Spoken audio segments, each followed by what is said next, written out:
1. All right, we are on. We are live. Thank you so much for coming today. I'm so excited to share everything with you. And today we have, actually, we're going to start off with first thanking our hosts, Robert and Wendy. Robert at Value Electronics. We are at Value Electronics right here. I'm surrounded by amazing TVs and surrounded by all the toys that I want, including amps, integrated amps.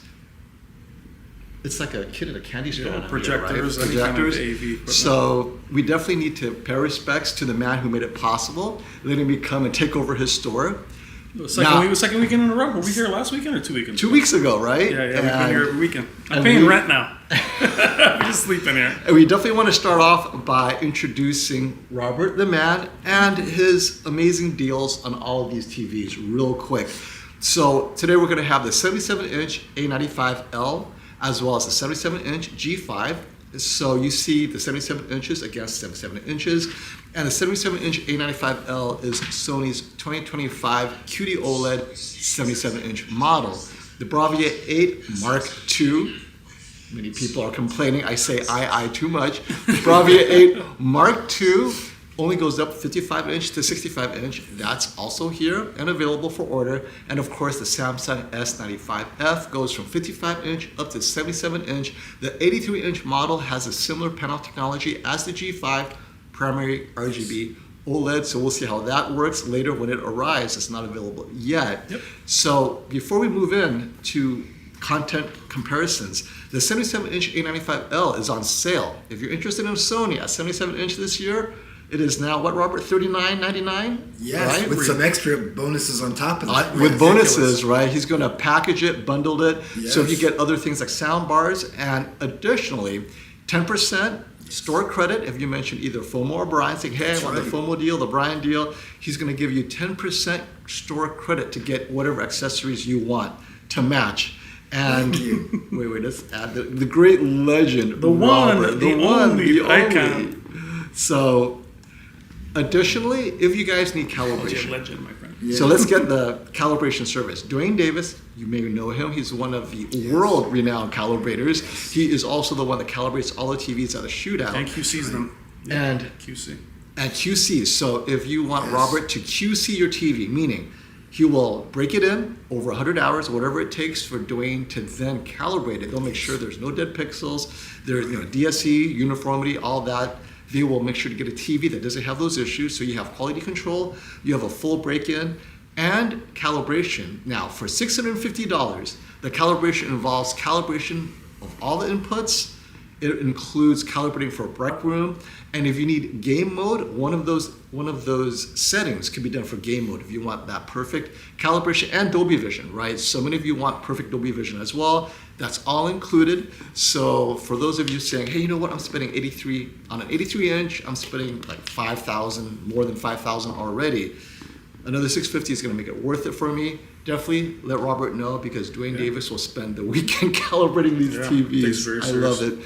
And now, anything else, Robert, you want to throw in there? Any other sales or deals before we jump into the comparisons? Well, we have a lot of other promotions, and we have some secret things that I can only discuss over the phone or by email, but there are some other significant savings that are exclusive to our company. Definitely call Val Electronics for the secret deals. Yes. And with that, we will also like to jump into our, anything else you want to add, Brian, before we jump into... Well, quickly, before you guys talk about the differences in sizes, the reason why we have a G5 at 77 is only the 83 and 77 are in stock right now. Otherwise, we would have the A95L at 77 because it is a current TV, the only current 77 we should be comparing. But a lot of you guys have said in our comparisons you don't have like sizes. That's simply because they're not available. So we still only have a 65-inch S95F. When those sizes come in, we'll compare those as well, but we're not trying to give any of the TVs an advantage over the other. And the A95L is going to be current. That will continue over, and expect the A95L to also be updated pretty thoroughly throughout the year. Yes, definitely, because I know a lot of you say, hey, can they all be 65 inches? I would love for it to be 65 G5. I mean, I haven't gotten mine yet either. I also ordered from Robert. So the 65-inch G5, we're hoping, when is that being released, Robert? I think it'll be by the end of next week. Okay, Yeah. so as soon as I get it, I can do 65 versus 65. I have my peeled S95D to compare it to. And then that leads us to the actual content. We have some commentary, specifically corrections and retractions. There are two significant conclusions I had the last time we were here that need to make the correction. And but with that, Robert, you can now rest your legs. I don't want you to be standing there the whole time because we're going to start talking about some of the issues that we had last week, some of the conclusions. And I'm going to start with this, actually. And it is the matte screen effect and how it lifted the blacks. So let me jump in. Camera real quick. Now, Brian, you saw some of those issues last week, right? And what I wanted to demonstrate to you guys is this. So what you have here are 4 TVs, and I'm not going to tell you which is which because it's always fun for you guys to guess. What's what? So this is my correction and retraction right here. So last week or 2 weeks ago, when we were doing this, I said that the S95F has less deep blacks because of the matte coating. It turns out it is not because of the matte coating. It does have less deep blacks. It is because it is a QD-OLED panel. The scatter plate has more of an effect on lifting your black levels than the matte coating. So as you can see, the S95F next to the B8, the B8 we know is glossy, right? Brian and I was like, oh yeah, it is glossy. Yeah. And the S95F, obviously unpeeled. And as you can see, they are identical.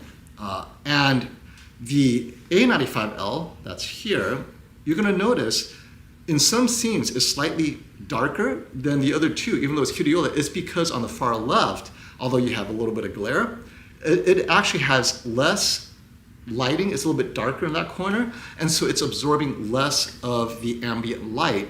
And so in a completely light-controlled room that's dark, the black levels on the Bravia 8 and the S95F will look very similar to the G5. Yeah. However, in this bright room, that scatter plate, that's on all qd-oled TVs. So those of you out there looking for an S90F, hoping that you'll have better black levels, in this bright room, it will look just like the Bravia 8 or the S95F. It will not help you, and that's why it's so important for me to start off this retraction and correction.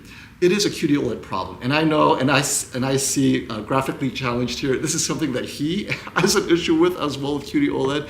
Again, in a dark room, very close in black levels, right? Indistinguishable, but we're in a brighter room, and most of you have a bright room where you're watching TV and the like, and so... Yeah, you're basing your choice on it. And for those of you that asked about the presets, we're in professional in the Sony, and we're in filmmaker mode in the other two. So we're in their most accurate presets. And I mean, we should have known this because since qd-oled launched, we've done videos on the fact that they weren't good in bright sunlight regardless of the matte screen. Our retractions a little bit more, we thought the matte screen made that worse. They've always been bad, and when the sun hits them, not in a bright room, when the sun hits them, they tend to flatten out. Right. But now we realize that the matte coating isn't really the main culprit of that. Right. It has its own issues. It does change the contrast ratio. All that the right ratings tested is still valid. But from what we see here, the black levels are still a little bit raised on the Bravia. Yeah. They're actually the same. I think we're blaming the matte coating too much. For everything. For everything. Yeah. When the reality is, and this is why I love having the Bravia 8 as a control, because the Bravia 8 Mark II and the S90F, similar glossy type screen, but it doesn't cure the issues of qd-oled. Now, to nightmare on any streets, show those picture settings. So I will do that right now, but just real quick, I've reset. Okay, I reset all the pictures so that it's in filmmaker mode out of the box, right? We haven't changed the settings beyond what's default. So currently, let me put this up. They are in filmmaker mode, accurate. The Sony obviously is not filmmaker mode. It is called professional mode on the Sony, while the Samsung and the LG are called verbatim filmmaker mode. So, actually, you know what? Let me do that. There's space up there, so I'll just type in professional mode as well. So both A95L and the Bravia 8 Mark II are in professional. And also, let me lower the exposure a bit so you guys can see the text. The LG's in filmmaker.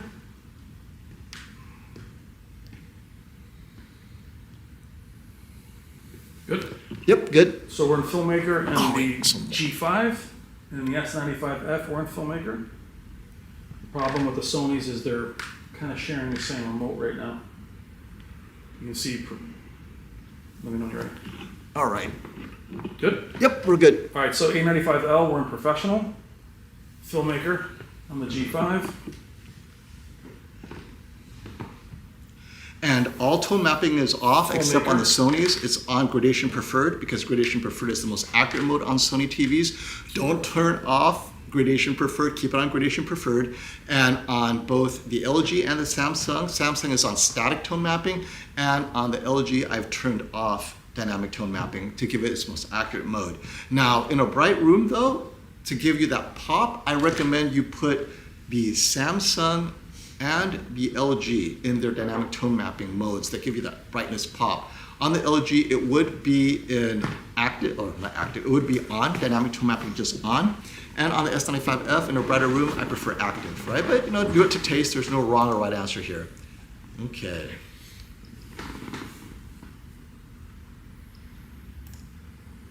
A95L and Bravia Mark II have more shadow detail.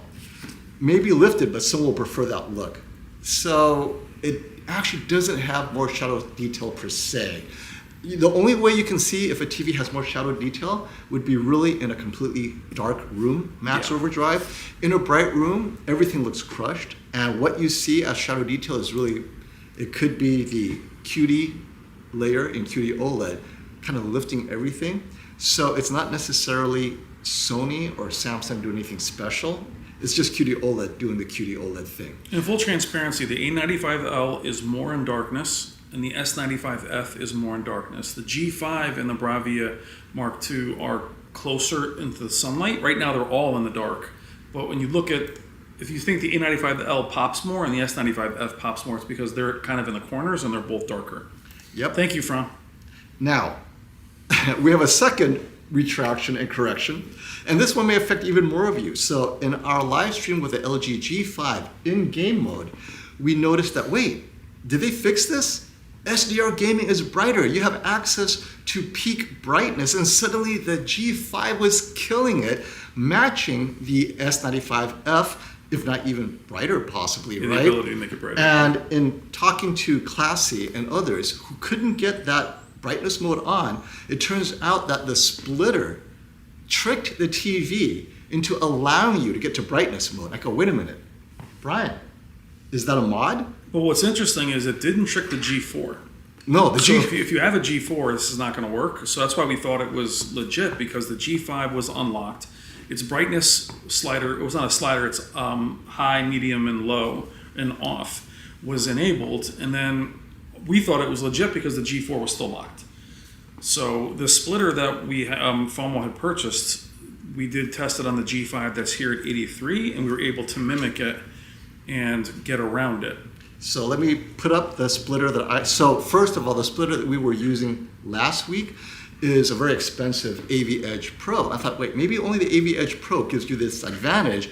So I went and got a much cheaper splitter for us to test, and I'll put up that link right here, or that image right here for you guys to see what kind of splitter I used. It was this one, right? So the difference with this splitter when we enabled it was, instead of the G5 automatically choosing Game Optimizer, it started off on whatever preset you're in. You'll manually have to go into Game Optimizer, which will enable the menu, and then if you go in there, you'll see that your standard presets. Now also make sure for Game Optimizer that your audio is also in Game Optimizer. That way the genre selection is there, you'll be able to move it. But that was our workaround. And for those asking, wait, why is the splitter so expensive? It's the only one I could find that was capable of verified 4K 144. Yeah, 1080p. Right, but if you just need 4K 120, you can get one for like $25. But the key is this. HDR might not pass through with cheap ones though. So. Right, and that's, so, I mean, I paid a little extra to get a little extra data bandwidth out of the splitter, but the key is this. Using a splitter tricked the G5 into allowing you to be in game mode, right? You are in game mode, legit game mode. You're not in ALM, just put whatever, it in. right? Yeah, just put so it you get all the benefits of game mode. Brian just tested it, and you get that peak brightness, but it's a mod. This is another mod, and at the end of the day, the question is, well, is this going to void my warranty? Because I'm stripping out the data that the TV thinks it's gaming. So let me ask you, Brian, if you're a gamer who needs access to brighter SDR, would you use this mod? And maybe LG might see the mod and find a way to copy the G4 and end that mod in a firmware update. Yeah, I don't know why they have the SDR brightness really limited since it's maxed on HDR. I'm going to actually ask LG if they can, maybe it's an afterthought to get rid of it. I'm not a big fan of modding anything because in my mind I always wonder if I'm losing HDR later on or if did I mess up something else. So I tend not to. So I wouldn't, but it's a cheap mod. I mean, something to get the splitter. I think it'd be arduous to unplug it or change the EDID because I couldn't get SDR or HDR to work. So you'd have to then take it off and then reinstable it. And real quick, I want to address this question because it is an important question for Sony fans. Wait, isn't gradation dynamic tone mapping? So honestly, every TV is tone mapping. Dynamic tone mapping is just a term that different TV makers will use. For a Sony, gradation is them tone mapping accurately. So even though it's still tone mapping, it's tone mapping accurately. On the LG and on the Samsung, they call it off. They're still tone mapping, but off makes it as accurate as possible, but you're going to get hard clip if it gets too bright.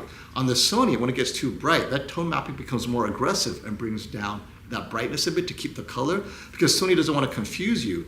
They will tell you, just keep it on, gradation preferred, never turn it off. Yeah, you're good to go. Whereas on the LG and the Samsung, Samsung calls it static, right? What's static, right? Static is similar to the tone mapping that's gradation on the Sony. And on the LG, turning it off is similar to static. TTM, or gradation. So it's just terms of art that each TV maker uses. But yeah. And what's interesting with the Sonys, when you go from gradation preferred to brightness preferred, there's sometimes very little change. On the other TVs, from static to active is massive, and DTM to off is also massive. So the flexibility is a little bit different. Especially in gaming, there's almost no difference on the Sonys with the brightness preferred and gradation preferred. Right. They're very similar. And this is why this goes to another point. I'm actually going to stop right here. And thank you for the super chat, Ephraim. I'm here because we cannot get this demonstration in stores. Absolutely not. You're not going to get. Thank you. You're not going to get the variety nor all the TVs like this. So, real quick, I want to also remind people of my conclusion at the end of my other mods, since we're doing mods and talking about it. So as you saw in my current video that I put out yesterday, which was me stripping out the matte layer on the Samsung and saying, oh wow, the glossiness, it does, I feel a little bit of contrast, but I was kind of in a light controlled room to a certain degree, if you guys saw that right, and I didn't have a TV next to it to compare. And so here's the issue. Even after stripping off that matte layer, let me turn up the exposure again for you guys to see.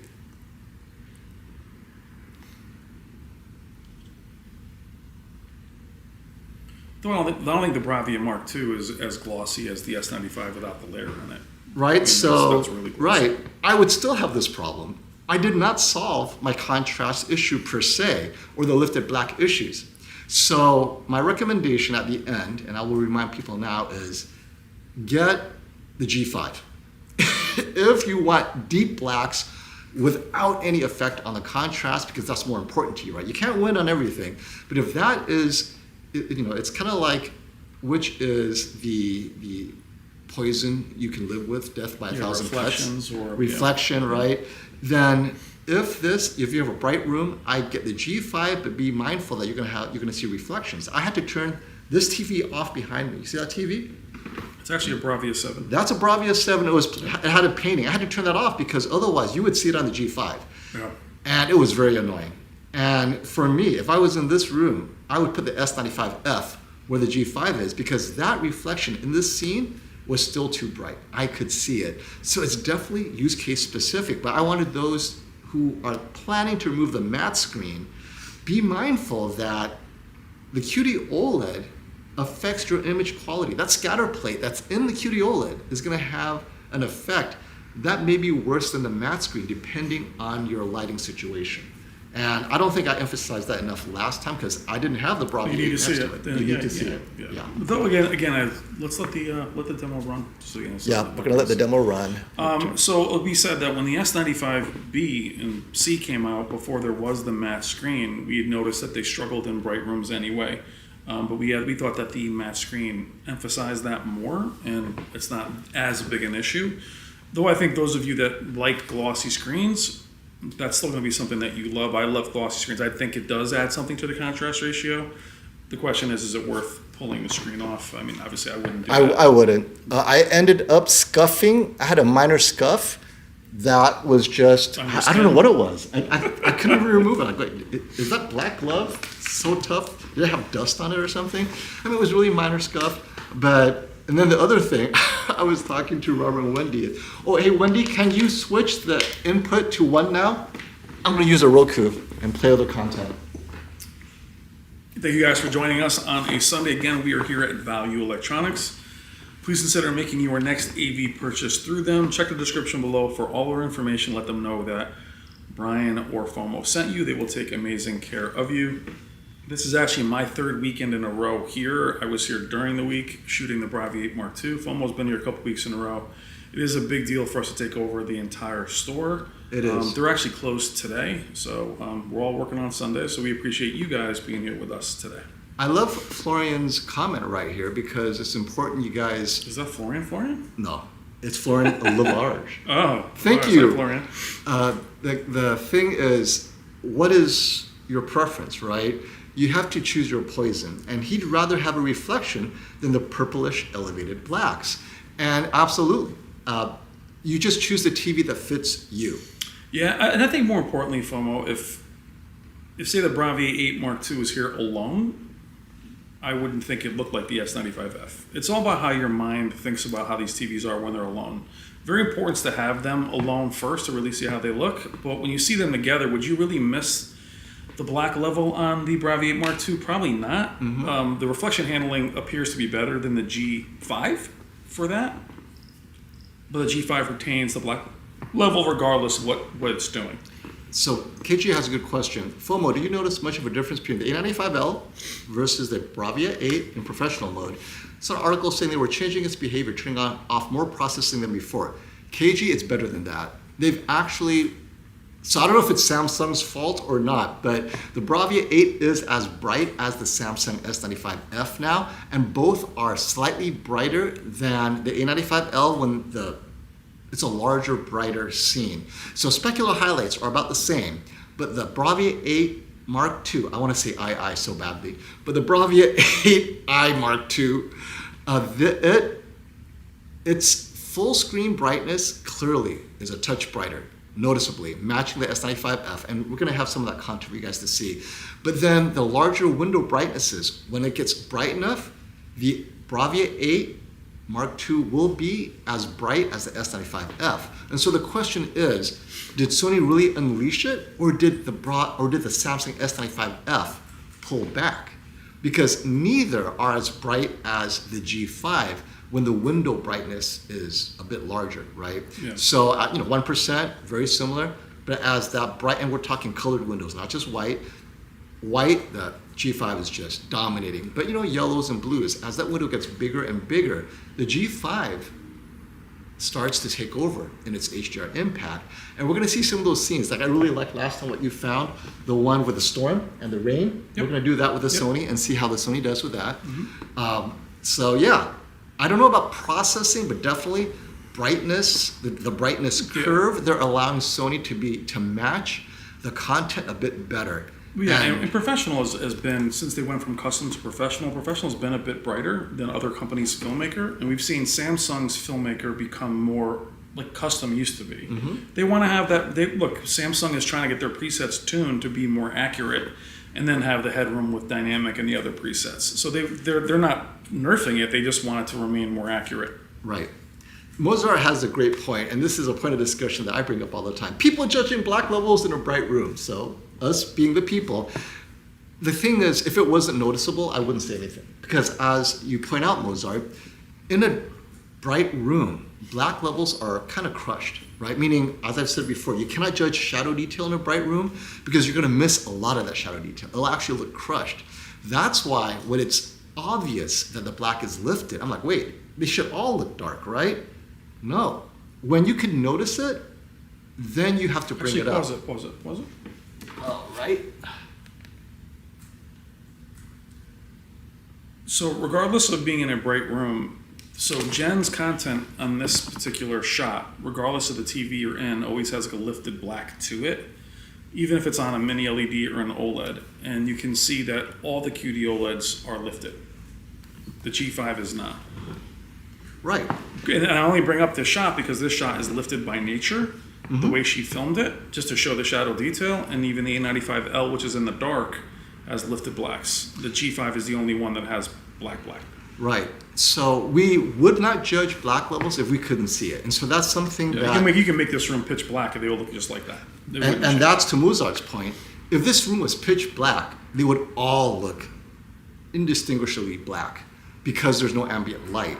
Well, actually, no. This scene. Well, this scene would be slightly lifted. It might be slightly lifted. They'd all be. I guess my point is they would all be lifted. They would all be slightly lifted, right? Because she did not. They would be evenly, lightly lifted. Is what I'm trying to say. So the sun is causing an issue in this room. Or just the ambient light. Yeah. Yeah. If your room is just bright. So good point, Mozart. Generally, I would not grade and comment on shadow detail unless it's obvious. And in this case, it felt obvious. And for those of you saying, wait a minute, maybe well, first of all, the G5 has also been corrected. We have the most recent update. It is not going to show lifted blacks. It's accurate. So now we're like, well, the reason why we want to bring the course correction is because we really do, which is why we did the appeal in the first place, is people aren't choosing the best Samsung there is simply because of the coating. They think it looks like an IPS panel. They think it looks cheap. So we're trying to give you some more context in what it's still doing well and not doing well, right? So we don't like that you're not choosing it for that one reason, but none of you have actually seen it in person. And I don't know where the green is. I don't really have a lot of green thoughts on the LGs. So this is and I want to comment on this because this is so important. Why is the grays in the G5 more green? So you have a combination of issues. First, this room has ambient lighting. As KG has mentioned before, your camera sensor affects each TV differently. Yeah. And the thing is, unless you're in a pitch black room, you cannot calibrate your camera to the TV accurately. And you don't have a reference monitor. Right. You don't have a reference monitor to double check. We don't have a reference monitor. And the sensor might be slightly sensitive to green. So it makes, this is a great scene. Which is why OLEDs always show very blue on camera and why QD-OLEDs are more magenta on camera. And to that point, if you see color differences, which you will see, it's not because the TV is not calibrated per se. I mean, none of them are calibrated, but rather it's the camera sensor doing different things to different TVs. I'm going to bring that green back in again because you have to remember that each TV technology makes the sensors like confused, right? It doesn't matter what the TV technology is. So this is a great, I'm going to go back to that one. This is a great monochromatic scene where it's gray, right? So this moon is gray, and I'm going to pause it as soon as we get to that moon. There we go. Okay. So turn up this exposure a touch. Here we go. Okay. Now, what's up, Blaze? Brooklyn Blaze in the house. What's up, brother? What I see is that the G5, actually, you're right. The G5 does look like it's a little bit more green, doesn't it? Green? Green. There's like a slight green tint on the G5. But that's why you get it calibrated, by the way. These are all out of the box. Other than the gray might have a little bit. Okay, so the QD-OLEDs have a slight magenta. Yeah, they have. Well, off camera, they definitely do, have a little bit more. And the G5 doesn't. So not having that makes it look green. But the question is, which is accurate? Which one is accurate? We don't know. Yeah. You have to have a reference monitor. Maybe that is supposed to have a bit of green, and that's accurate. But without a reference monitor, I can't tell you which one's accurate. And secondly, the moon's definitely not pink. That's for sure. The moon it might be not greenish pink. gray. It's not pink. Unless you do Uranus, perhaps. Yeah, now that just sounds bad. I think YouTube just canceled us right there. That can mean that So you have a touch of magenta on the three QD-OLEDs, and a touch of green on the G5, but what will the reference monitor show? And of course, not having it here, that's the whole point, is it's out of the box. I don't expect it to be accurate, but if you have it calibrated, you will know for sure that it's all been corrected to reference because you're that kind of person. I think they all look great, but you're right. So if you're sensitive like Robert Lawrence, Brian you would need to. blind when critics go, you're out of your mind, Dorco. Yeah, I'm not even at all when it comes to it. I'm just G5 all the way. No. Here's my cornballs. question for you. I have to say, I'm going to start off with this. The conclusions I had last week was that that the G5 was my HDR impact king. I was so excited to see the Bravia 8 with its glossy screen, and then hope that it will then outperform the S95F because I was distracted by the matte screen on the S95F.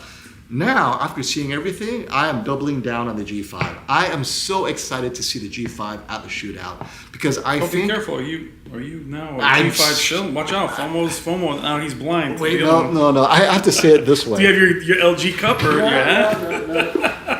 No. Be careful. No. Is this the Sony hat? Oh, I got the Sony There we hat. go. So this makes it more fair when I say this, right? I'm doubling down on the G5. I've come to Brian's camp. I know the Panasonic Z95B is on its way. It's coming sometime in June. That is the primary RGB OLED with Panasonic's extra oomph of color science for cinema files that love the Sony but want the primary RGB. I think Panasonic is going to be that dark horse surprise. Well, you like the Z95A versus the G4. I You did. really felt I like preferred it the was Z95A over the G4 last year, and I might do the same this year. We'll see. But more importantly, though, as an HDR impact guy, we've come to the point where I think G5 has successfully addressed color saturation to my satisfaction. It's not perfect. We'll have some scenes where you'll see, oh, wait, it drops a little. But the impact is definitely there. But more importantly, here's the question I'm going to ask you, Brian. You guys, enthusiasts, Sony fans, cheered when Sony chose qd-oled for its second generation A95L. I'm not so sure about that now. I think maybe Panasonic made the right decision because I know you and we were disappointed. Oh, Panasonic, what did you do? Yeah. You had qd-oled at your fingertips. I am so impressed by the G5. I'm thinking, what if it had Panasonic color out of the box? Well, there's the white. There's a big difference in the whites. If Oh. you stop here, the whites on the S95 are very white, and the G5 are very white. I think my hope for them going with the tandem OLED was really more about sizes being available. I thought that maybe Panasonic would do an 83-inch. If they went with the tandem OLED, and they didn't end up doing that, and then Sony surprised us by not doing a 77. So they both kind of disappointed me in that regard. This video is brought to you by LG. Jesus. And LG has yet to return any of our emails or phone calls. Yeah. I'm like, hey, We're when not getting any love. when is from my LG. B5 coming? I really want to review that B5. It's I'm waiting for LG to show me love. I'd be doing the G4 right now. crickets, my friend, crickets. So All right. there's no samples. There's no review samples. There's from nothing. LG. So I mean, LG is getting free love, and we're not getting any to do reviews because I'm looking forward to see how the B5 does. If I can save you guys money, Oh, the B5 is great. I really want to see. Oh, the B5's killing it. It's matching all these TVs. And guys, with below all 1,000 the nits. access that we get and all the things that we do, we're still sitting in New York right now. I'm not at Samsung. I'm not at Sony. We're not at LG. We're at Scarsdale. And someone reminded me, there are some super chats waiting. Thank you for that reminder, Josh Gaming. You're next. Hey, thank you, Gadget Freaky. Thank you for your generosity. Has the LG G5 closed the processing detail and edge enhancement gap for 3D Pop versus the Bravia 8 M2? They have closed the gap, and more importantly, they've chosen a technology, primary RGB, tandem OLED, to, I'd say, get ahead of Sony. The G5 to me now has more 3D cinema pop, HDR content when it demands it. We're not talking artificial, right? If the content is there, that's why we're using Jennifer Gala. When the content is there, the G5 delivers on that 3D pop. You may lose a touch of color, but the 3D pop, to me, it is just impact, HDR impact. Yes, they've closed the gap. I mean, forget the sharp. I mean, okay, so if you're gonna look at sharpness enhancement, you have to stop the frame, you have to inspect closely. We're sitting here, we're looking at content in its full speed, and in that case, the edge enhancement isn't a big deal, right? In my opinion, I think edge enhancement is better for watching certain animation, documentaries, nature, wildlife, where every detail you want it to sparkle in slow motion. But when you're watching movies and stuff and there's action, the edge enhancement to me is not a big deal. It's the contrast enhancement that makes the big deal. And Sony has that as well, right? The XR processing, cognitive processing, is not so much edge enhancement, it's edge plus contrast. And the LG is doing what Sony is doing as well. So that's not to say LG didn't do it. It's happening natively. It isn't. It's also doing something that Samsung is obviously also doing something. They're all doing something. But the advantage to the G5 is it's got primary RGB OLED that allows the panel to get a little bit brighter. And that, I think, is better than edge enhancement. But what are your thoughts on this whole edge enhancement So I process? think that the G5 definitely has more HDR impact. But as far as three-dimensionality, I think Sony is still ahead of everybody else. Oh, you do? Because I think the focal point analysis that they do is literally, again, it asks you, what is this a picture of? Mm-hmm. And it does make that focal point. It gives it a depth of field that the other manufacturers just don't do. I noticed it against the Panasonic last year. So I'm going to pause right. This scene is exactly what edge enhancement and the 3D pop does, I think. What's funny, real quick, if you look at the stars underneath that spaceship, it's amazing You're pointing to the G5. Oh, I mean, I'm the only point. Yeah, I mean, the point is, in OLEDs, the fact that sparkles, you will not see on a mini LED. Even a micro LED doesn't sparkle like that. Right. So, Robert, you see the sparkling in the bottom of these things? I mean, OLEDs are amazing. Even a W OLED right now would do that. But I still feel like Sony does. You might not like it, but I still think that they have more three-dimensionality than the others. I saw that on the Bravia 8 Mark II up close. We're pretty far away. We are. Than the S95F, but it's still slight. What, easily. We're about 20 feet away. 20 feet, 14 to 20 feet, 16 feet, right? But of course, my camera's a little bit closer, but we're visually sitting a bit farther. But I would still give them the upscaling. I think Samsung's 8K TV has some of the best upscaling. I think Alpha 11 has gotten close, but I think I would still give I would give the edge to Sony in processing. I would give the edge to Sony. I would, and I would give but then Panasonic to me is different because they don't really add the edge enhancement. Theirs is just pure processing and color science, right? With their 3D LUTs. So those two. How about here? This is the 3D impact or the 3D pop we're talking about, right? This is where the bright room I think hurts the two. It does because the contrast suffers in this scene, whereas the G5 pops more because the contrast is preserved. Yeah, and the G5 I think in some ways, FOMO, it's less about processing and more about brute force. Like it's like the brighter TV that's just being bright. And I love Josh's upgrade. This is the upgrade I recommend for everyone. Going from an LCD that's old, your favorite, the 900H old. I know 900H, the one that got me in trouble with Sony. Hey guys, and thank you for the super chat, Thanks, Josh. Hey guys, watching on my new G4. What a phenomenal TV that is. The MLA, mature, and you last of a breed, right? You have a collector's item. Coming from a Sony X900... Antique consignment. Consignment. Coming from a Sony X900H and a Samsung Q800B. Mm-hmm. Isn't it disappointing that the Q800B is probably the same brightness as 900H, maybe slightly brighter than 900H? That's an 8K. And I got in trouble with Sony for the 900H because I called them out. Hey, you guys are taking away VRR. What happened? Like, what? And it turned out to be a typo on their European site or whatever. They still never really brought that the right way. There was still something missing. There's something missing.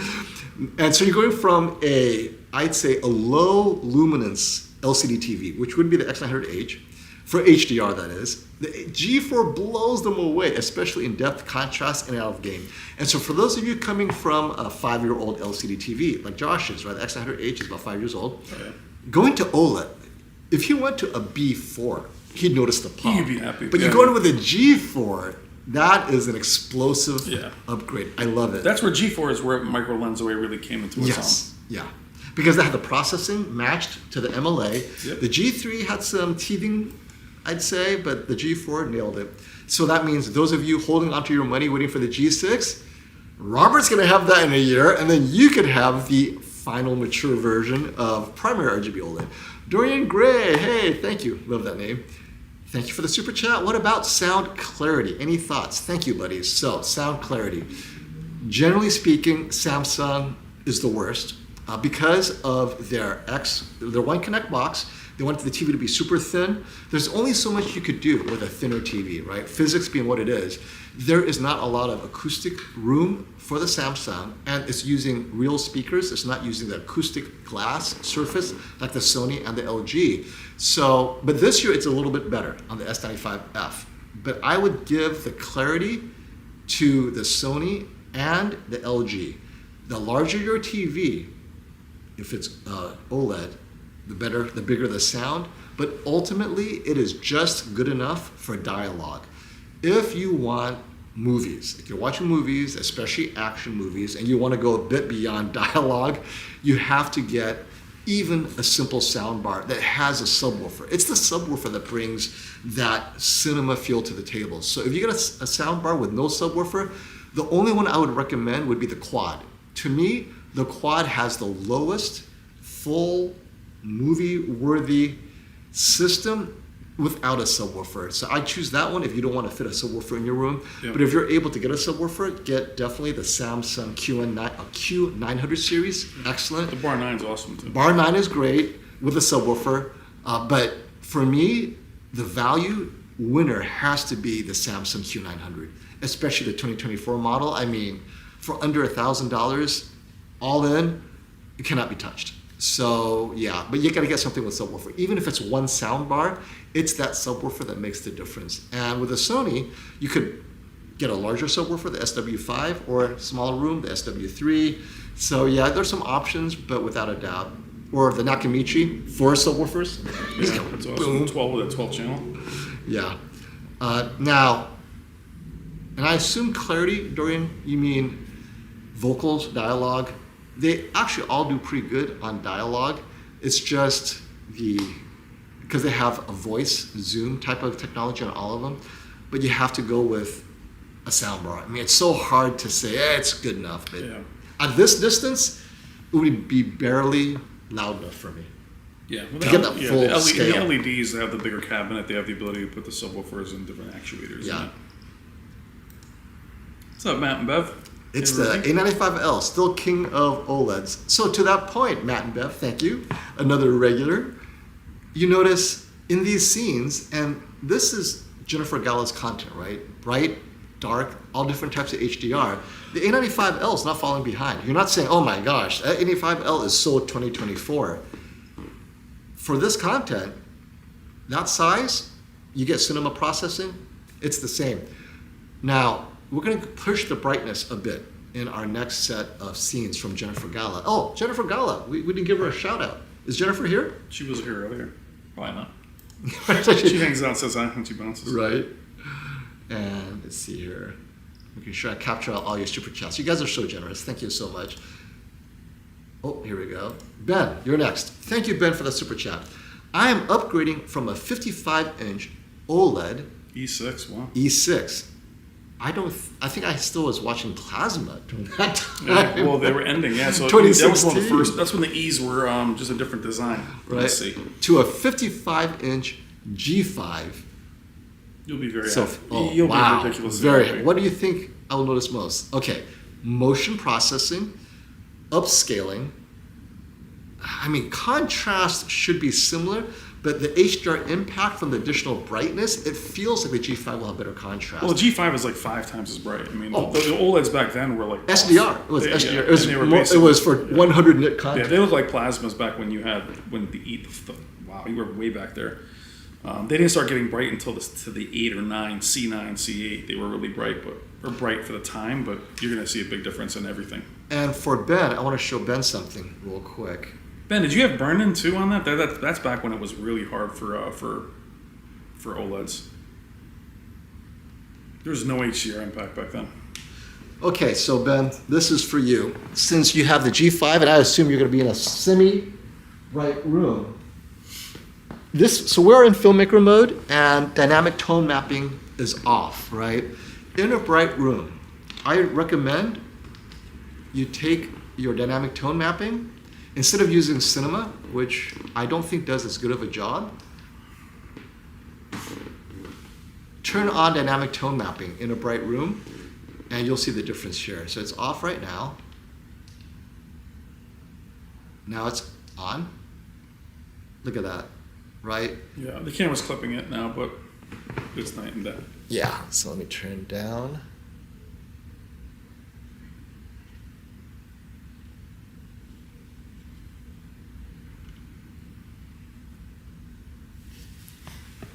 Ben, real quick, how much was that E6 back then? That's one, just for context. I bet you that E6 was expensive, right, Robert, back then? 10 grand. The E series was, that Right, was their gallery series of the day. And then to that point, let's choose another scene. A little bit of deep color here.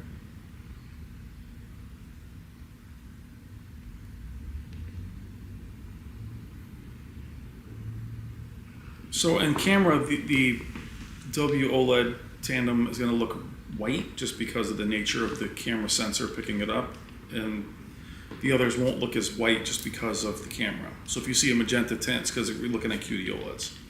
Right. In camera, though, in person, they're still not as white. And the key here is the G5 losing saturation in the flames, and it's not. And this takes us to, so we're back to off, right? It's accurate again. But yeah, definitely play with on-off, and you're going to love what your TV you'll does. love that pop. Though I would say out of the box, you're going to be much brighter anyway. Yeah. This is 4,000 nits, by the way. Yeah, deep color. And so normally, I'm going to pause here so you guys can see. Normally, we complain about WOLED losing some color in these bright scenes that's both bright and colorful. So I'm going to lower the contrast so you guys can compare the colors. And we compared the G4 to the G5. There were times like this content where the lower the exposure, not lower the contrast. where the G4 would get a little white in the flames. Not enough where if you were by yourself, you would say, oh my God, I can't stand this, but because you wouldn't know the director's intent, but compared to the qd-OLEDs, they would be more orange and red. It retains the color as good as the others in this content. At 4,000 nits, that's really great. And to be fair to WOLED fans, on the G4, in this scene, they would not look identical. The G4 would have washed out yellows and oranges. It would be bright, but it would lose the color. So it had like white in the middle of the flame. Yes. And now with the G5, this is the difference. So primary RGB OLED, thank you LG for doing this. You've definitely upped the game and upped the relevance of primary RGB, of just WOLED in general. The primary RGB tandem, that's such a long, you guys gotta think of a better name. They don't even have a name for it. That was Panasonic's name. Yeah, that's true. It's called tandem. It's called Ultra Booster Someone said that Max. we were misleading by saying RGB, and that's what Panasonic calls it. That's what LG Display calls it. And that's what Erasmus told us when he showed us. It's called. It's kind of like Samsung misleading people by saying primary RGB tandem 4-layer stack OLED. Right. What did Samsung call it? RGB micro LED. It's not micro LED, right? So yeah, brands will try to add a little bit of something. Yeah. Can't wait to see that. I know Robert will have that immediately. Right. And thank you so much, everyone, for coming. Please click like if you haven't already. And if you have any questions also about these TVs or any special deals, shipping, they ship all over the U.S. Tax-free outside of New York. They pay the tax outside of New York themselves. Mm-hmm. Call Robert or Wendy or Leanne. And Robert has other deals that he'll talk to you about off camera. So if you have any questions, please call the store during the week, and they will take great care of you. Yep. And with that in mind, this is a good time, since y'all are here, for me to run a quick sponsored advertising. Thank you so much for making it possible for me to even keep this channel on. I beg your patience. It's only 50 seconds. Let's do it. Hey friends, want to upgrade to Windows 11 Pro but can't afford the official price of $199? How about $21 or Windows 10 for $16 with my discount code SF20? Thanks to our sponsor, Whokeys. Yes, Black Friday is here. Get an additional 30% off with my code SF20. Go to Whokeys.com, add Windows 11 Pro to your cart, apply my discount code SF20, and bam, only $21. Here's how we activate it. Go to your Whokeys account at the top right under User Center. Click on My Purchased Orders. Click on View Keys and Code. Click Get the Key. Copy the Windows 11 Pro key under Code Card. Then go to your system settings, scroll down and click Activation. Click Change Product Key. Paste the key code. Click Next and you're done. So don't miss out on these amazing deals. Click on my links in the video description below. All right, and we are back. Thank you, Whokeys, for making my channel possible. And let's put on the next scene. Boom. And some super chats. Here we go.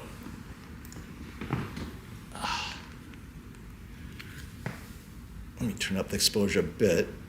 That was a bit too dark, even for me.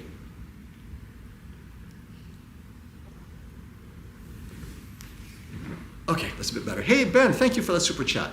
I am upgrading. Oh, we just already spoke to Ben. LTG Michael, thank you for the super chat. Your generosity is much appreciated, my friend, as all of you who are here watching us today. And click like so more people could jump on and say hello. I just returned the S95D. Motion interpolation is appalling.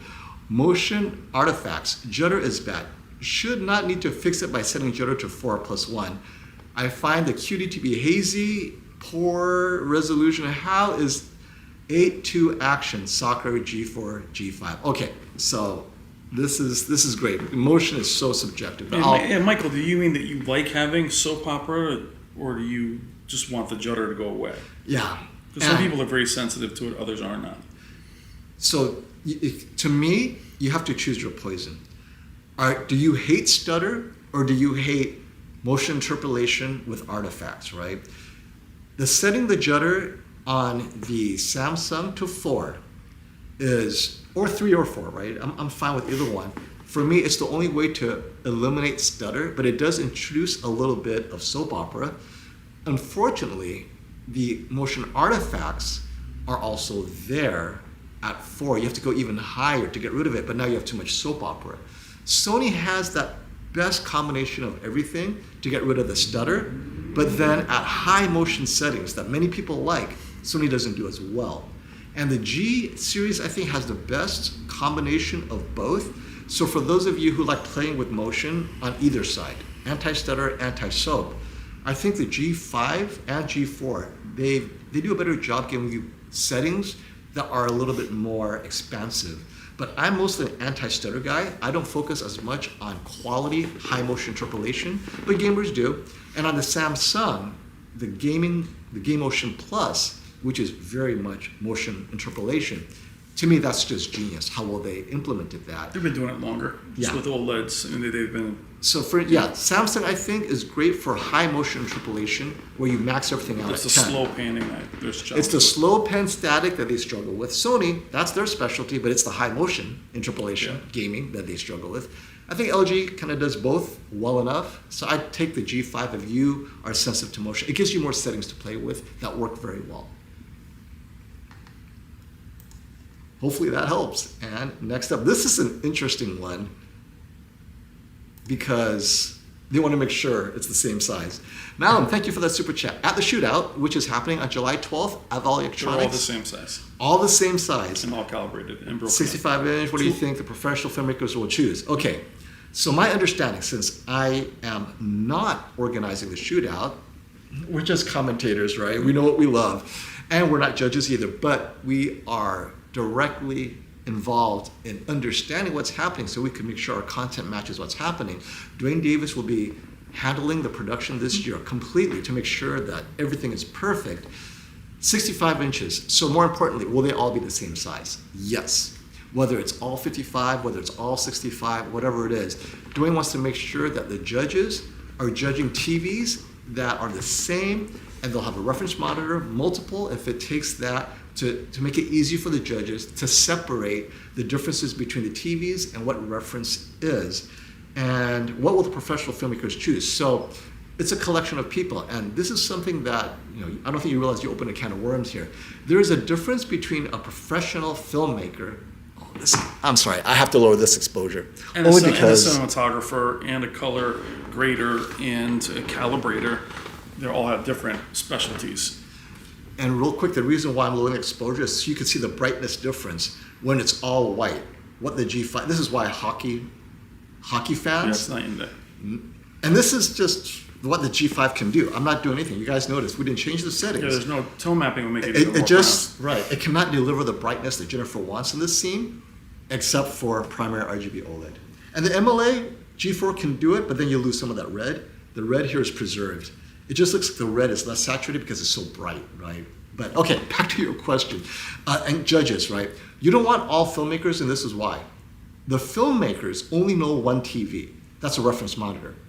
Unfortunately, they don't own any modern TVs the way we do. They are not TV reviewers. So when they're looking at a TV, A lot of them had old TVs. yeah, a lot of them are still using the Z9D from Sony or the C1 Yeah, or the even Sony older, yeah. A9G. And so the judges will be a collection of individuals, all experts in their field, each looking for something different. Because on the one hand, you have the filmmakers. They know what the reference monitor looks like. And so they're just attuned to that. But then you will have calibrators who know what a TV should look like given the limitations, and they know how close the TVs can get. There's nothing more you can do because they've calibrated TVs as a living.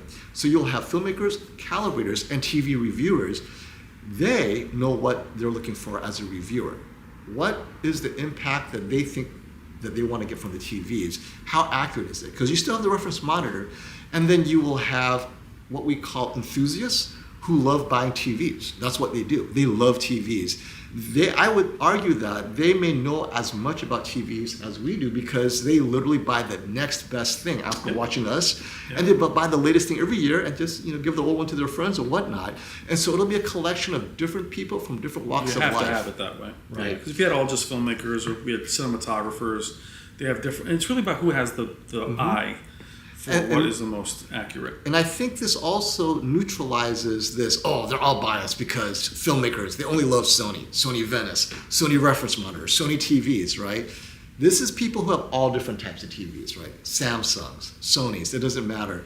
And so to that degree that it gives a collection of enthusiasts like you, and then you will then have a score based on that, I think that is a change that's for the positive. I like that a lot. So... Yeah. And Well, we're not judges, obviously. If I'm telling No, you the G4, but we will my interview the favorite TV judges. is the favorite TV. Like, your G4 guy. yeah, G4 got beat up. But Vincent agreed with you. Vincent, Vincent, when I talked to Vincent about that, he said, because I said to Vincent after a couple whiskeys, I said, why'd you choose the... You loosened him up. I said, why'd you choose... It doesn't take long. He's happy. I said, why'd you guys choose the G4? He goes, I didn't choose the G4. It was a blind test. Yeah. And that's so... It was... I think it's just people off the street, too. But, and non-professionals, which the is also very G4 interesting. didn't win for accuracy per se. It was just more of... It was the quote-unquote... Look at the red in the G4, that ball. G5? Yeah. Look at the red of the G1. Yeah, the C2. And also understand the quote-unquote winner of what? We're talking cinema accuracy to the reference monitor. As a reminder, you're getting a TV winner, whoever it is. This is as close as you're going to get to what the movie studios see when they are grading their movies. You're getting exactly what they're seeing if you get it calibrated. And that's the end result in the correct room. In this bright room, you can forget it because now you have active on, all this craziness on. So you have to remember the context, right? Yeah. Hey, Opgraph, thank you for that super chat. Thank you guys for great content. Sorry for my question, not actually about TVs. It's fine. Should I get a Sonos Ultra plus the ERAs plus the sub or the Sony Quad plus sub? Absolutely the Sony Quad plus sub. And this is why. And I know a lot of Sonos fans are out there. The Sony Quad plus sub use case, one only.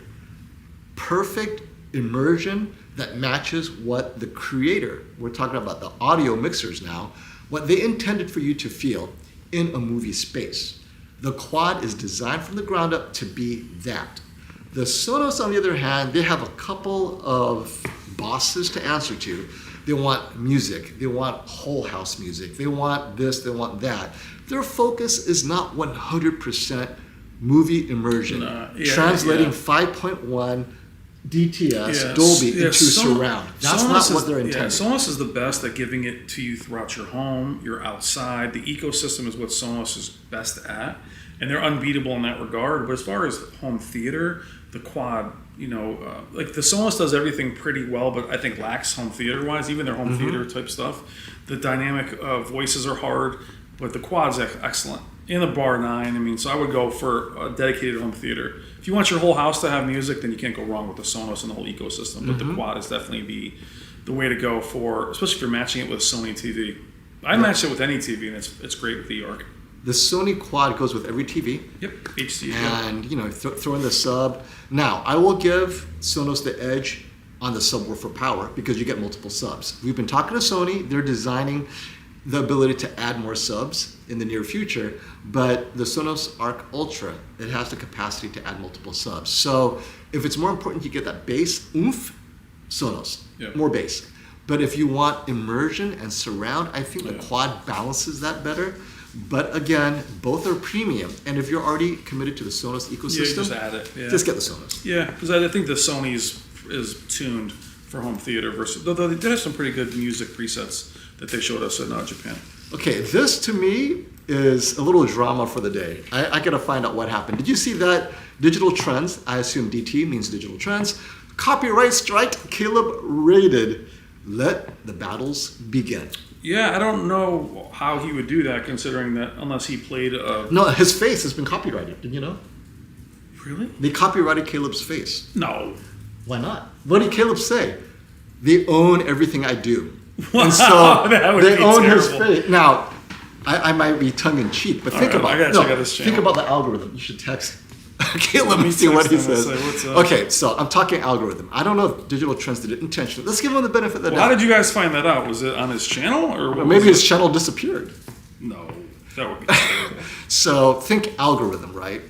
If Digital Trends said, look, everything on my channel is protected. If you see anything on my channel that's being copied elsewhere, nail them. You know, let's call that.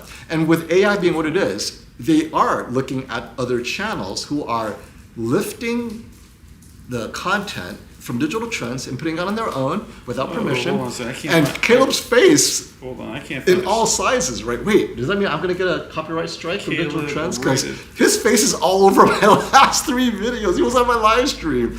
So if I get copyright strike, I'm going to shout and say, Wow, kill his him. channel is gone. His channel's gone?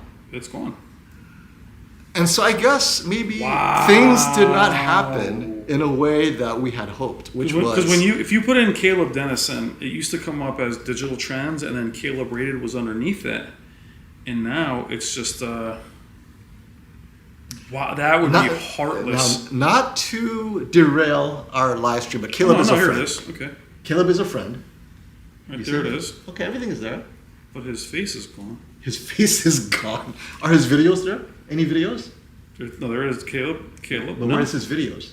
they're not there. There's no videos, right? No. No videos. Yeah. So at least his channel is still there. Could you imagine that? So no, we did not see it, but thank you. Caleb is a community friend, and so I feel for He's him. a very good friend. Yeah. Very good. And it Wow. was supposed to. They were supposed to depart on mutually friendly terms, but I think I'm going to give Digital Trends the benefit of the doubt that it was an algorithm error, and Caleb's face is not to be copyright protected. Yeah, I mean, but that's wow. But that means, wait, is my channel still up? Is my video still up? I have 3 of his faces on my videos. Is yours still? Yeah. And But so close they up, would have. right? Wow, that would be terrible. That means we would all be got inhumane if you did that. Well, that means everyone who brought Caleb on an interview got copyright strike. Me, the hi-fi Well, then guys. he's not, the E-Acoustics one's still up. Wow. Craziness. We'll talk to Caleb and we'll let you guys know. Imagine that. How are you? Hey, imagine Very that. generous. Thank you so much. You are so generous. $50. Thank you. Wow. Well, you know, she was the one that recommended I put on the gloves after I've done the peeling and everything and nearly passed She out. was worried about you. Hey, you know, took years off my life. Will you guys get a 2025 TCL 98-inch X11K? We won't get it per se, obviously. I don't want to buy a TV only to have to give it to someone because I don't hold on to TVs for more than 8 months. But I will find a way to visit TCL. Unfortunately, side-by-sides are hard when it's that large, right? Well, unless you I have would- somebody standing in front of it the whole time, it all looks, it's like Godzilla. Unless you have it next to a building. It doesn't look. So whenever I film them in the past, I always take a minute to stand in front of it. But when you're out of the shot, it literally looks like it's a regular TV. But as far so the question is, did you read the whole question? Yes. I will read the whole question now. Oh, sorry. Will you guys get a 2025 TCL 98-inch X11K or a Hisense 100-inch U8 QG or a Samsung 100-inch QN80F to review? The answer is I have made the request they will either fly me in or give me Uber to drive over an hour to wherever it is. Samsung, I've made the request. They may send me one as long as they give me the white glove service. You need the white glove, yeah. There's no way I'm going to do it myself. But the request has been made. Which is best in picture quality? And that's the hard part, right? You need it side by side to say best in picture quality. So, yeah, I mean, but I think what is easy is you're talking about the TCL 96X11K. It's supposed to be their reference high-end cinema TV. Where the QN80F and probably the Bravia 5, which I think is only 98 this year, that is their mid-tier. So by default, I would probably lean towards their highest end, TCL, or if Hisense's QN, their 9Q, or the UX116. Tier-wise, I would give the edge to them because the QN80F, as good as it is, it's still just their mid-tier. But wait, Brian, the second half for question brings a new player. Any other 98-inch or 100-inch worth considering under 10,000, currently available or by June when most will have arrived. The Bravia 5 will be more than the Bravia 5. Yeah, and let me tell you why, Brian. I don't think you know this yet. Early Chinese reviews, and we know how great they are, they've tested it against their national favorite, TCL 8 series, 98-inch, and the Bravia 5 is killing it. Killing it. Against the QM8? Against the 8 series. No. The current 8, and I think high-fi def if he's here. 8 series from when? From this year. From Samsung? No, from LG, from TCL. Which is the QM8, not the QM8. But they don't call it QM8. They call it 8 something over there. 8K Last year's something. or this year's? This year's. Wow. Because we haven't even seen that Nah, one yet. I haven't seen the Bravia 8 at all. And that's the not Bravia even, 5 next wow. to it. Yeah. Okay. That's So, really interesting. let's see. Well, I mean, and if you want to see what the Bravia 5 will do better than all of them is shadow detail and Yeah, but processing. forget that. They're talking... There are more dimming zones. We know for sure the Bravia 5 has more dimming zones than ever. Not more than the QM8. No, not more than the QM8, but what do we see about software? Give it enough. I mean, look at the Bravia 9. Yeah. It has less dimming zones than the QM8 last year, and I think it did a very good job of what it needed to do. And the Bravia 5, they took everything they learned from the Bravia 9. Now, the only reminder is, and I'll be looking for this, the Bravia 5 does not have quantum dots, but does it matter? LG this year, their flagship, forget quantum dots. We don't need it. We can do just as well. So we'll see. We'll see. And the bigger question is, will the Bravia 5 outperform the Bravia 7 at the same size? Now, I know it's a 98-inch, though. I think that's what you're asking. Imagine that. I did make a request to get the 98-inch Sony Bravia 5. That's also going to come for me to review. So Yeah, we'll you're see. going to get that one. So I hope to have the Samsung 100-inch in at the same time. So I might, now if I do a side-by-side, what's going to happen is no one is going to be able to walk through my studio. You'd be filming it from outside. You're doing it remote. You're a robot. Accessibility chairs to get around. But yeah, so definitely imagine that. And as we've spoke about this many times, large TVs are the future. And I'm so glad large TVs are coming at this time because we have the best processing possible for LCDs now. Now that Hisense and TCL, they know what they're doing. There is no bad LCD TV. I mean, there's better, but there's no bad ones, right? I think we are so spoiled on seeing OLED that we're like, wait. So yeah, I'll tell you that, so probably the beginning of this year and the end of last year, FOMO, it was really LED. And then whenever I would walk into my studio and see the 880L, which in fairness is nowhere near compared to these TVs, I always miss that contrast ratio, almost every time. And, well, this is a quick follow-up. Also, Caleb Love's tech videos never got flagged. Something fishy going on here. Yeah, he just said that there's some issue. He just responded to me. He's trying to figure it out. Either way, it's horrible. I'm sure they'll figure it out, though. I just don't know what you could... The problem is YouTube is not something that you can actually call. So even guys that have millions... No, Digital Trends has to actively, just like Sony had to lift and whitelist your videos, right? Yeah. Mike, what's up, baby? What's up, Mike. brother? How you been? Why don't you call me? You got my number, Mike. Can I just say this is a tiny avatar, and I can see his bulging biceps. So Mike is my boy. Mike was in the mix. He had the Q90R that had I think he had like a softball dirty screen effect. It was before even you and I started working together. But he had a Q90R, your TV, and then he ends up with an A9G because all the enthusiasts told him to get it, and it was just never bright enough. I think he had a 77. There was no 83-inch. So what's up, Mike? Mike, call me, bro. I still got your number, man. Hope all's well.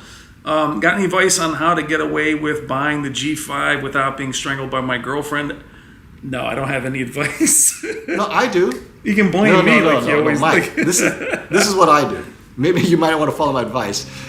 How do you get away from buying, what's that, $5,000? How much is the G5, Robert? 83, $6,000. $6,000 is the 83-inch G5? I think so. I think it's 64.98. 64, let's say That's $6,500. probably the same price as the A9G was when you bought it, Mike. $650 store credit. Right. Yeah. And you get store credit, all that stuff. And of course, you need it calibrated. But he's still healing from the beating he took after buying the A9G. And this is why you got to beat it. This is what I do. Right? This is what I say. Honey, I'm thinking of taking a trip around the world. Or, honey, I got this $7,000 This is my piece of Tiffany's. It's got to be brand name.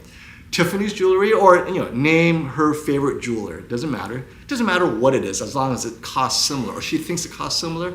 And you say, and after that's done, say, by the way, I found a way to pay for the G5 on consignment or whatever. Just make up the reason. Don't worry, it's interest free. I'm going to talk to Robert. He's going to find a way to make it. You have financing on these TVs, right, Robert? So Robert has very generous financing for me, but she's got this ring in her hand. She cannot say no. But the key is you got to give the ring first, or the gold watch, or whatever it is she wants, right? The trip around the world, the cruise with her friends. You can do a lot with $6,500. The problem is now you're spending $12,000. Yes. Now, if you're rolling like that, that is exactly what you do. Or Mike, the simple way to do it is tell her that it's 10 grand. I thought I said not tell her. Yeah, simple way is to not tell. Well, if it's the same girlfriend, I remember when she had. If it's the same girlfriend, I hope she's not watching. Well, he had an 85-inch Q90R, and then they all loved it. The family loved it. Right. And then it kept having issues, and then he went down to the 77 because all the goofballs that were in YouTube at the time. Because he was out there defending me a lot. We're like, A9G is the best TV in the world. It's the best TV in existence. He got it. And he's like, I'm not seeing it. Because you had the A9G. I did. That was my reference. And he was like, it's pretty dim, bright. It's really small, and it was really expensive, Mike. So, Mike, I know you're in New York, Mike, or I think you're in Jersey. Come meet me at the store, man. I'll show you. My way, the girlfriend is happy, and she won't say a word. His way, there might be some edge cases where you will get beat up. My way, Mike, is I just tell him it costs like 10 grand. And I'm like, oh my God, honey, it's for sale for $6 grand. And then it looks like it's easy. And I just wear him down. But Mike, hit me up and meet me at the store, man. You can come look at the G5. I like the beating, though. I mean, if you're willing to put up with the beating, just get it and get beat. Yeah, just get beat up. You're a big boy. I know. Look how jacked he is in the freaking thing. That's what I'm saying. All I see is his giant bicep. But Mike, give me a call. If not, or I don't know. Actually, I still have your number, man. I hope all's well, brother. And we have a super chat from Jenner. Let me see if you have any questions, Jenner. I think I may have missed your question. So ask it again, and we'll look for it. Because, I don't see it popping up. Or if it's just a gift because you love our stream so much, thank you for the gift. And thank you for the generosity. And click like if you haven't and you're just joining us. Love you all. Another one up from Srinivas Ramasubramanian. Thank you so much. That was excellent, by the way. Hey, I'd be like, hey, Sri. I think he just super chatted me to pronounce his name on air. $2 to say my name. You're not putting that one on the back of your jersey. That's going down the arm. This almost sounds Thai or Malaysian. If you have a question, let us know. And I'll just call you Sri. I always say, I just give you the first three. Okay. And this is a good point. Guys, contrast enhancer does not make things brighter. It takes what you have and makes everything else slightly darker so that you can see things as if it's brighter. So it crushes. It'll give like a deeper sense of black that'll crush it. It'll crush the blacks. That's why when I first saw a contrast enhancer on a Samsung in 2007, I was like, wow, that looks amazing. I'm like, wow, that looks really bad. Wow, that looks... It would definitely enhance some shots, but then it would crush the detail completely. It's almost like pushing full on a limited. Mm-hmm. Absolutely. And we have another Mike. DJ Mike Fury. Love great that name, by the way. That's a great DJ name. Who's DJing you with? Mike Fury. Mike Fury, baby. yeah. I'm in the market for a new TV. You're calling the right guys. Just picked up the Denon A10H. As far as OLED, I really want to focus on Sony. at least 85 inches. Nope, you're out So of it. there is There's actually no flagship. 85-inch anything. But there's an OLED. 83, but it's A80L. You said OLEDs though. OLED, A80L, 83 inch. Yeah, but there's no 80, he wants at least 85. Oh, at least 85. So You you're get short 2 97. If you got inches. the money, 97-inch G4 is right next to me on the wall. So, Mike, maybe a Bravia 10 on the way. And if there is a Bravia 10, I'm not making promises. If there is such a thing as a Bravia 10, it won't be OLED. It will be RGB LED, which is technically an excellent LCD TV, but not OLED. You don't care about OLED, okay. Wait, he said, picked up the Denon. As far as OLED, I really want to focus on the Sony at least 85. Yeah, see, he the wants Bravia can't be their flagship OLED, right? It is their flagship OLED, actually. It is their flagship OLED. It is officially the successor to the A95L. But if you need something that's 85 inch or larger, if you're in a semi-bright room, the Bravia 9 is great, but unfortunately, off angle, it's not as good as OLED. You're going to have to go with a 97-inch G4, G5. I do like the 97-inch though, but unfortunately, it's also $20,000 plus when on sale. Yeah. So Yeah, I mean, that's the place to go. And for you guys, I know before you guys ask, I have gotten no indication, I don't think Robert has either, that there's any 77-inch Bravia 8 Mark II on the way. I think if there was, they'd be very upset. You guys would be upset. There's no indication they're going to bring that up. here's a wonderful question because it's about predictions. And I've predicted wrong every year, by the way, so I will predict. Shritij Birwal asks, you guys think Sony will win the shootout this year? Last year, I predicted that the Samsung S95D would win. I predicted the G4 last year. We were both wrong. The Sony won a second year in a row. This year, I am once again predicting, now this time I'm predicting the Panasonic Z95B will win. I am too. So we're predicting Panasonic Z95B. You hear that, Tiger? Panasonic Z95B. Shout out to Tiger from Panasonic. The reason why I think we're all picking it is that all the manufacturers are adding a certain amount of processing and edge enhancement. In theory, they should all get hit for that in some of the tests. Panasonic adds the less amount of that, and they're also using the new primary RGB tandem four-stack layer OLED. Yeah. They're the And most natural looking. absolutely. And so in theory, they should match the reference monitor, though I think Sony, they're tuned the same. So let's talk predictions. That's my favorite. If I'm going to predict, I might predict the Sony to win, only because Their family. they're family within the same reference if we could, I know Samsung has a reference monitor and LG has something like that. Panasonic used to have them, but we wish there was one company that was totally separate. They are tuned. I mean, they are family. It's like that's hard, you know. It's like, hey, we're cousins. We do look a little like him and I aren't going to look that similar, but a family member sitting here might look more like him. Right. When I visit his family, I have to speak Italian. Yeah, che pasa? That's not Italian. Hey, Mozart, this is a good point. The S95F is doing nothing for me against the G5 or B8. I want to say B8 II now. I don't know, but why Mozart? I mean, are you seeing what we're not seeing? Well, let me disagree, though, with Mozart. Okay. And this is why I brought it up. We will agree to disagree, but I will say this. And Sony, I apologize. That's why I'm wearing your hat. If I was to choose on image quality alone, we're not talking, UI or anything like that, just on image quality. Oh, is this the scenes that you like? No, it's in the the one one? with the rain. That's in the blue one with, Okay. with the girl coming out of the water. The S95F, to me, looks so much like the Bravia 8 Mark II, except it has the benefit of the anti-reflection in a slightly brighter ambient room where you have challenging light, which is here. I felt the Samsung S95F is the better TV right now for this room. So in this room, I would get, actually let me turn up this exposure. I have so much ADHD.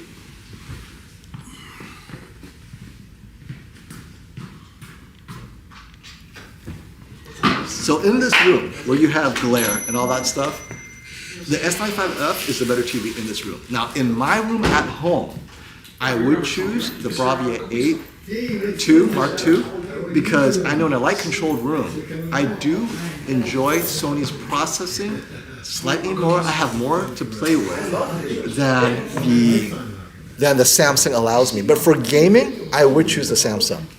I feel like the Samsung is just such a good gaming TV, but if the G5 is available to me, I choose that for gaming. And if I'm playing on the Switch or some other SDR, I get that splitter and hope for the best. For what, with gaming? For gaming, I choose the S95F in any condition because it's just a good gaming TV. It just, and the S95F, even over the G5, now that we know, Game Motion Plus is also excellent for consoles that none of the manufacturers actually offer. Samsung also has an HDIG kind of comparable option, and they have freaking 7 presets that are customizable. Sony has 3 presets. Their game mode looks beautiful, but you just don't have a lot of ability to change the game mode. It really is what it is. And speaking of game modes, you guys saw our correction and retraction at the beginning. If you want SDR, bright on the G5, get a splitter. Any splitter will do, but if you need 4K 144, then get the splitter I showed you, because that one, we used it, works very well. Yeah. But here's one thing. There's some steps involved. There's some steps, but at least you're getting it. Now, we also tested dropouts 4K 120 on the Samsung S95F. Classy shared with me that he tested it on his Xbox Series X and he was getting dropouts. He wanted to see if we got it. So we tested it on the PS5 for about 10 minutes or so, right? Yeah, we did the PS5 Pro, and we did What game? not Thor Ragnarok. We did God of War Ragnarok. It never hit 120. What was it, like 115? 115. Played that for about 5 minutes, no problem. Then I went over to F1, which was locked 4K 120 in their performance mode. Yeah, so that game actually does 8K. And I played that for about 10 minutes, and there was no problems at all. So it could be an Xbox handshake issue.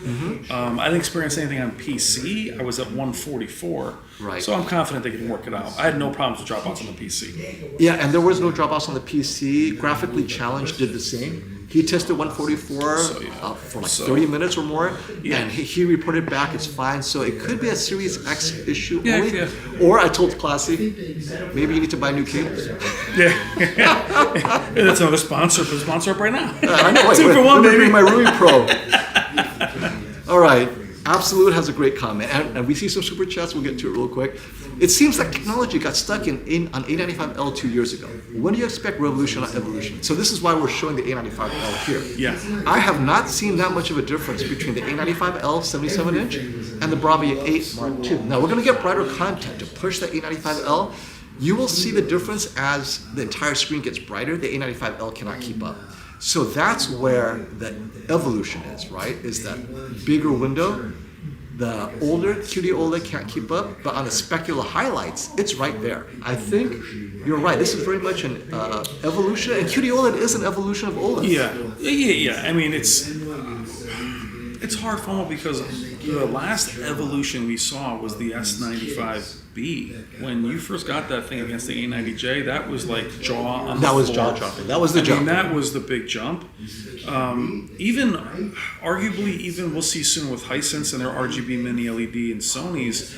There were times when we were in Japan where the Sony RGB looked like it was an evolution. There was times where it looked like a mini LED. Yeah. So what will be a huge jump? It's just hard to tell, guys. I mean, when it comes to technology, sometimes it's subtle. You see that with graphics cards. Sometimes it's 10% or 15%. But that's why we hear like 20% brighter. Well, the 5090 is getting a lot of slack for not being that big of a jump. Because it's rasterization. It's big jumps with DLSS involved. You have to enable all of that. But Then you get with it. just natively, it's not the jump we want.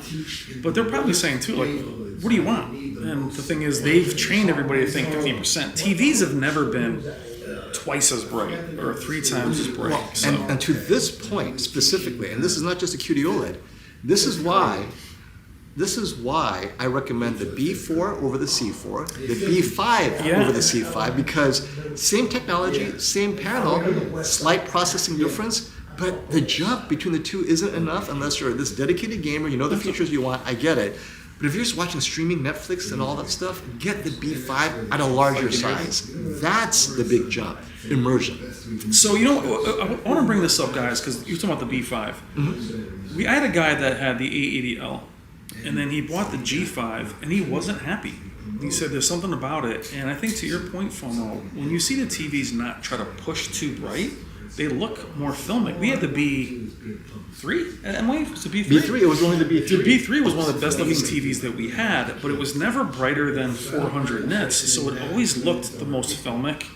The others looked like they were trying harder, so I told him I think that he feels like the G5, by being too bright, he was maybe losing some of the shadow detail, and he may. But the A80L was never going to try and get close, so it probably always looked great.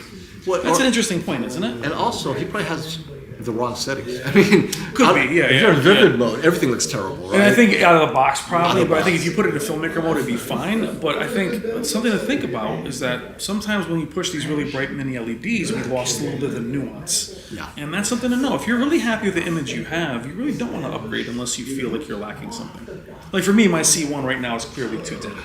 I find it too dim, which is why I'm upgrading this. Oh yeah, I wouldn't touch, for myself, because HDR impact is my thing, I wouldn't touch a TV that's not primary RGB or qd-oled been unleashed like the Bravia 8 Mark II or the So for you, you don't A95L. feel the reason to jump up to anything unless it's these two. Well, actually, it would be the G5. I don't think I can get a qd-oled as my reference this year, because for me, reference really is HDR impact without soon. losing too much color, and I have That's a yet great to shot. see it lose a lot of color. Or Well, in this shot here, this is where the G5 looks like sunshine, looks like it's real sun yeah. versus the others. If I'll pause this one, this is a beautiful shot.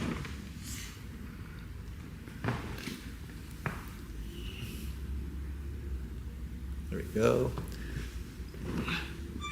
Yeah, I mean, look at the color saturation on the G5.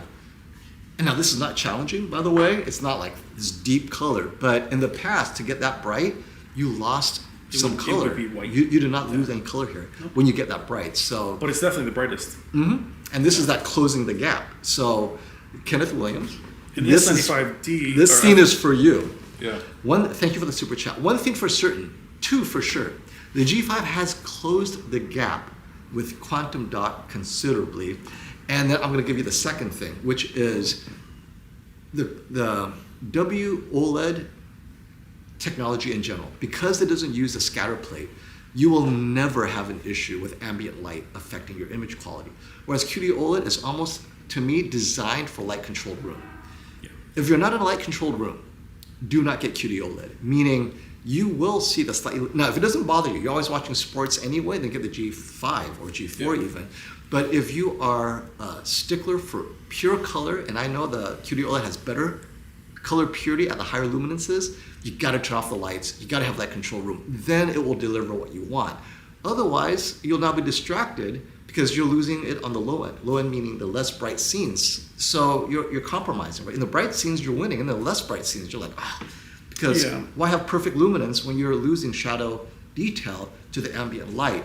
So qd-oled ends up being a use case specific technology, whereas the G5 is doing a phenomenal job being the jack of all trades and really nearly the master of all of them. Well, and also, I think when we say light controlled room, if we really are specific, if the sun is, like right now the sun's not hitting the screens, as long as it's not hitting the screen, you're fine even in this environment. Once, if it does hit the screen, it's no bueno. I mean, it can't be, I couldn't film it at all when the sun hit it. I could still film the G series, it would just have a lot of reflections. qd-oleds really struggle with direct sunlight, and that means directly hitting the screen. Tony, what's up, brother? So thank you for the super chat, Kenneth. Tony, if you want to go around the back, you can see And hide? or just go. You can see the Bravia. It's right here in the middle. Mr. Lee, thank you for the super chat. Did Bravia 8 Mark II come with a full screen peel? So that's the question. Yeah, someone asked if I could take off the glossy screen. I'm like, what do you? Yeah, don't take off the glossy protection. Robert, when you unboxed it, or Wendy, when you unboxed it, was there a protective screen on top of the Bravia 8? Yes. There was. There was actually Yeah. two screens. Two! Well, there was Sorry, a just watch the plastic console bag next to you. and a protective screen. But there is that protective yes, sealing. the A95L Yes. didn't have the full screen, and there was some abrasions on it. They do have a full screen now to peel off, Yeah, so yes. I have to which make is a big sure. deal actually. I mean, I don't know why they ever didn't do that, to be honest. You know what? I think that was just they forgot. Well, those bags are expensive. The anti-static bag's like $300. Yeah, no, they just forgot. And so let me just make sure if someone's watching this later. Yes, the Bravia 8 II came with the protective screen that you have to peel off carefully. All right, LTG Michael, thank you for another super chat, my friend. Opera on Max. G4 8i get any blinky artifacts? What's Opera on? Oh, you're talking about Max Soap opera on that? streaming? Oh, soap opera. Maybe opera on On Max? Maybe Max, soap any opera on blinking Max? artifacts. You know what? Let's do it right now, because motion is something that we can see, and we'll put it on right now for you. And then I'll find motion action to show that in. But oh, by the way, this is what we do. This is why you're here. Is if you have any requests. Pause it. So this is where you're seeing where the Sony's Color won't- saturation. but the Sony's won't go. Well, this is very interesting. If you look at the G5 in this shot, You're losing a lot of color on the G5, but you're getting the brightness. but you're losing on the S95 as well. It's the OLEDs because we're at 4,000 nits. The two qd-oleds won't Well, go there. So Samsung and LG is erring on the side of brightness, Yep. and Sony's are erring on the side of color accuracy, but it's not as bright. But it's different. That's what's interesting. It's a different part of their signature. They will preserve color, and this is a great scene. And This is where what I love about the scene, though, FOMO, is that the G5 and the S95, it's not a qd-oled issue or a RGB tandem OLED. It's their signature. so let me pause right This is here. only 2,000 nits. Right. So you see, this is what it should look like. Yep. So we know what the color should be. As it gets brighter and brighter, Yeah, so if you let it run, guys, so you're at 2,000 nits, I believe. that was 1,000, I think. Look at, there we go. Now you're at That's 4,000? That's 10,000. 10,000. Oh, that's why. But look at the Sony, right? It's able to, it wants to tone map that down, whereas LG wants to get you the brightness. Same with Samsung, though. Samsung's giving up erring on the that's- side of brightness. but It's yeah, unleashing but the brightness. That's what I love about the different presets. But showing you the most accurate preset FOMO, they're still doing it. That's great. That's great to see. It is. Which helps us in the shootout when they're all calibrated. That means if we push the content, they'll still look different, is what the judges need to see. And the reference monitor will show what the Sony is showing. But here, it's not as bright. They all look the same This is again. still 2,000. Yeah. We'll jump back up. It's 4,000. See, at 4,000, they I love that they the match the tone G5 map. still has the tone mapping, rocking it. Yeah, this is a good one. When it goes to 10,000, though, it's all bets off. Man. Yeah. That's what you think. And- People think there's a dead pixel you see on his face. Those little. Oh, That's actually dust. And on the 4,000 nit, guys, there is no movie, nothing on streaming other than Jennifer on YouTube that will hit 4,000. Everything is under 2,000. There's the occasional Blu-ray where, maybe less than 1% of the entire movie could hit 4,000, but generally speaking, you're not going to get above 2,000. And that's why in comparisons, I don't use the LG demos or even the Samsung demos because they max out at 1,000, I believe, maybe even less. So they unless you're using two different TVs from different manufacturers, like LEDs, they look the same. OLEDs look the same, so I don't show them together. And so for you, we will turn on the soap opera on Max and see what happens. I'll find slightly faster action, and we'll see what happens. Clarity. Oops.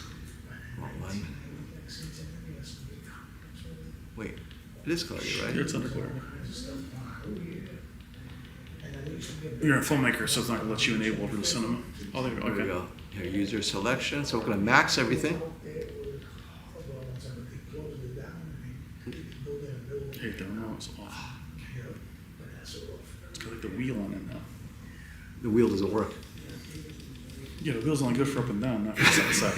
You need like a roll And ball. so- You need like this thing. Right, yeah, trackball. So we've maxed out motion, and we're going to get content that lets you see that. I'm going to put on some football running around, so we'll see. And let's max out the Sony Bravia 8. And we'll do the same with Samsung.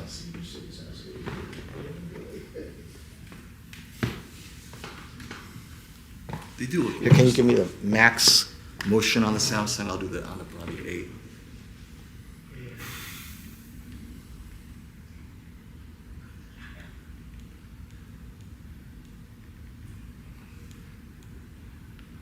Brian, that thing is so nice and thin, man.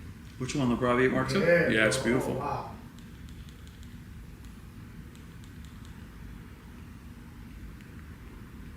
Where's these? Oh, you guys sold that last 895. Where's the?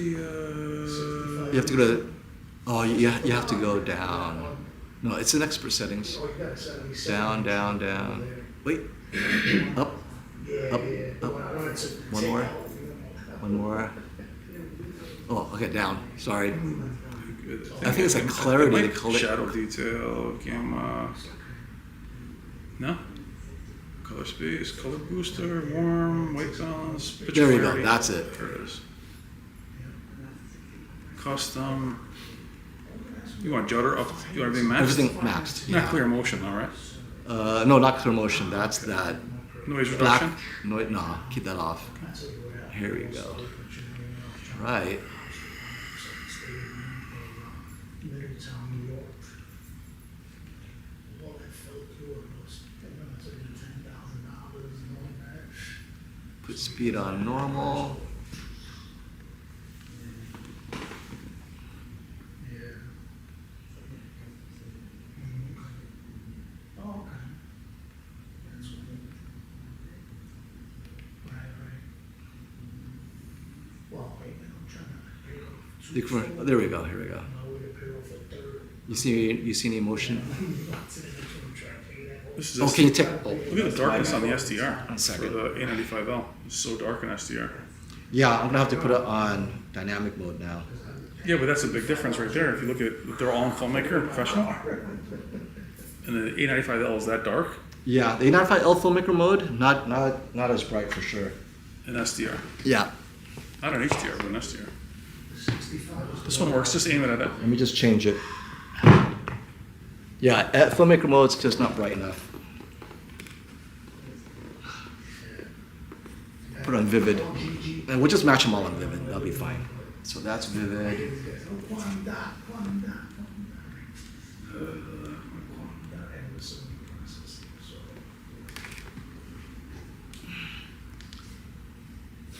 Or should we change them back? We're on dynamic.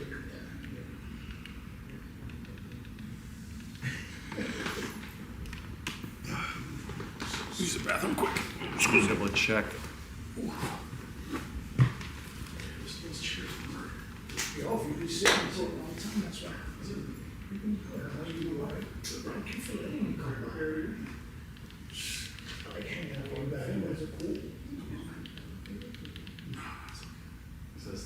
That's more than lifting weights, all that means, that's what it is, Mr. Vin Diesel of the years. Every day.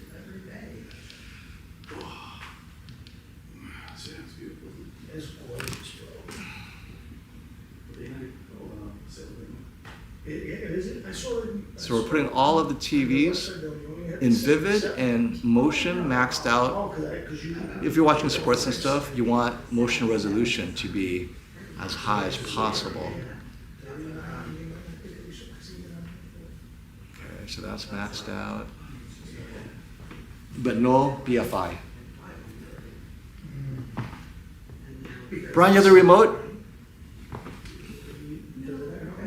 Nope. I think he has it on the right one anyway. All right. So let me see. You have the remote. Did you put it on dynamic? Yeah, it's right there. It's on Dynamic? Yep. And did you max out the motion? Yep. All right. No BFI though. Perfect. All right. Let's see. That's $1,000 off right there, that's a great deal. Great deal. Here's one.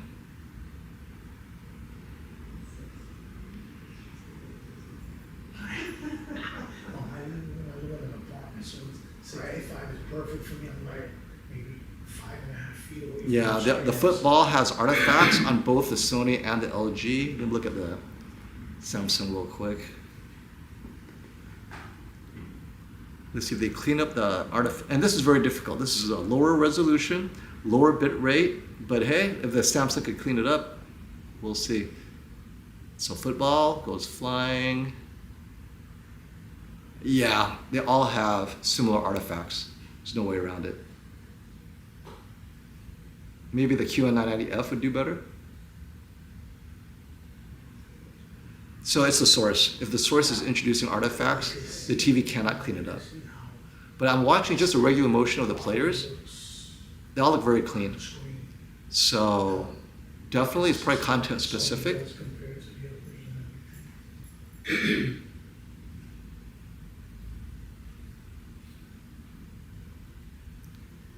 Oh, right there, the Sony got it. The G5 has more. I'll adjust the, when he throws it,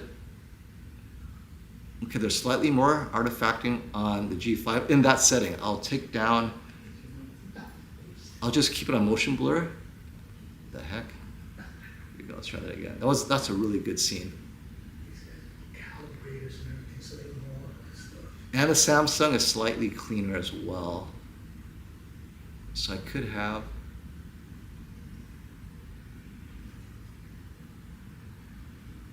I should have memorized the timestamp. There we go. That's there it is.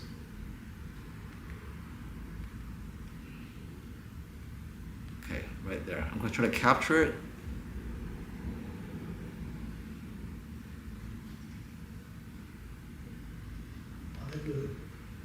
Okay, so the reason I'm pausing here is this is where I saw a little bit of the artifacting on the G5.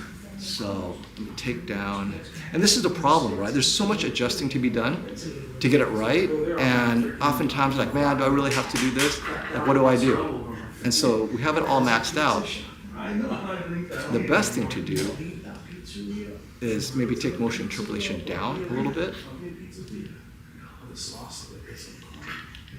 The de-jutter. Oops. I stick it to 5 and see what happens. Now I know you guys aren't going to see this because YouTube and my cameras capture and it's not high resolution, so you have to listen to what I'm saying, unfortunately. All right, let's try the scene again.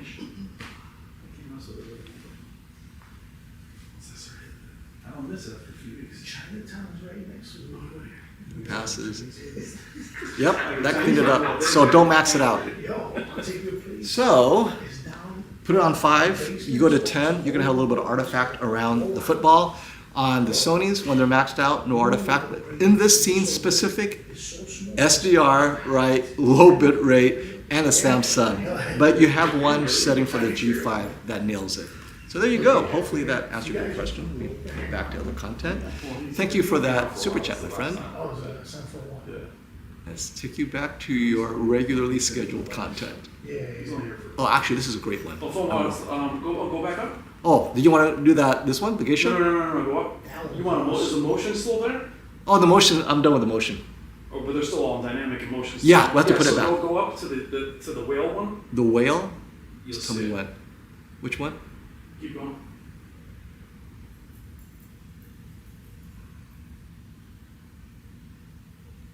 Or maybe you don't have it, but you had it. Well, there's the thunder one. If you want the lightning one. Which one? Come now. That one? Nope. Keep going. This Keep one? going. Keep going. Keep going. You want the robot? One more. One more. That's the lightning one. That one? Yep. All right. Let's change everything back to filmmaker mode.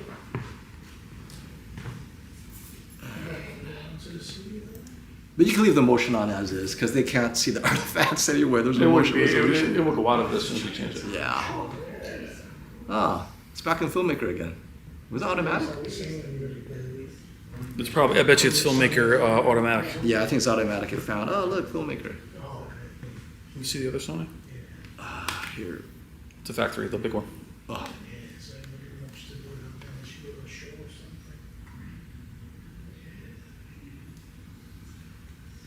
Okay, so we are back in See the Roku? I'll get you through this. professional accurate. Which one? The Roku. There we go. Okay, we're gonna go to, last time we did this, we had a scene where is it HDR impact or is it color saturation that the creator wanted. Jennifer was here, Jennifer Gala, and she said, I wanted HDR impact. Let's see how the Bravia 8 does in this same scene. Does it do anything differently than the Samsung, which erred on the side of color saturation? So Brian, oh, already, I'm seeing a brighter sunset on the G5. I like that. So what we're looking for too is on the qd-oleds, we always saw more rain in the detail. You'll see it in the next shot. I'm gonna darken the exposure a bit so you guys can see the specular highlights better because the focus is on how they treat the brightness and specular highlights in brighter scenes. So if you look at the white on the S95, Well, actually, can you go back one frame? of course. That last one. I noticed the A95L this is where the Bravia 8 steps up. Notice the Bravia 8 is slightly brighter. And the G5 is definitely brighter, but it's a touch. So this is where the next generation, Roku, man, I hate this remote. right here. Look how, yeah, You gotta interesting. get rid of the menu with the Roku without going all the way out. What? Oh, up here. That's how you go back. Oh, okay. There we go. Yeah, that was super good. They get Is some- it me or is the A95L slightly blurred? It's not even sharp. It's the opposite of sharpening. Yeah. Well, the whiteness on the S95F and on the G5 are more present. I wonder if the G5 is over sharpening here. Look at the edge of the clouds. Or is the A95L just not tone mapping it Is and it clipping? still an inch? Because the Bravia 8 and the S95F are more similar to the G5. Do we have facial expression enabled or no? No, I turned every facial expression. It's Contrast. called expression enhancer. Facial expression. I took my face off. All right. In the meantime, let's hit some of your super chats. Thank you, my friends.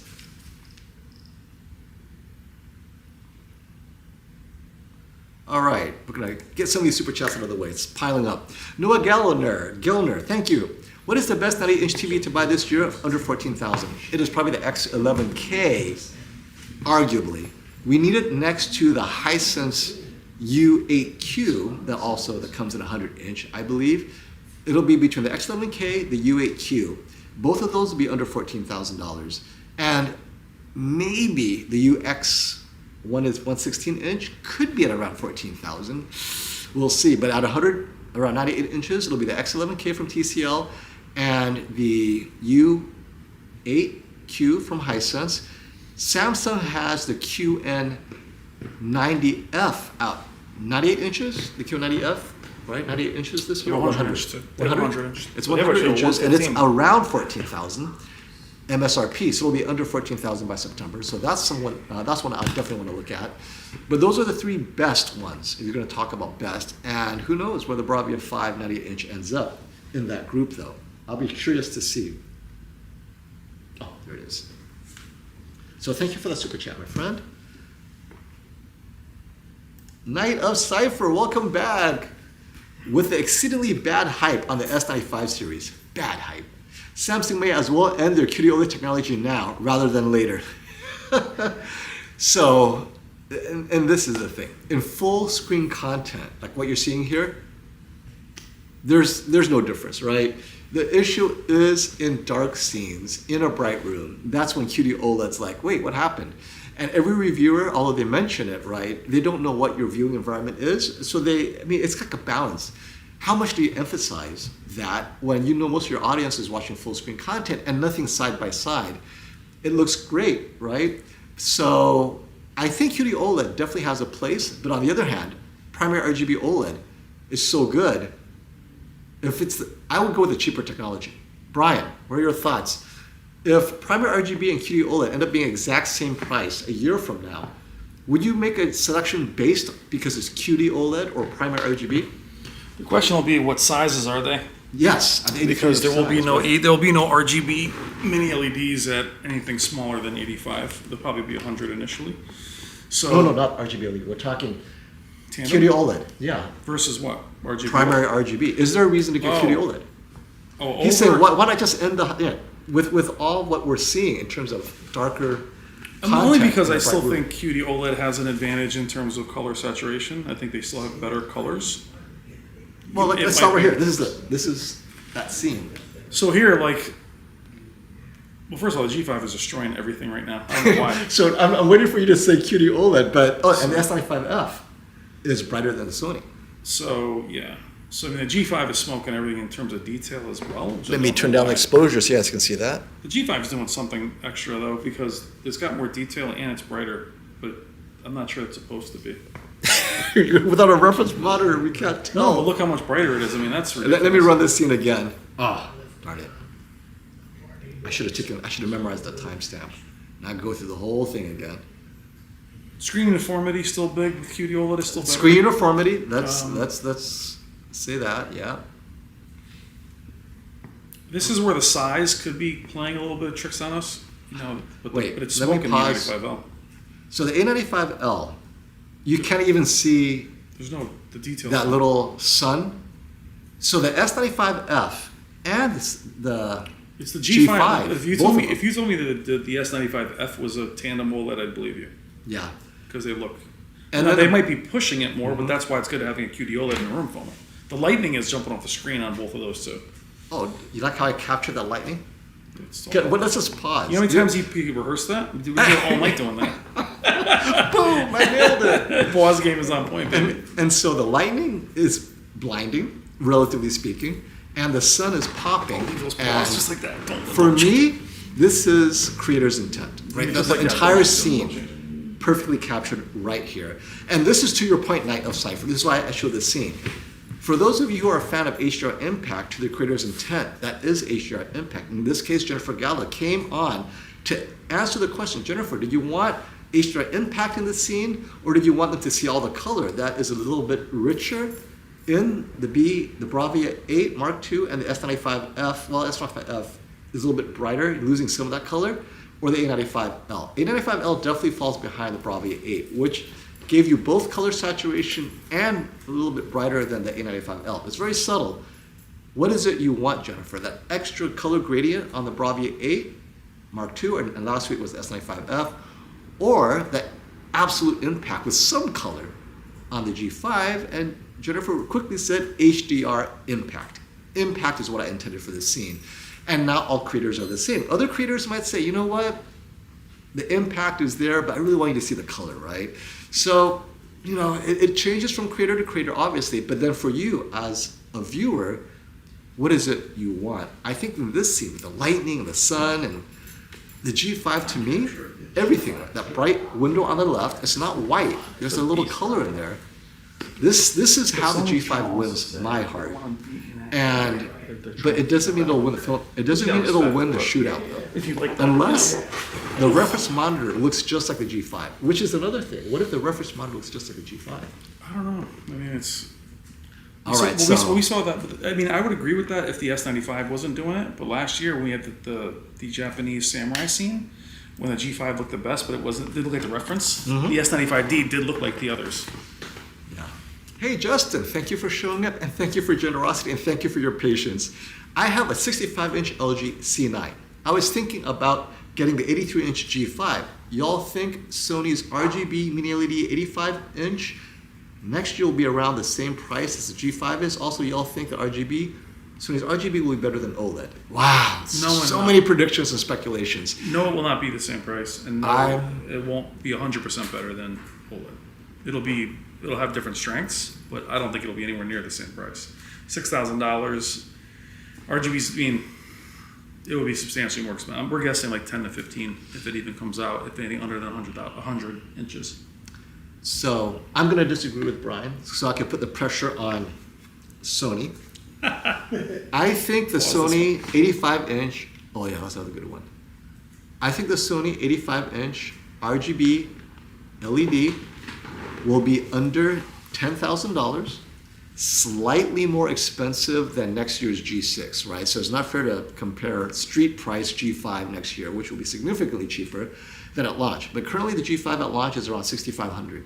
So the 85-inch RGB LED from Sony next year, prediction, I think maybe it'll be $7,500 to $8,500. That's my prediction. I think they're going to they want to, again, pure speculation on my part. I know Sony's going to beat me up. Well, how can you be talking prices? But I think they should keep it in the 4 digits, under 10 grand. Whether it's $8,500, $8,999, but keep it closer to the G5. So the G6 next year is $6,500. I'm hoping $8,500. I'm predicting $8,500. We'll see how close I am. But that is a good sweet spot. I think people might pay the extra $2 grand to be on a next generation jump in LCD TV technology. So that's my prediction. And so it's not the same price, slightly more expensive. Also, y'all think the Sony's RGB will be better than OLED. Better is use case specific.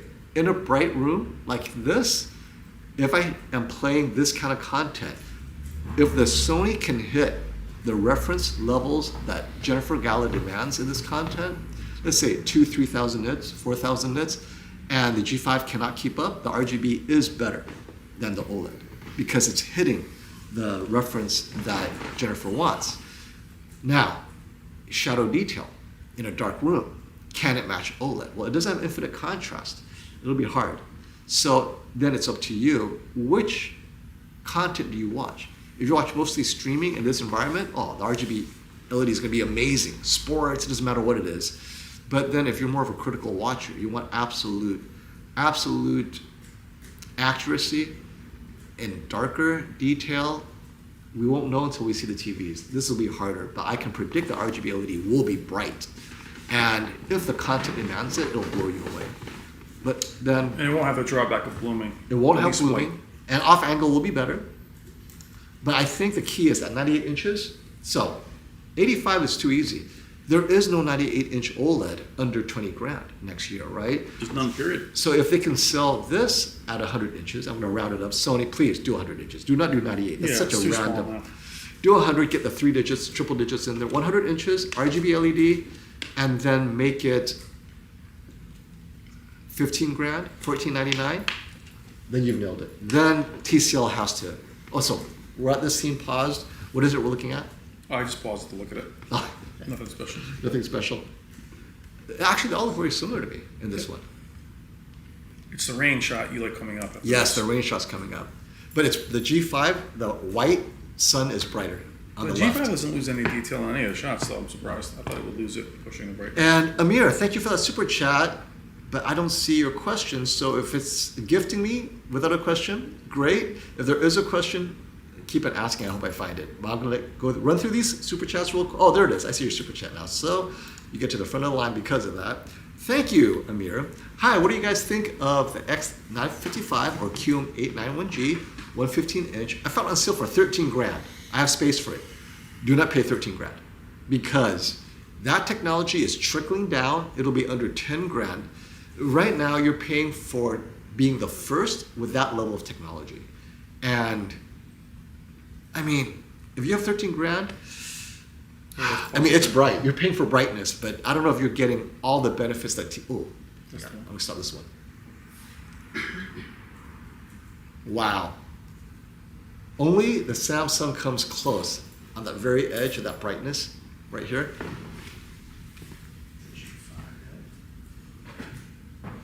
Right here. You can notice it from over there. The S95F comes close to that. The Sonys are bringing that down just a touch in brightness. Touch. Touch. It's a lot thinner. Yeah, there you go. Big difference. from Again, the Samsung. HDR impact. Same with the S95F, though. And the Yeah, Bravia. S95F. So the Bravia did not unleash it. If anything, the A95L feels a little bit brighter this scene too. I think that's just, yeah, I would say it's just size, but no, Size? it's paler. It is, paler. right? Yeah. It is a touch. So HDR impact, if that's your thing, it's hard to go wrong with a G5. And the colors are all there. Or Otherwise, the I would mention it. S95F, for that matter. Yeah, S95F.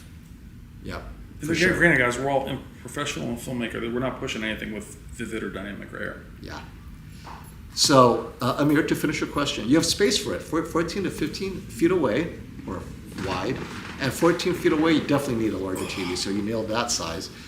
Cable sports, including one 4K channel and Z2 movies. So, the thing with cable sports, and this is the part that I cannot test, because everyone's cable box is different.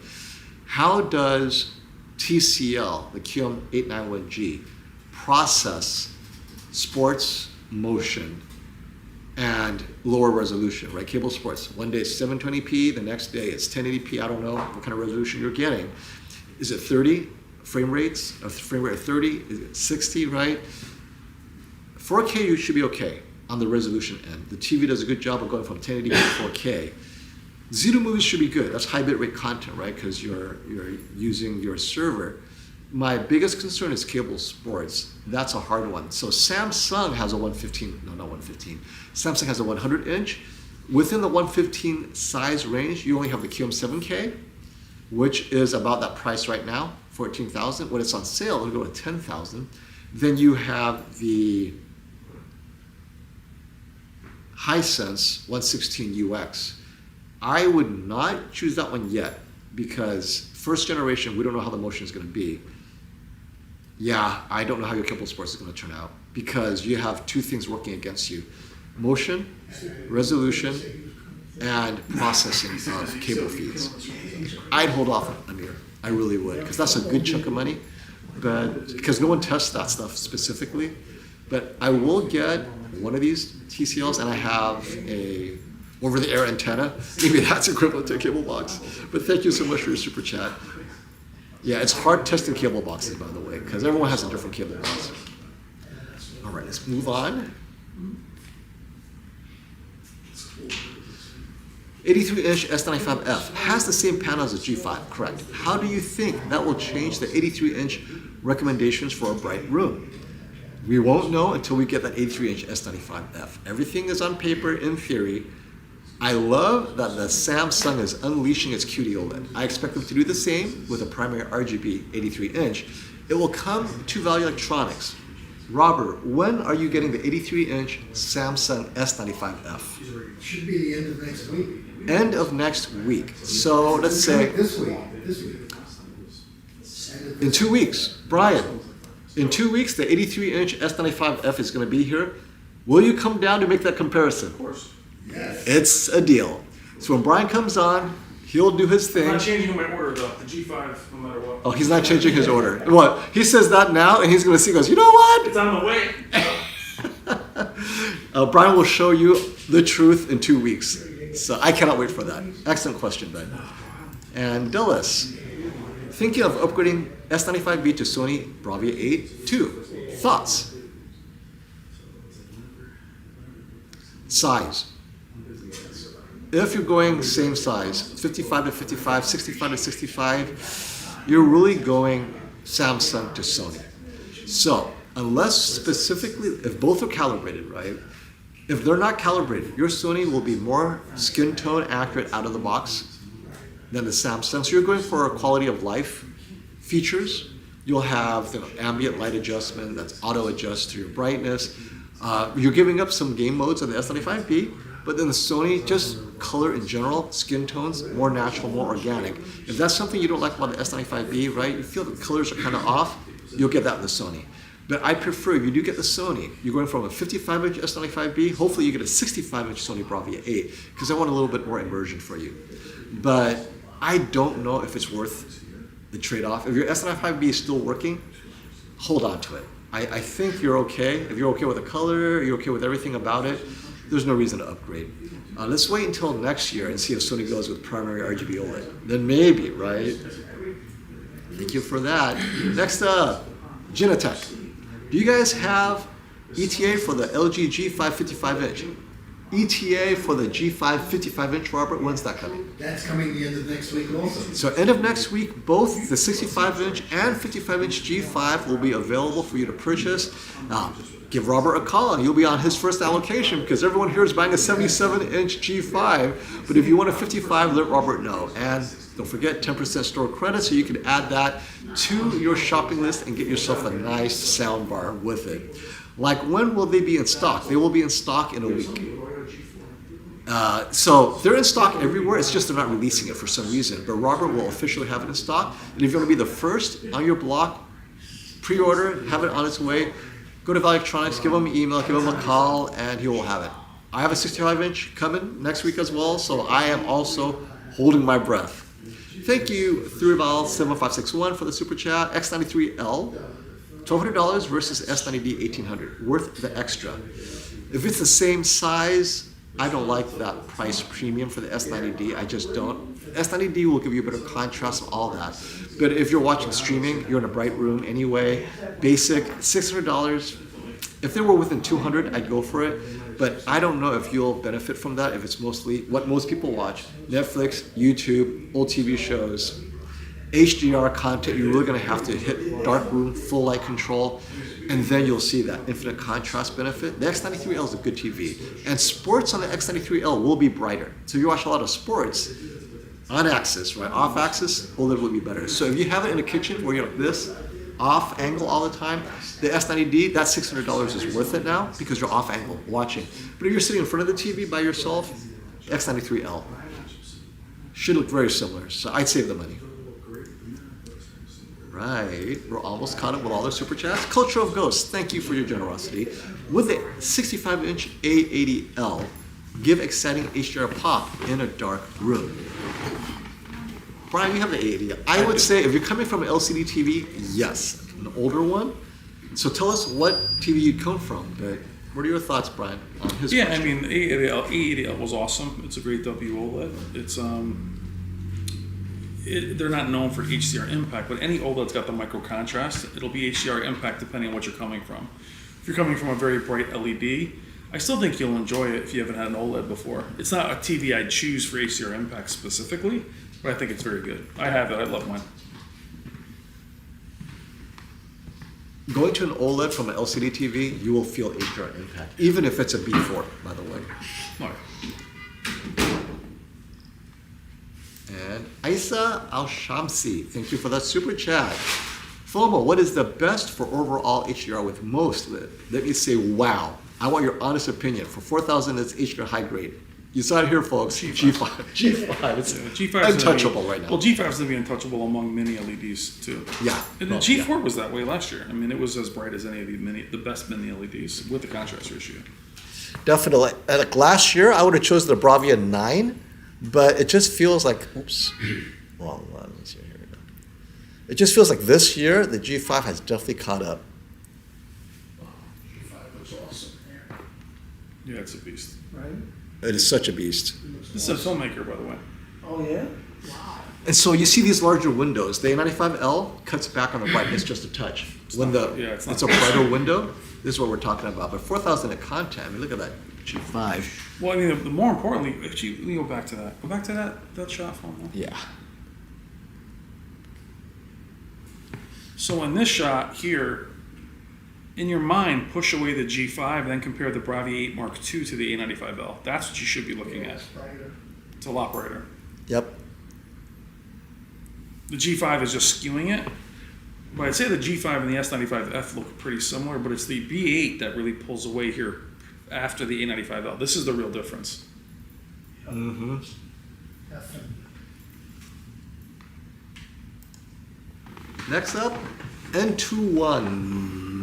I don't know how to pronounce that. Thank you for the super chat, though. How does the G5 perform with low brightness settings? Do the colors lose saturation? For reference, I set my S90C brightness to 5 in the evening. You won't lose color the other way. What we've seen in this room is you don't lose color saturation. Not lower. You would lose it at higher, but you're not losing it there either. But he's asking if you have lower brightness. Yeah, and that's the thing Its is strength is color when it's low. I'm gonna have to do that in a light controlled room like my studio with specific movie content that I'm very familiar with. You can buy. Oh, that's amazing. That's awesome. Thank you. I forgot my phone on a Lyft ride, and the driver just came down from Manhattan to give it to me, and I'm gonna have to give him a nice tip. It just saved me a lot of I time. took care of it. Oh, you took care of him? Yeah. Oh, thank you. Oh, that's awesome. Thank you, Wendy. Okay, so back to saturation, and to be frank, color saturation at low brightness has been an issue for many TVs. And so it changes year to year, model to model, and depending on the content. So we'll be testing that, and I'll talk to Classy at length because he likes to test low luminance colors, movie-specific settings, right? And so that's something that I'm gonna have to revisit at a different, why is the color completely off here? Yeah, it's like newer than You know, old. let me check the These are color. raised. These are always raised too. No, but the colors are different. I think, like, it's reading the, It might be one of the HLG ones. oh, it's in vivid, why is it in vivid mode? All right, redo the whole thing. Yeah. That makes sense. Well, you guys saw that, like, wait, what? was It automatically went to vivid mode, because you know, we didn't touch this. There we go. There we go. Yeah, now the 95L ones. The 85L is still really dark.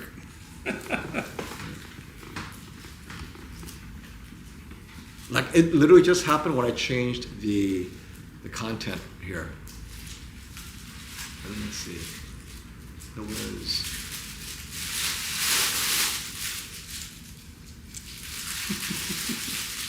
I'm gonna die, dude. all right. Let's find that lion that we like. Oh, actually, you know what? Let's try the new one.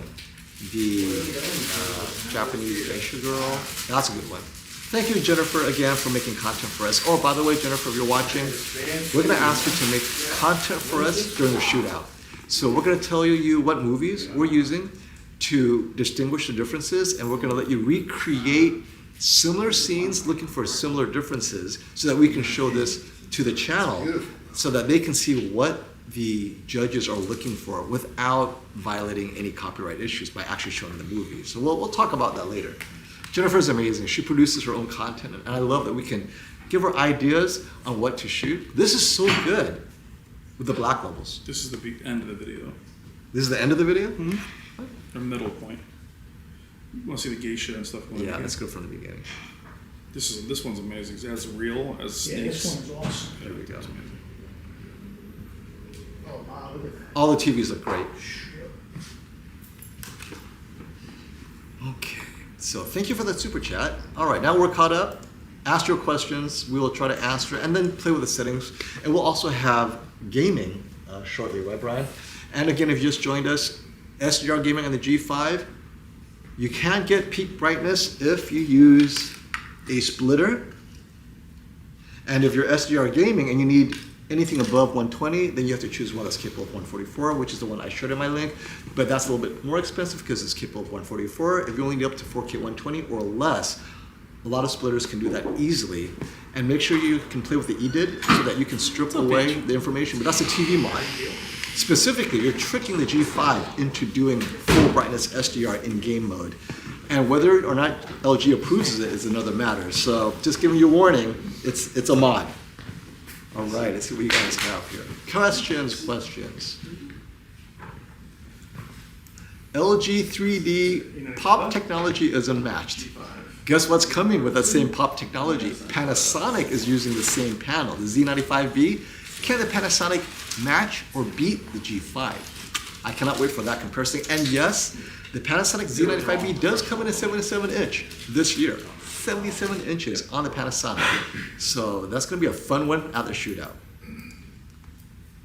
Hey, Kenneth, thank you for hanging around and giving me another super chat. Watched Zero Dark 30, Bin Laden and Night Raid on the 77-inch G5. The shadow detail and gradation was insane. Infinite contrast, my friend. Couldn't see anything in that scene before. Yes. So LG has addressed black brushing. If anything, right, they are really good at focusing on the shadow detail now. And in a light-controlled room, you can enjoy that infinite contrast. Congratulations, Kenneth. I'm so glad you're enjoying it. I hear you. I envy you. I have a 65-inch and it's not out yet. Does the G5 at 83-inch have the same screen performance as the 77-inch? Absolutely. Yeah, that is something. Also, would you rather have the TCL X11K at 98 inches or the G5 at 83 inch, budget under 14,000? I'll tell you, if you're watching movies, cinema, right, we're not gaming, let's just exclusively talk about HDR impact. If it's, and it doesn't matter if it's light controlled or not, we're talking about immersion, I would go with a 98 inch because, oh, this is so rich. Actually, go back one. Oh. So it's lost a little color when it went up. You saw that? So sorry, no. I personally, if I was watching in a fixed theater room where I have to be 9 to 10 feet away, I'd go with a 98 inch. I really appreciate immersion. And I know how to do the TV settings to give me whatever I need, right?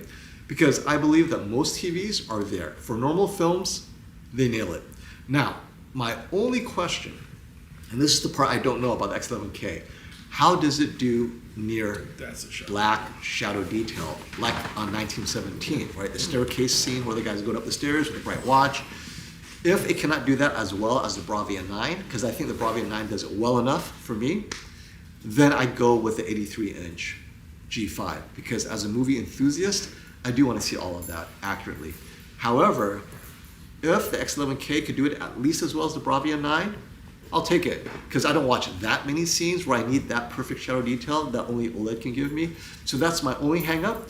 But if I'm watching mostly action movies and just normal movies where near black shadow isn't 2 minutes of the scene or 1 minute, then the X11K should be fine. But this is all speculative because we haven't seen the X11K, right? We're assuming a lot, but having spoken to TCL, they were very specific. They designed the X11K to take on the Bravia 9. They designed the X11K not as a gaming TV, but as your cinema, unicorn, dream TV, and that's what they're going to stick to. HDR impact, near shadow detail. image processing, and that was their objective, is to say, hey, we could do Bravia 9 better than Sony. And that's why I'm like, oh, there's a lot of hope. So, but I love it from the 90-inch size, right? But keep in mind, it's not a gaming TV. It could game, but they're designing it not to be a jack of all trades. This is that cinema projector replacement that they want people to check out. Good question, Noah. AO Join, thank you for the super chat. Brightness preferred test, please. All right, let's put all the TVs in their brightness preferred. Let me know when you're ready, Brian. Yep. All right, so we'll start with Sony on brightness preferred. Oops, terrible, my bad. Let's try that again. Sony on brightness preferred. And dynamic tone mapping on the G5.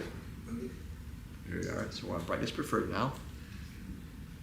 So this is, you know, in a bright room like this, you would turn that on. I'm gonna put active on the Samsung.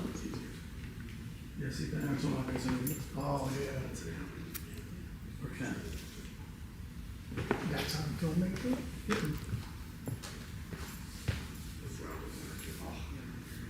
Oh, okay.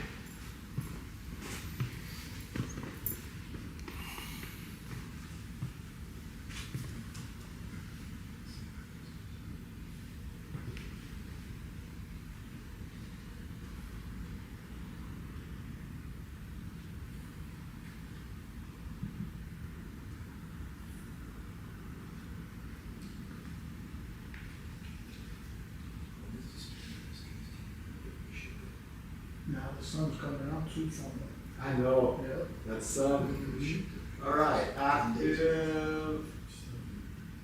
All right.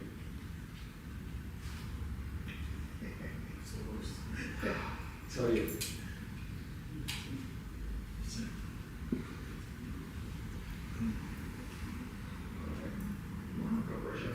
I know.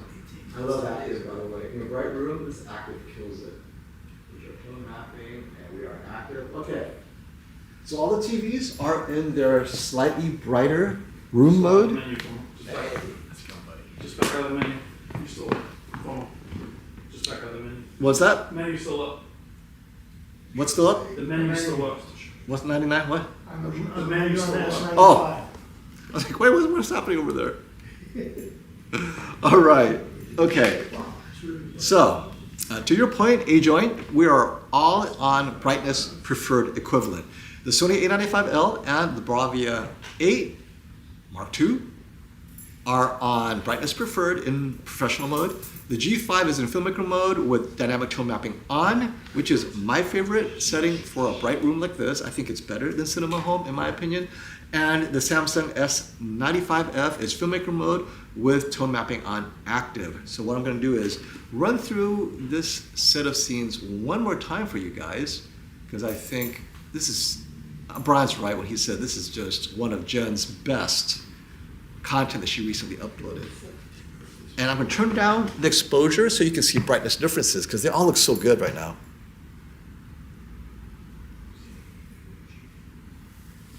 So this should separate them a little bit if there's one that's brighter than the other. And yeah, they all do such a good job. Maybe they're just copying each other because they all look great. I mean, look at that. And we're gonna run this through that other scene, Brian, with the rain. I wanna see that. Oh, I've never seen sweaty skin so bright. Love it. So let me change. This is not accurate. Let me change the label because I don't want people to think, oh my gosh, what's happening over there? Bright.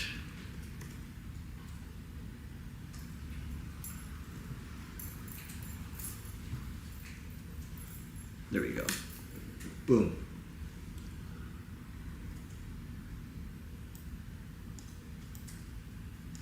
Okay, so the G5 with its tone mapping on, it does have a slight edge, but it's very slight, very slight. So in a brighter room, they all look so good.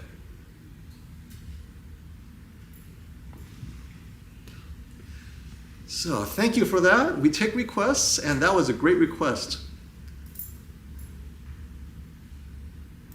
JP Gars, thank you for the super chat.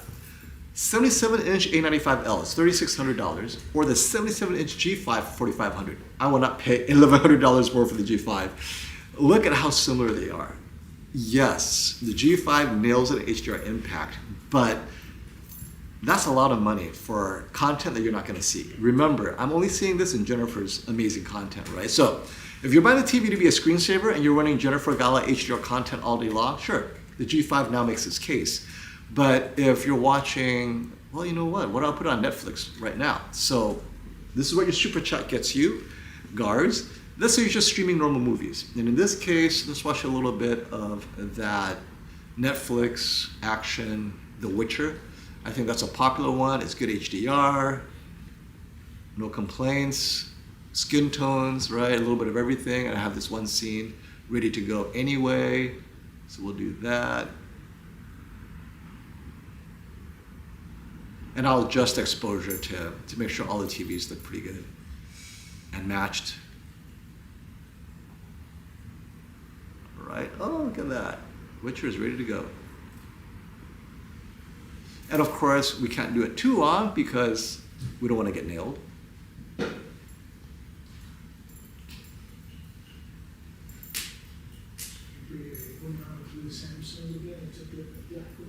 Is that it? Did I miss my favorite scene? Because I did not memorize the timestamp. Oh, this is a good one. Let's do this one. I like this one. Okay.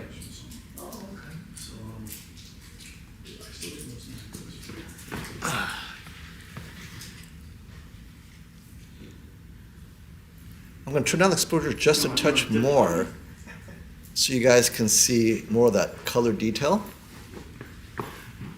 And so this is a great scene because you have both brightness and shadow. Where his hands are, there's a lot of shadow there. And I'll turn up the exposure, guys, to see that. But we'll start with the brightness. So the G5 is a touch, just a touch brighter than the other TVs because this dynamic tone mapping on is doing that, right? We're in a bright room, it's pushing a little bit harder. If I put them in filmmaker mode where it's static, they should all look the same. But I want to hold this first so you guys can see. And then we'll put it on static and accurate so that you can compare, right? But here we are. Then let's drop exposure, see if there's any differences in shadow detail in their bright mode.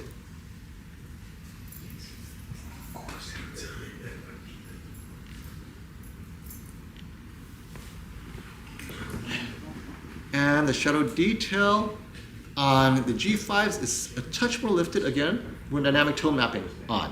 So let's put on static mode now, or rather accurate dynamic tone mapping off, all that good stuff. So let's put the Sony A95L, let's take it off of there, it's brightness preferred, put it back on gradation.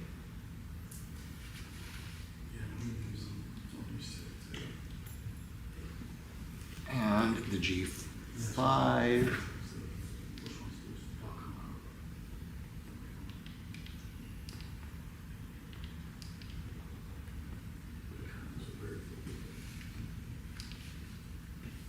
So when you turn dynamic tone mapping on, you're maxing out its headroom to a certain degree, right? Turn off. Look at that. This is why I prefer it on in a bright room. You get to see all that detail. It dropped easily like 300 nits. And the Sony Bravia 8II.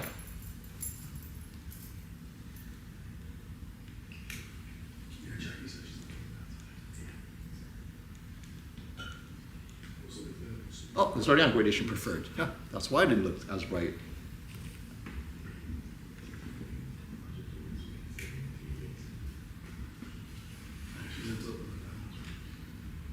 I do love the Samsung Tizen a lot.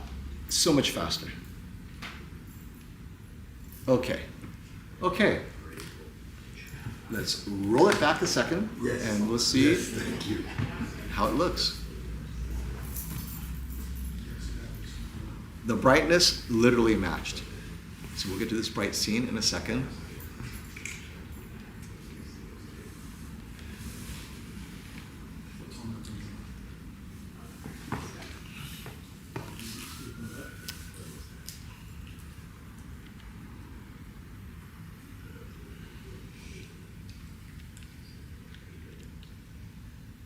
right.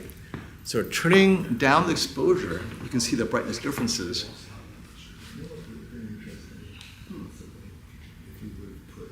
And right.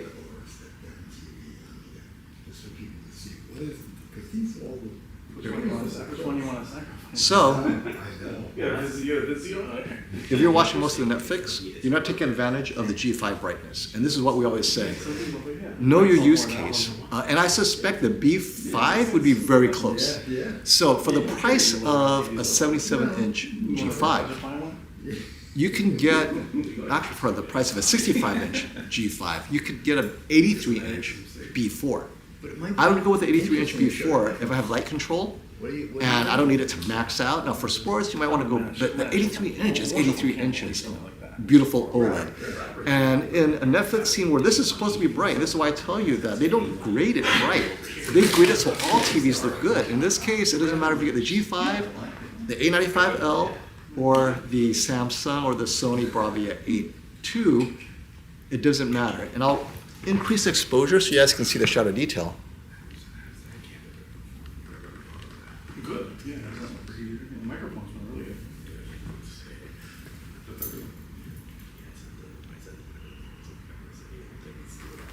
Right? The shadow detail looks identical. And that's another point, is they're OLED. They all look good below a certain brightness. Like below 200 nits, identical. And most Netflix shows are all under 500 nits. All of them. Like this one, right? This is supposed to be HDR, right? So yeah, hopefully that answers your question. Thank you for that super chat. I better take it back onto YouTube, play this too long, get in trouble. But while I'm on this, let me see who else has a question? Hey, thank you, Lion, for the generosity. I don't see your question, but maybe I'll find it somewhere below. Ask again if I missed it. Noah, thank you again. I appreciate the excellent answers. You're welcome, and thank you for thanking us. All right. How close is too close? I don't know. How big is your TV? So I game, from an 83, I game about 6 feet away, and I watch movies about 8 feet away. I find that's perfect. So that's why I'm so tan. But in HDR mode, is it too bright? Right? I mean, is it too bright when you game? Oh, I'll see. I don't have it yet. I'll have it next week. So how far again from an 83-inch TV? In my house, I'll be 6 feet from an 83 gaming and 8 feet watching movies. Okay. And you guys are wondering, yes, I'm using Roku because I like this remote. It's so fast. You like a little fast, a little stuffed animal tag in the bottom? Yeah. It was the whole family's name. The whole family, right? All right, here we go. That new one's phenomenal from Jen, isn't it? I love that new one. Thank you for that. The Storm one is here. You want to go back to the Storm one? Yeah, this is my list. You know what? Let's do the line. We haven't done the line yet. And we're going to do gaming shortly, my friends. We're just doing HDR, by the way. We're not going to go into the whole SDR debate. Suddenly the Bravia Mark II looks as bright. Yes, because it didn't need to get any brighter, right? Because the creator only wants to go up to 300 nits. They could all handle that. Remember, and so this is the same thing that I'm going to have to remind everyone. The reason we use Jennifer Gallo's content is she does it bright. She pushes it. She pushes it so the TVs can separate themselves. But regular content, other than Jennifer's content on YouTube, right? Regular content on YouTube, regular broadcast content, regular movies, HDR Well, movies. more importantly, from don't a get lot that of the LG or Samsung demos that we've used in the past, they stop at a certain nit. They all will look, the TVs look different because they're in different presets. Otherwise, they would look all the same. If we did like an LG demo, they'd be identical. And this is why I always ask you guys, one, what are you watching? Two, where are you coming from? And the LG B4 and this year B5 will end up being my recommendation more often than not, because I'm taking that money you saved by not getting a G5 and getting you a larger B5, because I know you're watching news and you're watching streaming. Now, if you're watching sports and you're complaining, man, this hockey stuff isn't bright enough because I'm in a bright room, yes, that's when you get a G5, a Bravia 9, an LCD mini LED.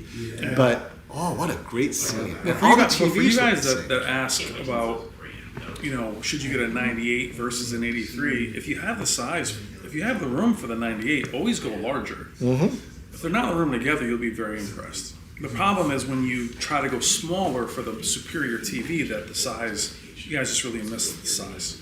I wanted to stop in this scene, Brian, because all the TVs look the same. And so, wait a minute, how come the Sony 7 looks brighter? It's because the The creator, content's not calling for it. Jennifer, didn't make it brighter. But they all look phenomenal. Pause. And keep in mind, we're also on the accurate presets. If we wanted to juice the Sony dynamic tone with- mapping? or even just live color settings like that, if we were in, say, standard, you'd see it look different. The problem is the standard on the Samsung is aggressive. So I'm going to compare these after for a video. It'll be out in a few days, and I'll go out with the other presets. But Sony will always be less aggressive. It's not because the TV can't do it. It's just they don't want it to. They want to maintain their signature, which is really important. And this is a great scene because they all have HDR impact. It's just not 2,000, 4,000 The G5 nits. is ridiculous. Yeah. The G5 has the headroom. But there are no movies out there right now outside of less than 3 The Academy Award-winning, Academy Award-winning Alpha. Pan and Alpha. Pan trash. Both of them are awful movies. The best of the group, Mad Max Fury Road, right? Yeah, like that. They were looking for the guitar player. Colombo forgot That's to mention Colombo earlier. Well, Columbo. Yeah, Columbo test. I'm not going to do a Columbo test this time. Columbo's getting killed. Yeah, he's just like he's going over in his grave. Yeah, why me? What did I do? He's Italian. Man, watch out. So all the TVs look the same, and this is what you're going to get when you get any of these TVs, normal content, they're indistinguishable. So what ends up being differences are what we call quality of life. Features. LG, 5-year panel replacement warranty if anything goes wrong. Sony, you have that Sony skin tone, color science. Samsung, you have gaming, motion, game plus, people want. LG, you have their HGIG, that's consistent, but then SDR, unless you get a splitter, SDR is not going to be as bright in gaming, the Samsung will. Or if you have an Xbox Series X on the Samsung, you might be getting dropouts. On the Sony, you love the Bravia 8 Mark II, it doesn't come in a 77-inch. You have to go with that A95L, which as you see, when you push the brightness, it starts to fall back. So no TV is perfect, but they all look the same when you're watching normal content like this. So this is very similar to the scenes we had earlier, but it's under 1,000 nits. They all nail it, and they all look great. So in this shot here, though, I will tell you that we compared these all last week. The G4 was missing a lot of the color that in this shot. And when I compared them, the G4, G5, they're just what gradients were missing, and you see that now the Bravia, that all the qd-oleds match, or the tandem OLED actually matches the qd-oleds. Yep. And the G4 missed a lot of the different colors here. It was just orange, and it's all here on both of them. I mean, it's the best year right now for the shootout. I think it's going to be incredible. Yeah, this is a normal type movie scene. They're all in their accurate mode, right? Static or color gradation preferred, or on the LG G5, dynamic tone mapping is off. Indistinguishable. So minor that now if I turn on the lights super bright like this morning, suddenly qd-OLED shows a few issues, right? But now that it's darker, I'm not seeing that on the qd-OLEDs. It's what is it, 142, right? And qd-OLED's fine. Well, actually, I do see a little bit. I take it back. Well, this one is raised anyway. But it's more raised than the G5. More raised than the others, you mean? Okay, here's the question. Does the S95F have the same problems during gaming that the S95C did? I noticed you skipped to the S95D. So Classy is seeing dropouts on the S95F on the Series X. We tested it with a PlayStation Pro, a PlayStation 5 Pro with F1, and there was no couldn't issues. replicate it. No problem. Couldn't replicate It might it. just be an Xbox. And other gamers, like our friend Graphically Challenged, Display Guy, he tested it, PC gaming, 144, consistent, no issues on the S95F. So it could be isolated to the Xbox Series X. I know that Classy will continue testing. He'll show the results, but we're not replicating it right now. But then again, like I said, you're only a firmware away from trouble, so who knows?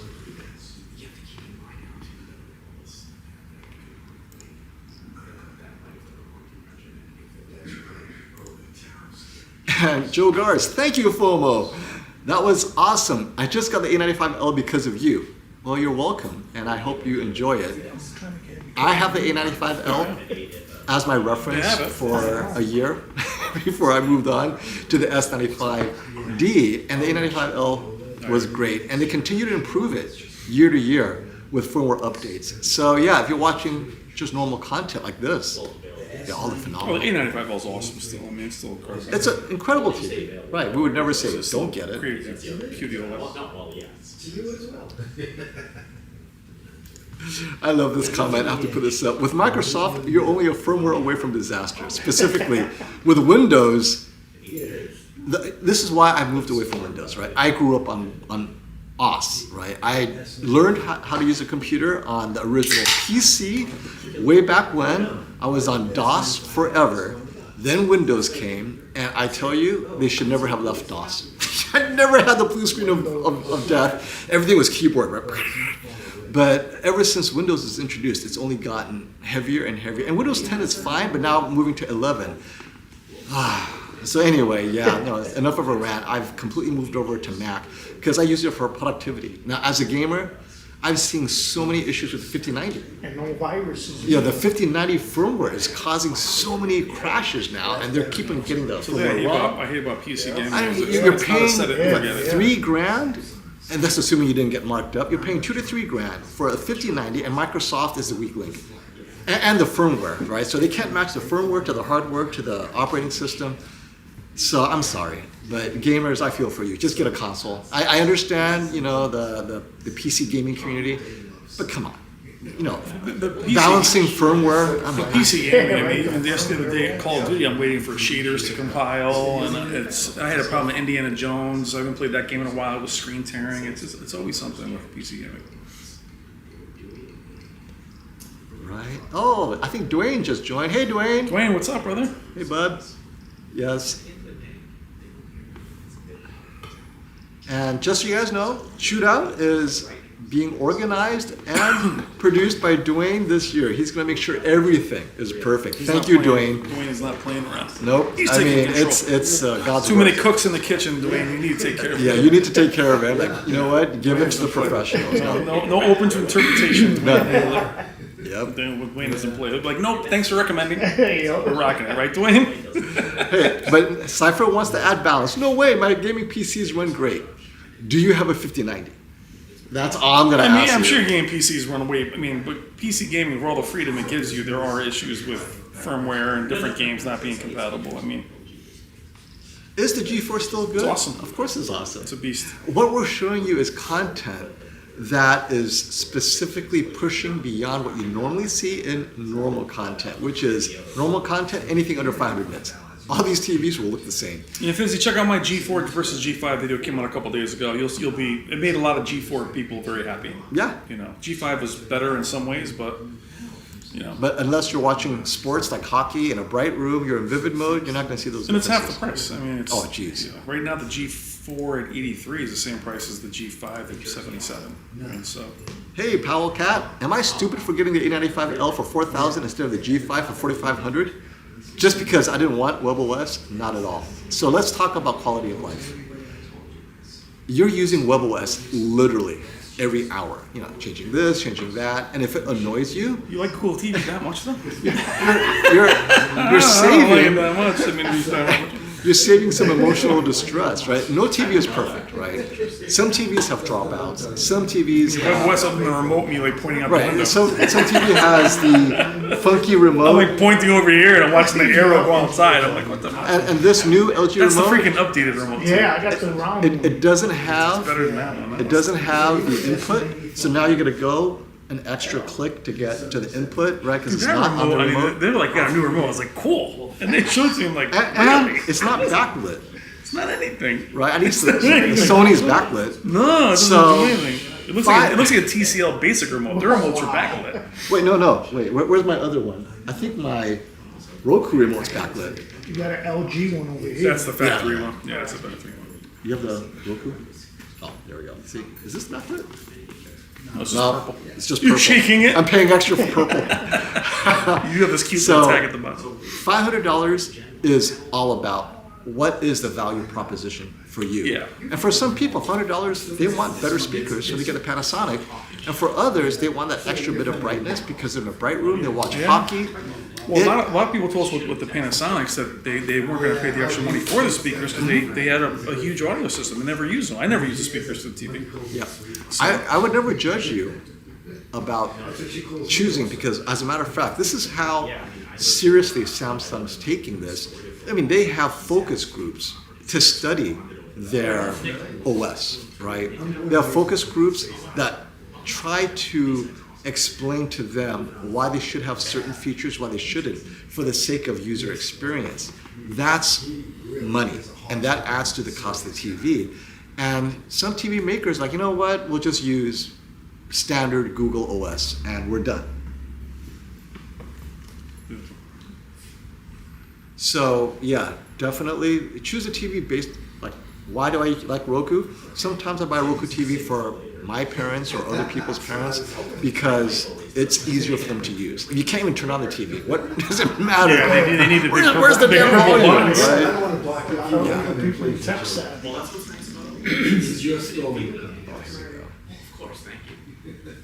Use that Amazon Fire Cube. I got the Cube. Oh, hey Brian, this is a good time to go to your gaming then. We're almost through it. All right. So we're gonna do some gaming for you guys. Brian's gonna do that. I'll answer some questions while we start flipping things around for gaming. Yeah. Let me find something. Here we go. So ask away while we switch over to gaming. Well, do you mind changing the presets to the gaming one right here? 8, I think it's there. Look how nice this is. You gosh.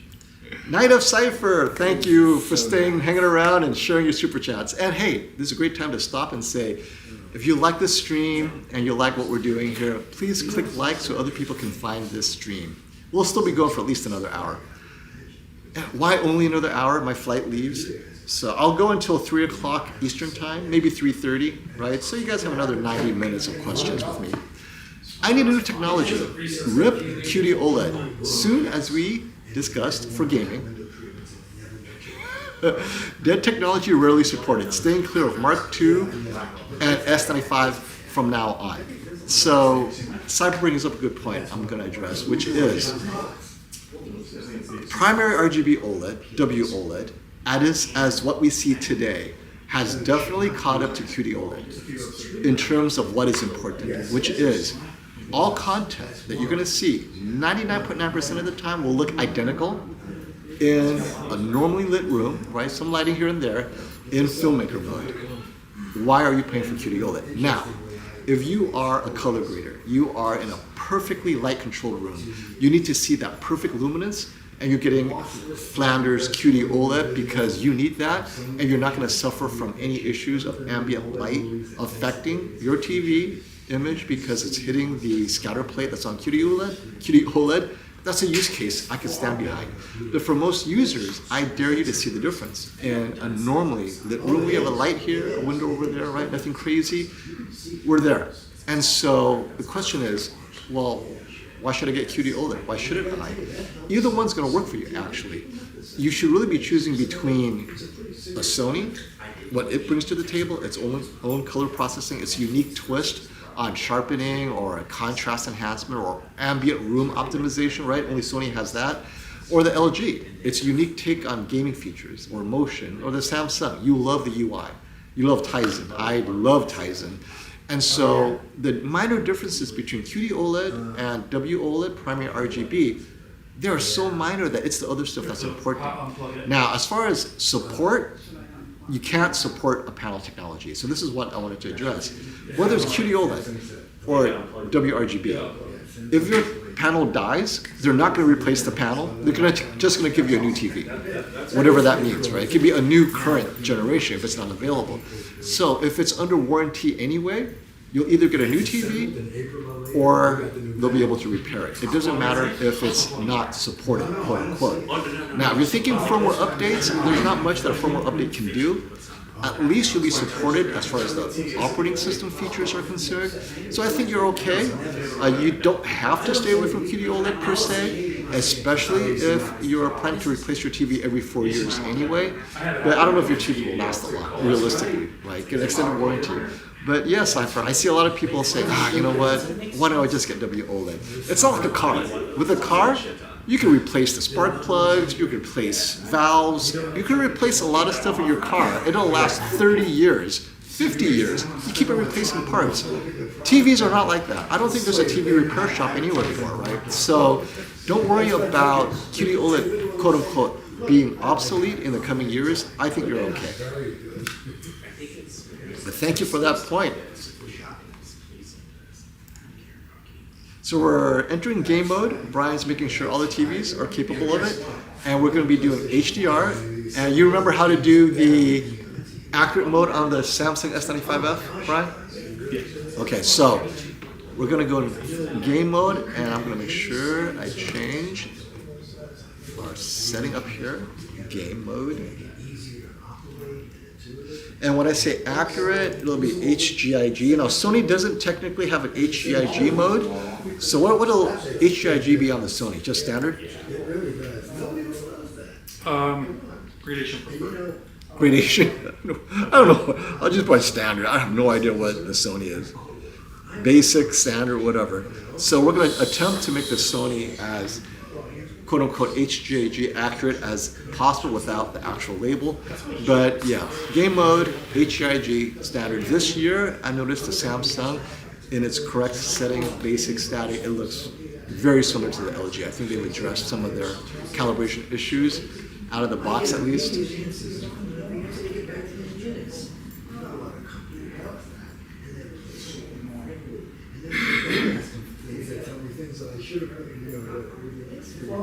Oh, this is a great point. A lot of people asking this question. When you calibrate LG, especially with LUTs, there is a flag activated in software that restricts any LUT modifications made by firmware. And I asked this question last week, which was, well, if Dwayne spent the time to calibrate your TV and they do a firmware update that corrects like the near shadow issue, does it ruin everything that Dwayne Davis did? And the answer is no. If you've already modified the LUT, because they assume when you're modifying a 3D LUT, you're calibrating, apparently it will not update that part of it, right? So Dwayne, thank you for that clarification. That's interesting. I did not know that.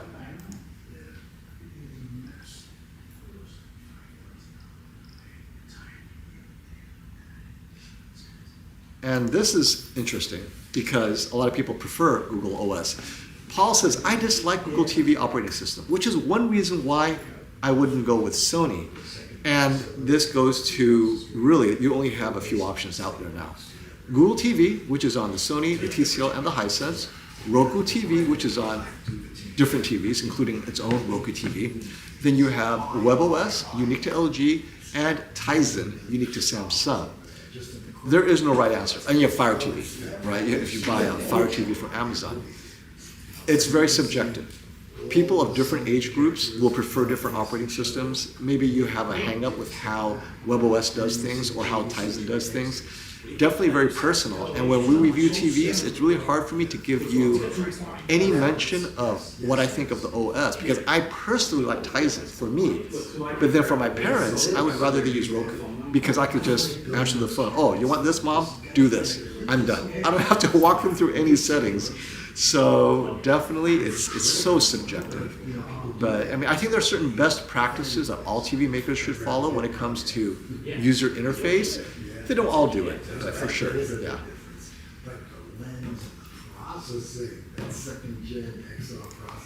And boss says, hey, just get an Apple TV and call it a day. And then you have people who are not Apple fans, but I can agree with that. I have an Apple TV, I get it. Here they all look beautiful. Go across the street with me. Nothing looks like a Sony. Nothing. Oh, yeah. Not JVC. Rich, good question. Is there any reason you would think nit content, so we're talking about brightness, right? Bright content will not be increased a lot in the near future. Yes, there is. So let's talk Netflix, right? Netflix right now is the #1 producer, single producer of content, whether it's movies, streaming, reality shows, it doesn't matter. Netflix is killing it, putting out content. And their position is this. We want the brightness to look good on all TVs. So they do their research to understand, well, what kind of TVs do people have? They don't want to put out such challenging content that half the TVs are clipped, don't have color saturation, or have crushed blacks. Like, so there's a combination of brightness and also perfect black. You know, Netflix is like, well, do we really need perfect blacks? Let's just raise that black level a little, you know, from the source, so you see the shadow detail. And then that brightness, that specular highlight needs to be so bright, some TVs are going to clip. And so they want to make sure that it looks good in as many TVs as possible without losing a little HDR impact. So that's Netflix. Then you have movies from cinema, right? So we have extraordinarily bright movies. Pan, Mad Max, and what was that? Oh, Alpha. Yeah, no, definitely. For them, they have the same approach, but it's a little bit different. So Sony is saying, we're not going to make movies brighter than what we think our Venice camera is capable of. So if our Venice camera can capture 4,000 nits, specular highlights, we're ready to grade that. And they've been waiting for the reference monitor to catch up. Now that it's caught up, you're going to start seeing more content from Sony-related studios that will be brighter and brighter because they have the reference monitor to match their Venice. But other studios may have a different approach. And then you have the director, right? The director has their own twist on this, where you're just like, you know, I don't think HDR brings much to the table, and it's wasting my team's time to get it graded, quote unquote, a little bit brighter than what they're normally used to working with. So it'll be some time. I would say in the next 3 years, no, but that's my guess. Maybe 4, 5, 6 years from now, once all TVs have replaced the current lineup of TVs, right? Once all TVs are capable of 1,000 nit peak specular highlights and above, we might see something. But next 3 years, no, I don't think so. So near future, I'm not holding my breath. And this is why we make recommendations. As soon as you're ready for a gaming demo, Brian, let me know. Oh, the splitter's not giving you HDR? It's giving me like a forced SDR here. Oh. And there's no optimizer. So the optimizer's not even on. And this is what happens when you do gaming side by side, right? Sometimes Well, it's just the splitter is keeping. sometimes the splitter doesn't play nice. We'll keep So on if trying. if I put it in HDIG, it gets real dark. It's saying it's an HDR, but it's not. Thank you, Elise Munoz, for the super chat. I watched in a super bright room and love my AG clothing. So we're talking anti-glare coating. Should I sell my S95D for the 83-inch S95F? Same panel as the beautiful G5. I'm tempted. The answer is yes, if you're going larger, right? So first, you love the anti-glare coatings. S95F has it. Second, you get that brightness that Samsung also is known for, and you're used to Tizen. And okay, so don't get it now. Don't order it now. It's obviously not available. Brian will be putting out a side-by-side review of the 83-inch S95F against the 83-inch G5, and then you'll see it side by side. What would I do? If you like the anti-glare coating, you gotta go for it because you have a bright room and I'm gonna take a step back. Not everybody's bright room is the same. In your use case, your bright room doesn't Doing something wrong. It's just affect your image quality that you would notice it, but you appreciate the anti-glare. I get it. So you'll see that similar effect on the 83-inch. And between the size increase and the brightness increase, yeah, I go for it. It's so oversaturated But with that's It's not tentative. I go for it. The splitter makes gaming so hard. I mean, it's just hard to tell. Film's great though.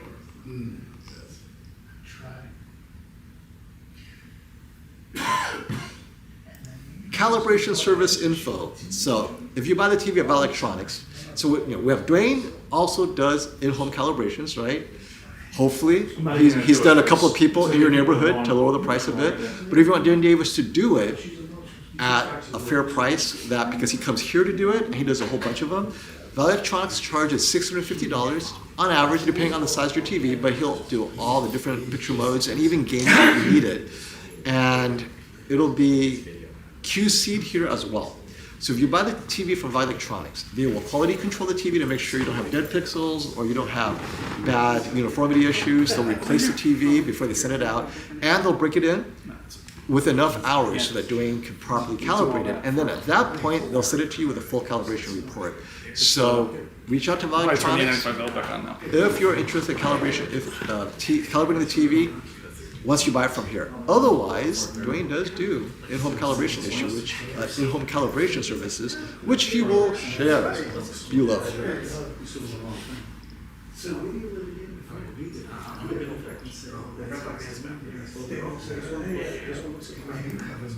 And exactly. So if you want to reach out to Dwayne Davis, reach out to Electronics directly. They'll share his information. Thank you for that clarification, Dwayne.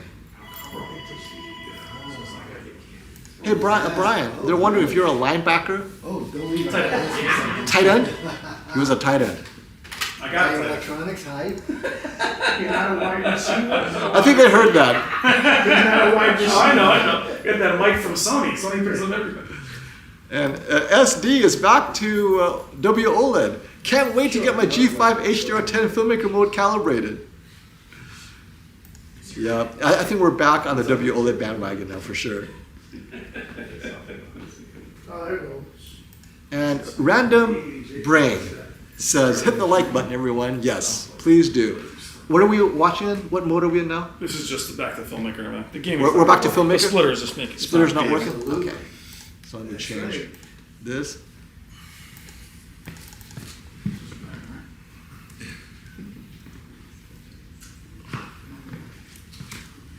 Well, it depends upon, how much of an enthusiast you are. Yeah, hit like everyone so we can share the love with the world. Oh, I love it. Yeah, unfortunately, the gaming We ship from South it Carolina. wreaks havoc on the game bar. So I couldn't get the game optimizer bar up. It was definitely still an SDR. Though it was saying it was HDR, and then the Sony wasn't. So if I do put them out that way, you guys are going to see it a certain way, and then you're going to think it's the way it is. So better off not doing it. It's not worth it. Right. So Stranovinsky has a good point. Is calibration, we're talking about calibrating the TV, better done in an environment that the TV will be sitting in an ideal situation? Yes. But then, That's why they do bright. let's say you're in Alaska or Iowa, right? You're going to have a hard time finding a calibrator. So what they do here... I can tell Dwayne, I'm in Alaska. Due to that climate, I'm in Hawaii. They do dark and bright room. They will do dark, bright. Never want to leave your house. The issue is ideally in your home, absolutely. But Dwayne will have different brighting Attaboy. settings to make sure that, cinema home, cinema.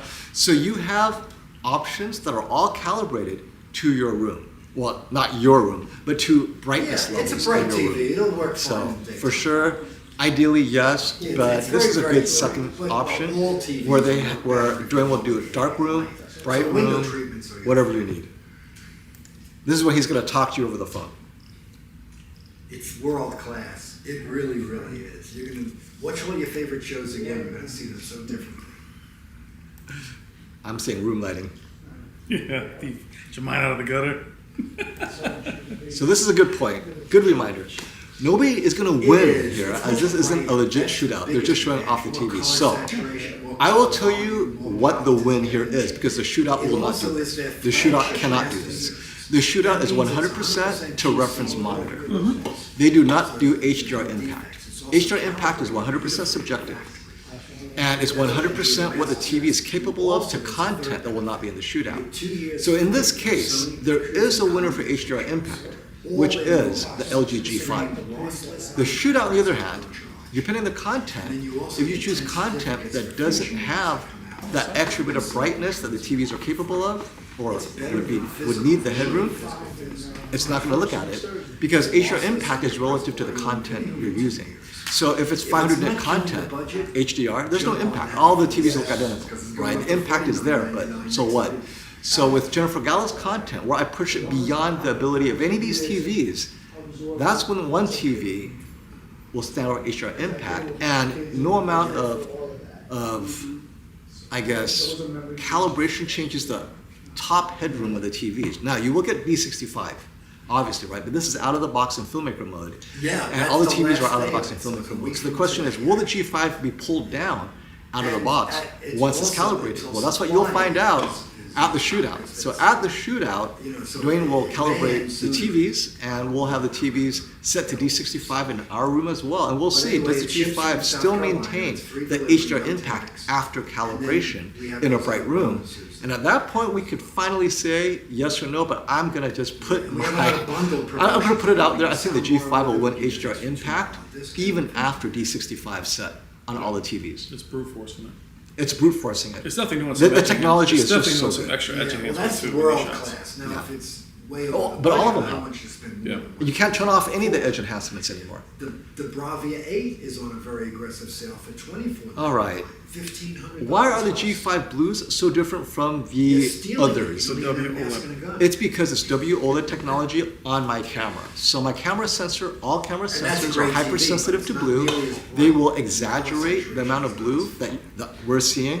So it's not as blue as it looks on your screen. And this is why a lot of us tell you, for color accuracy, do not use YouTube as a reference. What we're seeing is slightly That's different than right. what you see. You will get a better But you can look at the picture, it has more brightness, the depth and contrast, detail. right? It'll capture that a little bit more accurately.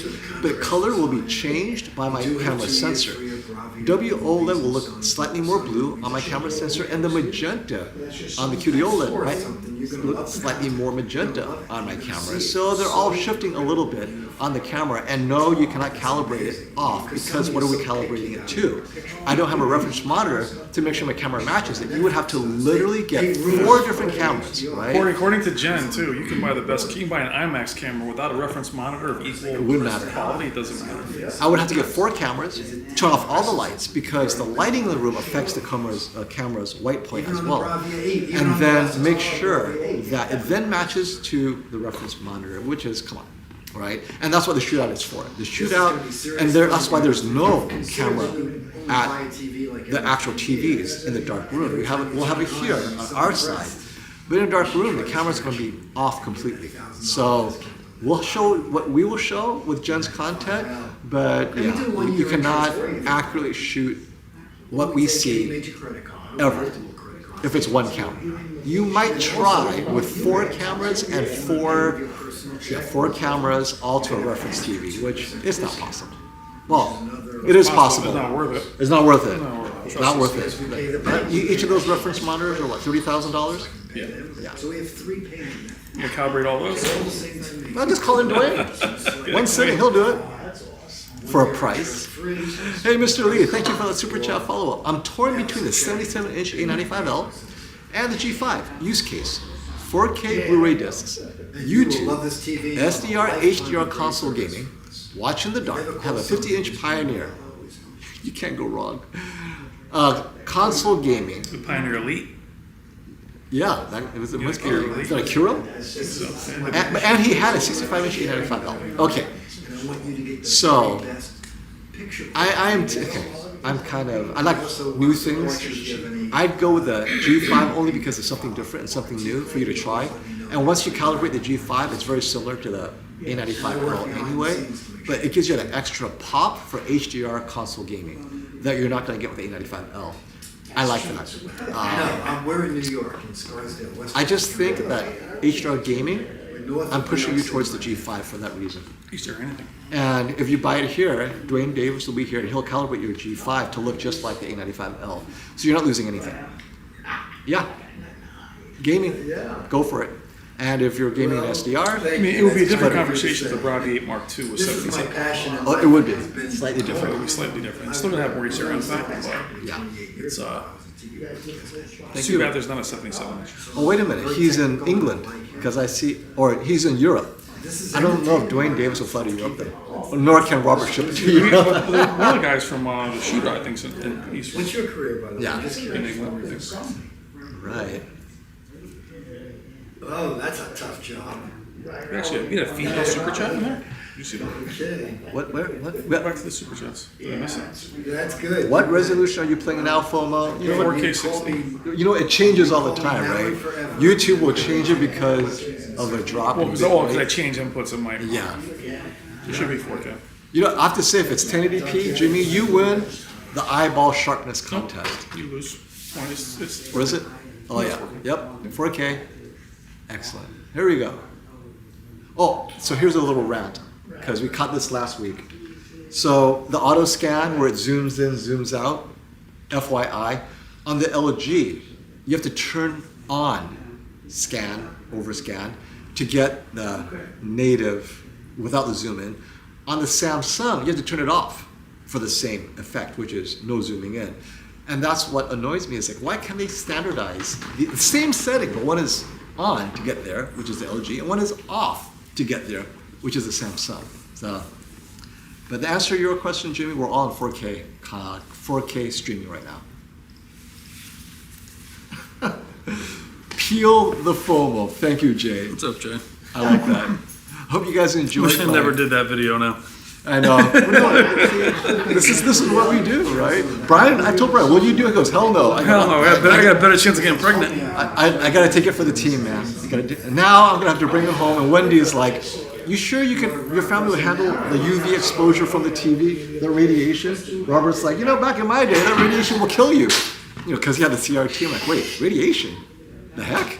So I may have peeled off the protective coating that protects me from radiation. Chernobyl TV. Chernobyl TV. Dude, when he was doing that live stream, you started getting, he called me after, he's like, I gotta go home. I was like, dude, I called to make sure he was okay. It felt like I was passing out. There's no doubt. So this is a great one. Let me turn up exposure just a touch. My school was loaded with asbestos. My building was built. There, that's good. 1998. Oh, did our buddy Andrew leave already? No, He's outside. Okay. I thought I saw a super chat from an actual female. We have more super chats? You call them all? I think I caught them all. Oh, Yep. Elise, you caught that one already? Yep. Wow. Oh, you were gaming. I had to catch up on my super chat. Get the one checking the whole thing. Other than Jen. Thank you. Apple Jelly's female as well. Hi, Apple Jelly. Thank you, Kivan Klee. If the Bravia 8 Mark II is the successor to the A95L, which it is, then why does the A95L come with a 77-inch, but this year's Bravia 8 Mark II does not? I'm confused. So the Bravia 8 Mark II is the successor, but they did not make a 77-inch. So the A95L 77-inch continues uninterrupted as the TV to have this year at that size. Yes. So there it's- technically is no successor to the 77-inch. So it's a lot like the year before where the A80L carried over at 83. The Which- Bravia 8 was the successor to the A80L. So they didn't bother with it. So I'm guessing that's due to size and inventory. Size restriction. So the A80L had 83 inches. I'm sure they had many extra, and they just realized why, which I thought was absurd, but this is a big loss because 77 has become a very popular size. 83 is still a little bit obscure, I think. Yeah. But 77 is you're gonna get answered. That question's gonna be asked all year. And I asked Sony in Japan when we were there, and they're like, "Sorry," it was pretty much that. I want to do this scene again because it looks like the A95L is doing a great job in this scene. So look at this canyon scene. Speaking of the A95L, it's right up there with the Bravia 8 Mark II. Look, if anything, it's slightly brighter, It's brighter. Yeah. right? Like, are we still in gradation brightness? What? Let me double check this because it's so weird. There we go. Yeah.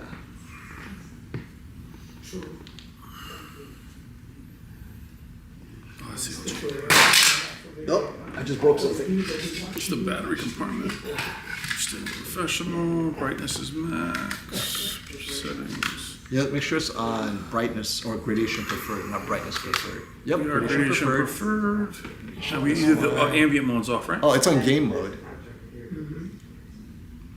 It shouldn't be. Well, no, it was game preferred. It's okay. It was a different input. It shouldn't have been. I know. It's so It might have been the whole stream, right? Run it back. No, it was the only way you did the gaming thing. Yes.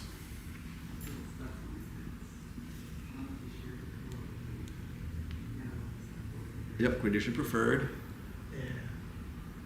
And that one's on static, right? I'm the way it's built. Comes and goes whenever he wants in and out of my bed.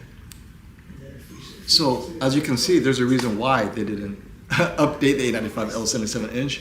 More often than not, it looks very similar. It's still And in so- game too.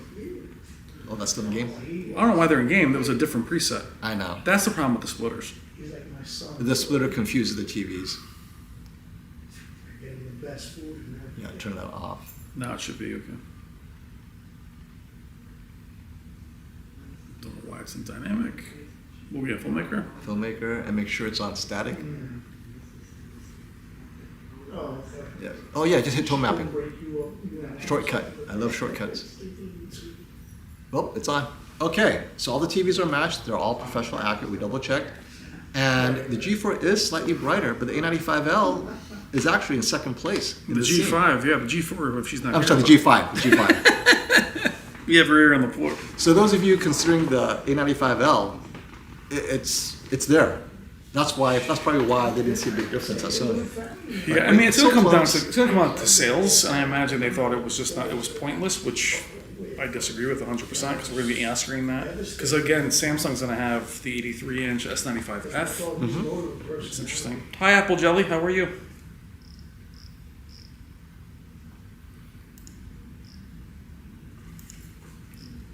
Oh, and don't forget, click like, my friends, as you're joining us. This will be our last one for a while. Ah. My guy just turned the. Gaming for Nerds should be a YouTube channel. Yeah, only if you don't want Digital Trends to strike you down. Because they own Nit Nerds, right? Anything with the word nerds and TV, you might get hit. Yeah, I'm not saying a word. Yeah. Love you, love your work. Love your work. I love you, Digital Trends. Love you. I'm not saying So, anything. is Sony worth the extra $500? Yes. I guess it depends on what TV you're looking at, right? It depends what's really most important to you. Right. I mean, again, Sony is out a month. Wendy, has the S95 had a price drop at all, or it's the same price? Is it? 'Cause it only came out. It's $3,500 now, the 77-inch. It's Yeah. okay. So yeah. So it is officially more expensive. Well, how about this? If you have no loyalty to Sony, right, I'd say get the cheaper TV. Only because you don't know what you don't know. You don't know what you're missing. Yeah. I mean, they're all Sony amazing. fans know exactly what they're missing, and they will never buy anything but Sony. And for me to start describing why Sony fans love what they love, I'm going to sound like a Sony shill. I know why Sony fans love their TVs, Yeah. but that's for you to discover by talking to Sony fans and going on the Sony TV user forums. Well, I mean, this year, it's the difference is going to be again different UI. It's going to be the matte versus glossy. These are quality of life things that matter. Better gaming definitely on the Samsung S95F, and perhaps better motion in movies for the Bravia 8 Mark II. So these little things might be worth $500. $500 would be worth it to me for the gaming. Yeah. Easy, So 144, 165 hertz. I agree, Reggie. Is the G5 going to be the king of TVs? Well, We think we so. think so, but I think the Panasonic's going to speak it up. I think the Panasonic might be the king of TVs. I think so. Just But- because but it's it a, depends it's on the a, content they're using. yeah, and it's again, I think the other manufacturers are using more edge enhancement, and I think Panasonic is not going to do that. So they might look more true to the source. Or they might double down and do more of it. Yeah. Because you don't know. I'm adding all kinds of fake colors. Here's a great one. Panasonic Z95V, speaking of, will probably be great, but G5 for me, 83-inch or bust, and that's it. It only comes in at 77, Yeah, Max. I mean, 65, 55. that's why I didn't hesitate. I mean, and even if the S95F is as good or maybe closer to the G5, I'd rather trust LG with their own technology other than somebody else. I was never going to get a W OLED from anybody else, And G5 will be king at 83. Yes. Well, we have yet to see the 83-inch S95F, which shares the same panel technology, RGB primary, or primary RGB, as the G5. So who does it better? We won't know until the S95F comes. I like Antique Legends question. Antique Legend, hey, welcome to the club. Antique Legend, this is a great comment, but the funny thing is Sony doesn't even support their own consoles the same level as other brands. Wait, there's only Nintendo, Xbox. Yeah, I mean, but there's not that everyone. many So other brands. Antique, you're right. The funniest thing is when I asked a former employee of Sony, who I won't bring up his name, I said, well, "Why doesn't?" Former. I said, "Why doesn't the PlayStation 5?" He goes, "Look, it's not. They don't even call themselves Sony PlayStation. They call themselves PlayStation. They feel like they're a separate entity." But I said, well, yeah, but wouldn't they be friends? He goes, look, your siblings don't pay the bills. He goes, Samsung is the one that buys. I mean, they drive the sales for gaming. So for the longest time, Sony didn't support 1440p, and Sony. So my point is, PlayStation is going to chase the manufacturers that really do sell the most consoles, and that's not a Sony TV. So Antique Legend, they are better communicating now, but to your point, they want to sell more consoles. They don't care about selling TVs, PlayStation that is. So that's why you're seeing that. I know it doesn't make any sense, but the way he said it, he goes, "Look, I love my siblings, but they don't pay the rent." The business people do.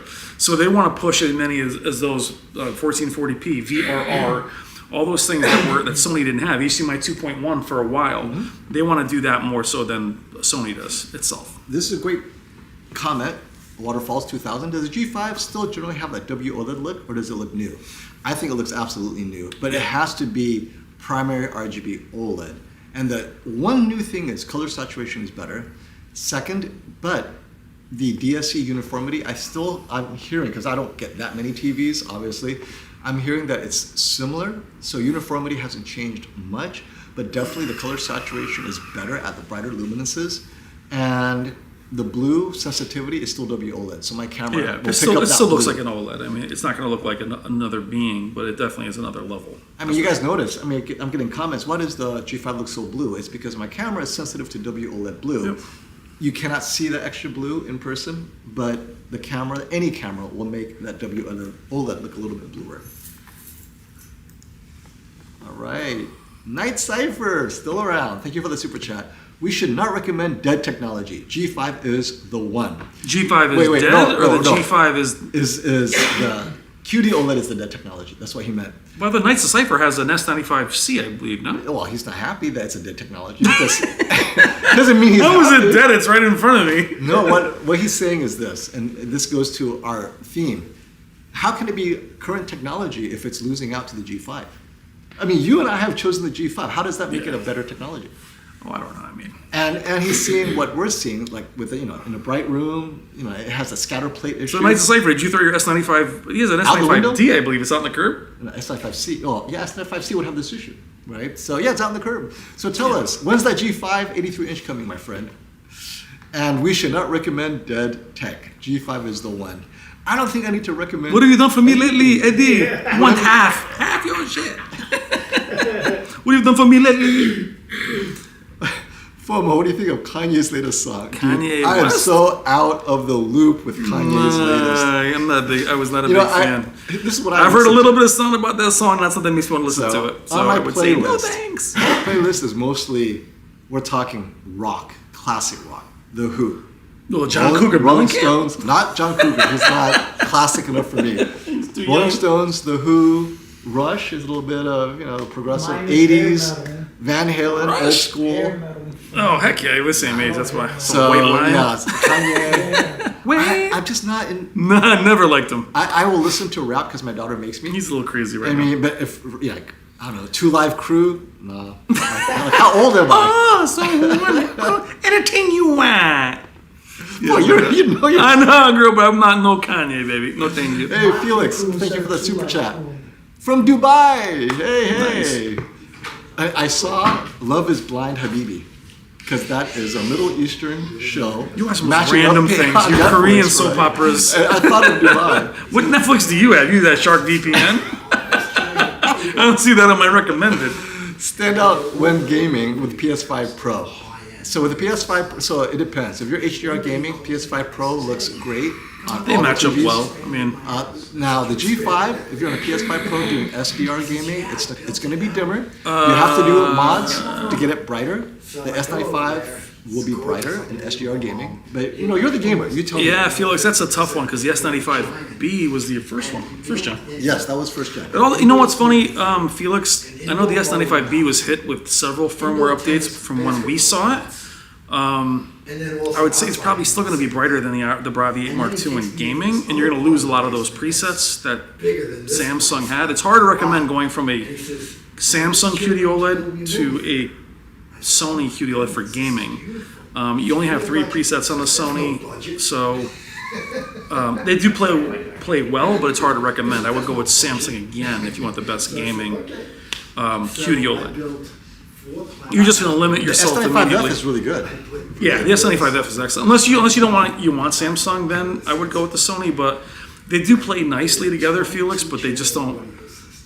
The Samsung's just different. You know, you have the ability to change the image. Sony's like standard RTS and FPS, and that's it. Last year's JVC 7000. If gaming is your focus, Samsung or LG. But if you just game casually and you want to Yeah, TV yeah. games, Well, you're asking about Sony. gaming specifically, and Game Motion Plus is fantastic on Samsung. None of that's present on Sony. Yeah, I would never do it. I'll tell you that. if you need it on the lower frame rate ones. Yeah.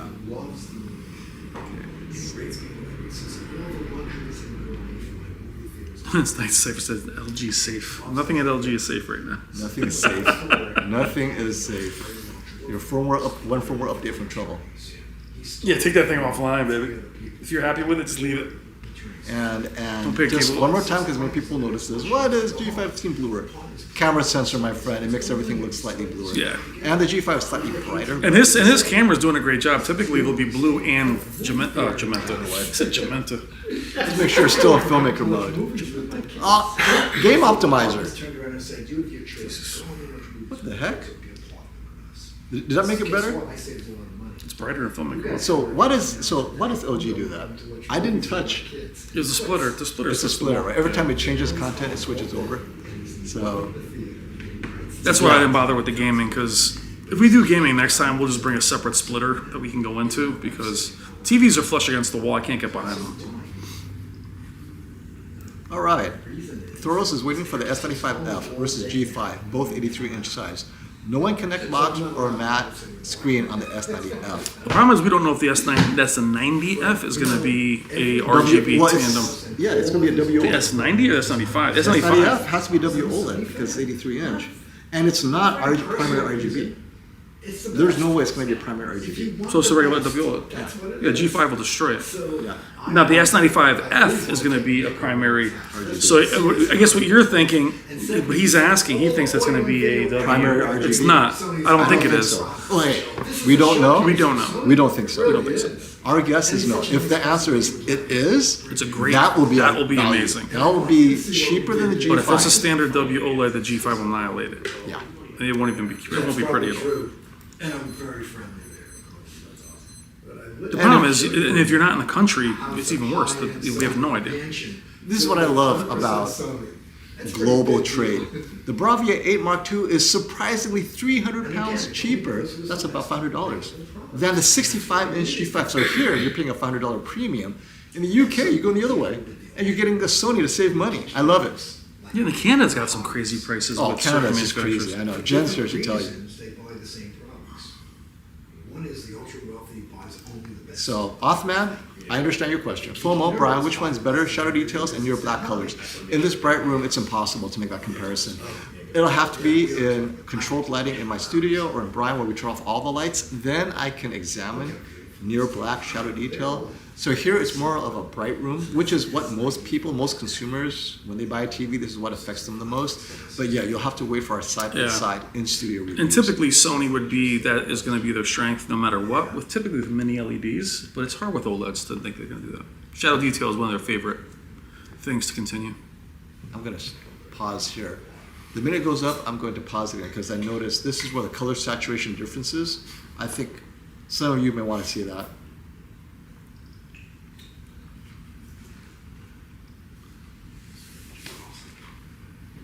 All right, right here.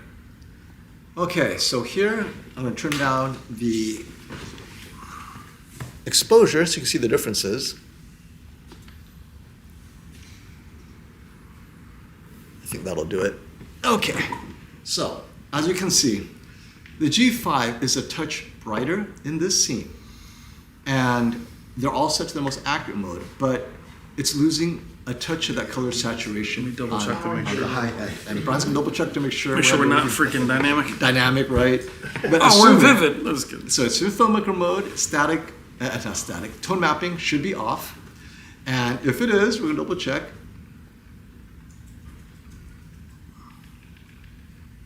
This remote's amazing. Yeah, you're being sarcastic. Dynamic tone mapping is Wendy, off. it's amazing. I love it.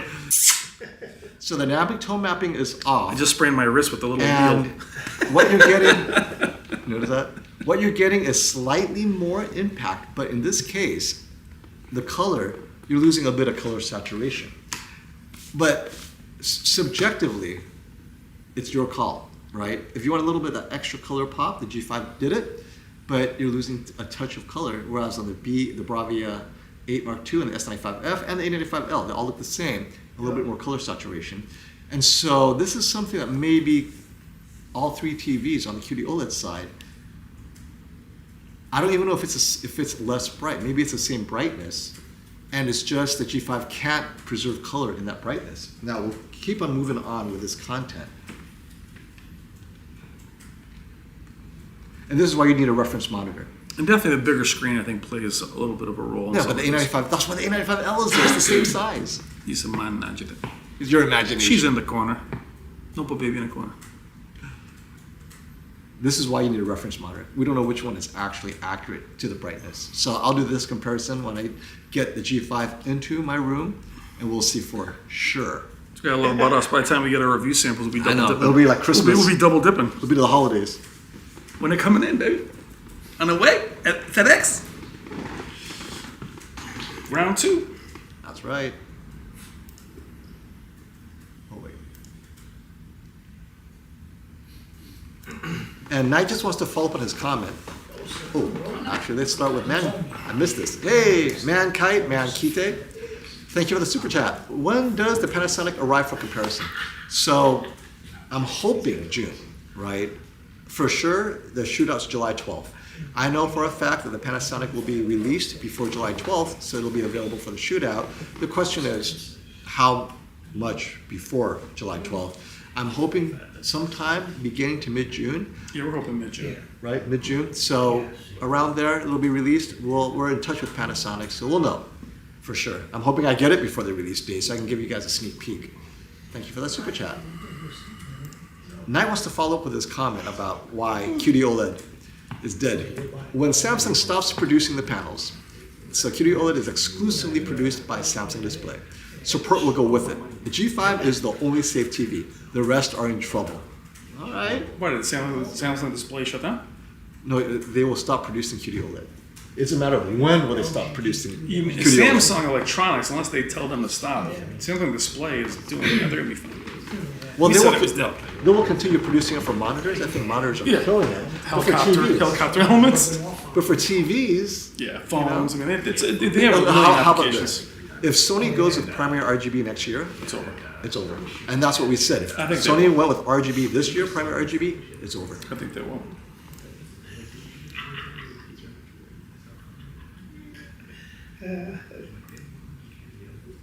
Yeah. It looks better, and so just look at the blue, red, green on the G5. It looks better and punchier. It's just slightly brighter, but that's why we talk about HDR impact. Can't wait to get mine. But it's light, guys. And this is on content you will never see outside of YouTube, Jennifer Gala grading at 2000 nits and above. In regular content, it is not punchier because it's under 600 nits more often than not. It's a great name of a channel too, more often than not. All kinds of titles tonight. Oh, yeah. Since you've been gone, out of my head, can't take you. What do you think of Richie Blackmore Rainbow? Since you've been gone. Now we're going with, wasn't he? He was a like Kanye guy. Deep Deep Purple? Purple, yeah. Deep Purple, right? Yeah. Yeah. You know, I'm not a big Deep Purple guy. It's a classic rock, bro. Classic, but You know, you bring out Rush. I can't listen. I can't listen to everything. Yeah, exactly. Is Queen classic rock? Oh my God, the most classic. Fat bottom girl. Why the heck would the G5 look bad in a dark room? None of these TVs look bad in a It would dark destroy room. the world. Okay, the word bad, I think, is a bit. No OLED looks Oh, I bad in a dark room. Oh no, he's not saying he's he's responding to somebody else. Yeah. I just want to. Yeah, you're on point. No OLED would look bad. We concur. Unless it's a Sansui, right? Then we don't know what's How you happening. keep bringing Samsung? What did they do to you? It's like, what was the brand you kept bringing up? Was it Vizio? Vizio. Yeah, like damn Vizio. Well, now it's Walmart. I just have to call it Walmart. And I have to agree with this. Flagship Panasonics are usually never a letdown. No, they're I'm still looking forward to the Z95. Yeah, that's awesome. Yeah. Yeah, because it's made for that, right?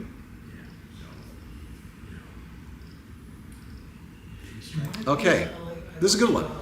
And I'm going to say 77 inch. 77 inch G4 or A95L. If you want to save money, get the G4.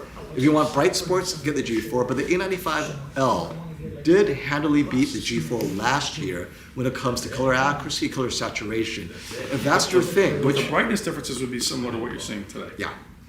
You would, This- you would just lose the color almost completely in the G4 in some of these brighter shots. Yeah, I would go with it. This is where last year I would have chosen the A95L over the G4. And although I felt the G4 had good impact, I noticed the color saturation loss in the content that I watch. On the G5, I'm not noticing that. And that's why the G5 stepped it up this year. And for me as a gamer, it's not a question. G4 all day long. That's true. You almost got the Not even G4. close. 144, NVIDIA, it's a beast. Damn, the Bravia Yeah, it's 8 gorgeous. II Mark II looks incredible. Yeah, I mean, this is why we're doing this. They call it the II Mark II. I'm gonna have to throw They're some- calling it all its names. So the I Mark II. The Bravia 8 Mark II II qd-oled.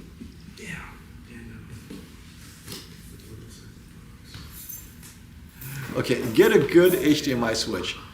Dartman, we have like a $3,000 HDMI switch from This AV this Pro one's Edge. too good. Trust me, it doesn't get better than this. The problem is I the think he's TVs. saying to everybody else. Oh yeah, If you want more ports, because Terry's got the Z9K.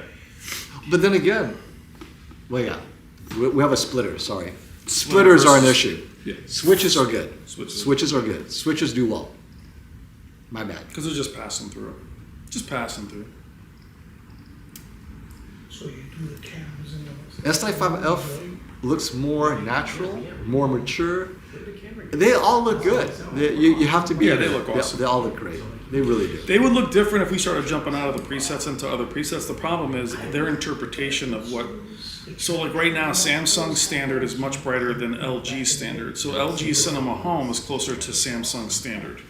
So when you start doing that, it becomes very hard to match them. Sony standard is nowhere near as aggressive as the others. But with Sony, you have to go vivid. You have to go vivid to match. Then you get into, well, why are you in vivid? Then you should go into dynamic. And then that's why when I match these up later, it takes a long time because you don't want to cripple one over the other. The presets are how they tune them. And that's...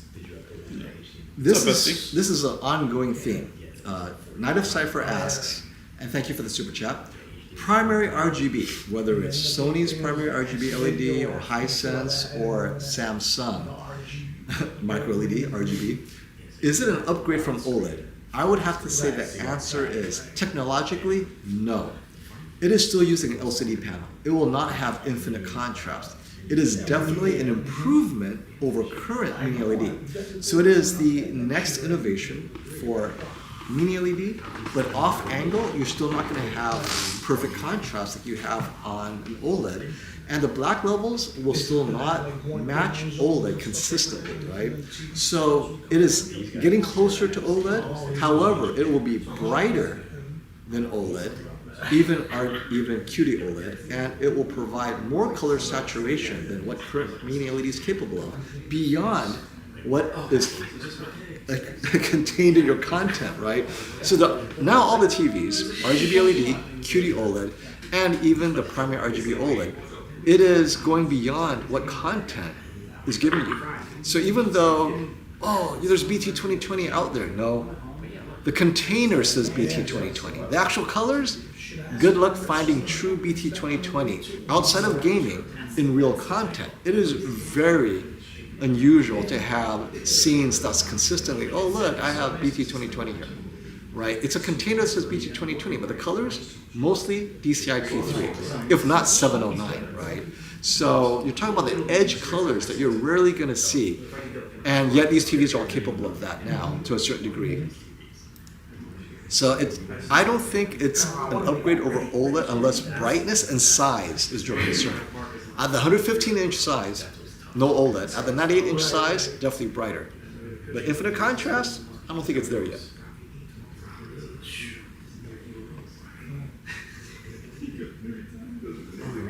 Choose. Go come and ask your questions. We'll be going on for at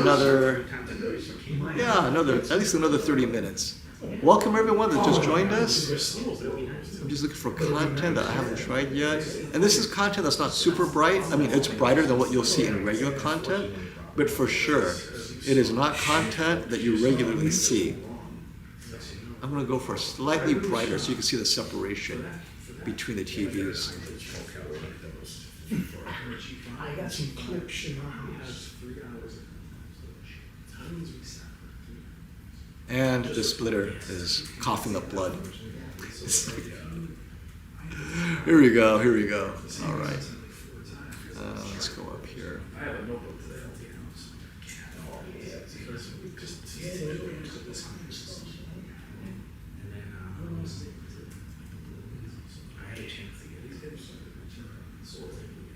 Here's a good one, 1,000 or 4,000 net demo. So you have a little bit of everything. You have the bright HDR, then you have the super bright HDR.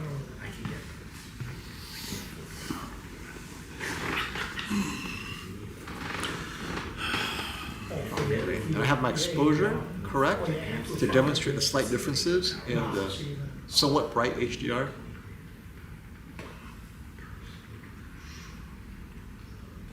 Oh, look at the clarity. Wait, let's go back. You see the Bravia 8? See the clouds on the top left-hand corner? The Bravia 8 does it better than the A95F. Yeah, it's been hard to, I think if we were zoomed in and we had the two TVs, we were closer. It's hard to prove that with, if they were just alone. Even we're having ADD with the phone. Right, you need a side-by-side. You need just two to separate. For sure. But then again, I think that's where you really want to have them the same size. Right. But again, that's why we have the G5. No, I think if we were doing A95L Against the versus 77? Bravia, I mean, even though they're the same price actually. But people want a 77-inch. You can't. That's why it's not even the discussion. You have to have it next to the G5. And that's why someone asked earlier about the Bravia 9. You would never bring a 65-inch Bravia 9 out here. It would have to be bigger than the others to really have a shot. Oh, yeah.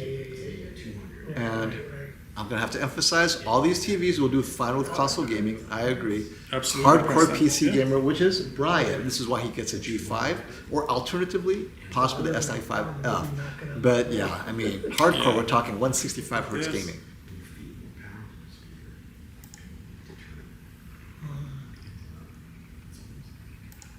Can we see the Mad Max clip? You want me to stay online? Yes, if... Okay, so the answer You want me is... to end my career? The answer is yes, but I have to do it on a dedicated video. One, it's hard for me to control Mad Max here in this I love environment. this shot though. This shot's gorgeous. And, yeah, it does look They good. all do different stuff here. But I think so. I tell you, we'll call that. It seems like the G5 and the S95F are so aligned with how they're showing it. And you can see the two Sonys are doing their own thing, but I don't see the matte screen as being an issue at all now. Now that it's getting a little bit darker. no, it looks beautiful. But it just seems like they have the same signature. If you told me these are both LGs, I would agree 100%. And it's not a panel issue, it's definitely what the manufacturers are trying to say. True. We always thought that LG, before Samsung did OLEDs, that LG were like the Samsung OLED. You know, I know why the A95L didn't show the detail. It's clipping. It's too bright. See? It's clipping that. the Bravia 8 Mark II, isn't it? Is not, right. So Bravia 8 Mark II is able to tone map slightly brighter. This is not going to be a problem in normal content, but in these bright scenes. So, Mad Max clip, and it applies to all clips. One, I like to control the clips in my studio, so I can slow-mo, I can pause it, I can demonstrate the differences better. So you can see a Mad Max clip as soon as I get the 65-inch G5, which is next week apparently, and as soon as I get the Bravia 8 II, which is coming, hopefully, in May. Ah, Captain. And Checks in the mail, then Angel. and the S90F. Checks in the mail. Checks in the mail. So you're gonna get it, but just not on the live stream. My Bravia 9 is on its way. Any day now. My Sony X90L on the way, baby. So SAS School, I had to address this. Is peak brightness unlocked in G5 game mode? Only if you use a splitter that strips it off. If you're alluding to SDR, yes. Yes, if you're playing SDR and you want to unlock it, because the HDR is already unlocked, but in SDR, I put it in the link below. This is the splitter I use because it's capable And of I have a 144. different one coming in too, so I'll try it. Yeah. That one's capable of 144, so it's slightly more expensive, but you can get a cheaper splitter that goes up to 120. They apparently will strip enough of that metadata so that the G5 will still give you game mode, will still give you low latency, but it will allow peak brightness for whatever reason. But the G4 will not do that. And the one thing it'll take away the auto low latency mode. It won't go right into game mode. Right. Which we saw here, it wouldn't take the game mode for the G5. So play with it, but you get that brightness. It's a good compromise because you get low latency. It's just not auto, whatnot. So, but it's something for you guys to play with and check back with us. But at least we found a workaround to help SDR gamers. he texted me, there one in the afternoon, bitching, it was loud, Okay, Isa Al-Shami. See, you're still here. Isa Al-Shamsi. Thank you for hanging around. Brian FOMO for overall TV. It's the LG G5 better. Is the LG G5 better than the S95F for gaming and HDR impact? I'll stop there. Yes, overall. Because I think the HDR impact is just, you see it, it's noticeable. And gaming, I think it's good enough. It's a match with the S95F. Now, a lot of people value Game Motion Plus. If you value that, you have to go with Samsung. And also, does the G5 have much better low It's got better processing. Processing low bit rate? Arguably, it should be better than the Samsung. So it's got the flagship processor. Yeah. And the Samsung does not. That's relegated to the 8K. Now, have we seen that in practice? Not really. I do feel the S95 is better than the S90 in that regard, the processing wise, but in theory, the G5 should have better processing. Here's a great one to show you what happens to color when you get too bright and you err on the side of brightness. And this is subjective. So this will go to your HDR impact, all that stuff, Isa. Look how the color, right here. Okay, so the LG wants to push that brightness, but the color shifted as it got brighter and brighter. Whereas on the Sonys, it stayed the same throughout. This is why Sony wants to preserve color saturation. In this scene, I don't think Jennifer intended for the color to change. She's like, look, choose your color, but err on the side of impact. In this case, LG pushed that color too bright. It could not preserve it. So watch the scene again. You lose a little bit of detail on his arm. See the vein on his arm? Darn it. But if you look at his arm, it's like there was more shadows on the A90 or on the G5's arm. Let's try this again. I hope it doesn't start from the Should beginning. come right back. No! At least I know where it is. Ah, Right here there. it is. So right there, as he gets down, look at his arm. You see the vein on his arm. They don't give you a good discount since you. There you go. Right there. Okay. Yep. So look, I'm gonna pause it. I said, watch this, right? I'm going to shut off the right exposure on. It's going to start changing color. It's a good fade. There we go. Oh, it actually fades. Okay, I'm going to do it again. 1 second. Let me do it one more time. I'm going to change the exposure so you guys can see the brightness better. Lower the exposure a bit more. Okay. Now the G5 is slightly brighter. But I know the qd-OLEDs are preserving the color saturation.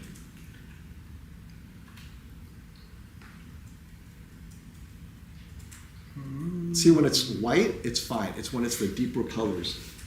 So in this scene, I would choose the Sony or the Samsung, specific to this scene. Because I'm losing too much of the color at that. The trade-off is a bit much for me. But this is fine right here.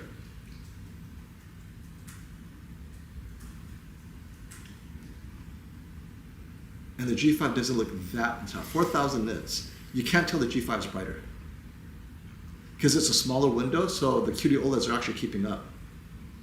The larger windows is where the G5 really stand out. And look at the A95L holding its own. Yep. Phenomenal.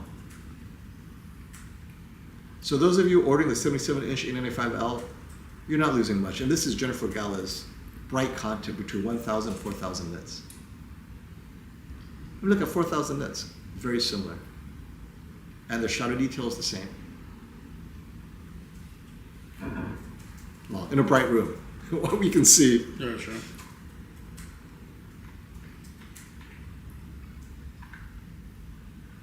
The G5 is slightly brighter where that white chalk is, slightly.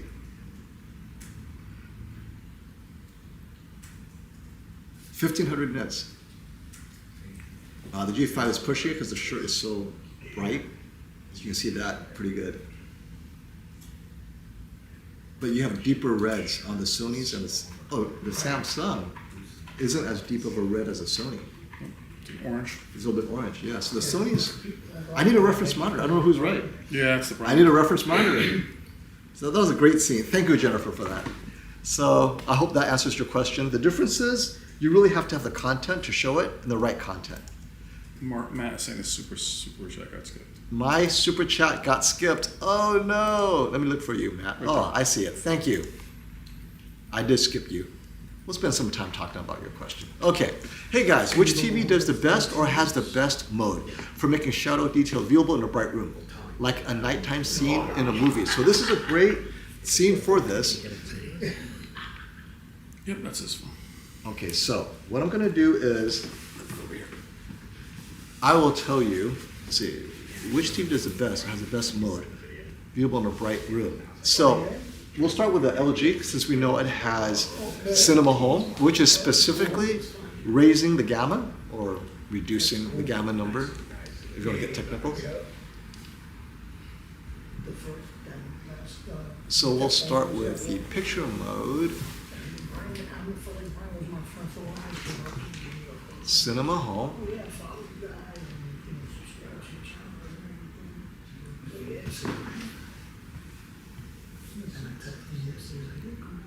I'll turn up the exposure so you can see the differences in shadow detail, guys.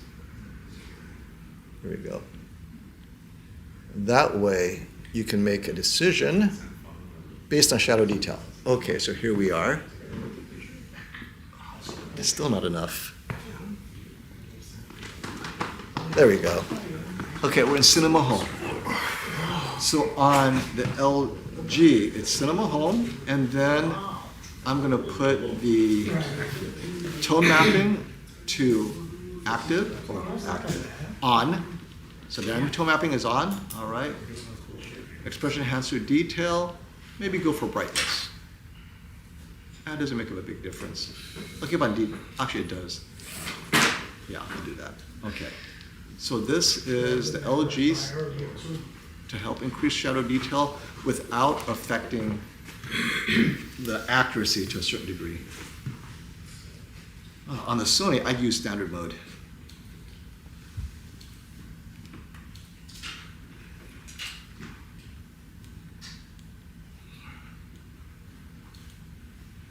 Ooh, look at that color. Change that color. What the heck?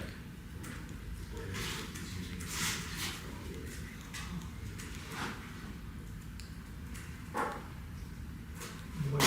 mics have changed too.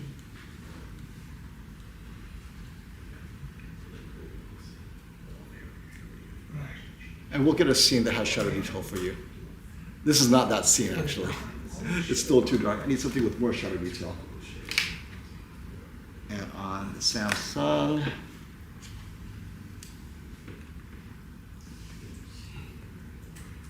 I'll turn up shadow detail. And I'll do the same with the Sony and make sure all the shadow detail slightly up, actually, because that's, or the black level. It's the black level you want.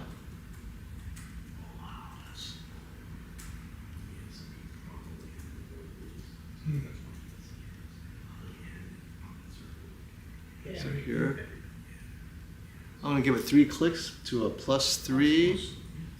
And then for the Sony, I'll do the same. You have to play with either shadow detail or black level on the Sony and the Samsung, and then LG will do the same as well. So one, you have a choice. You can go with gamma, turn up the gamma, and you'll see the shadow detail go up, right? And everything kind of lifts up. Actually, you know what? Maybe I'll do that. I'll take gamma up 2 in HDR for the Sony. I'll do it that way here. And then this one, we'll turn up the black level and see how they compare. Just because we can. Because those are options you have available to you. And again, these are all settings that will definitely, you can match them to each other. So I brought black level to, let's say, 60, right? But I haven't changed, what is this, black adjust? What the, oh, it's on standard, that's why. And I'll take advanced contrast enhancer off, okay. So gamma is unchanged here. Instead of changing the gamma on the Bravia 8 Mark II, I changed black level to 60. Again, remember everyone, the goal is for shadow details. So let me change. And then we'll adjust the G5 in a second. Make sure. Filmmaker mode.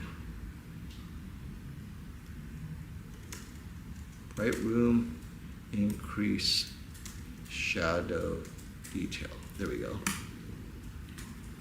So that way you guys don't think it's accurate. See, this is the kind of questions I love. Having us tune the TV to a viewing environment, and this is a pretty bright room.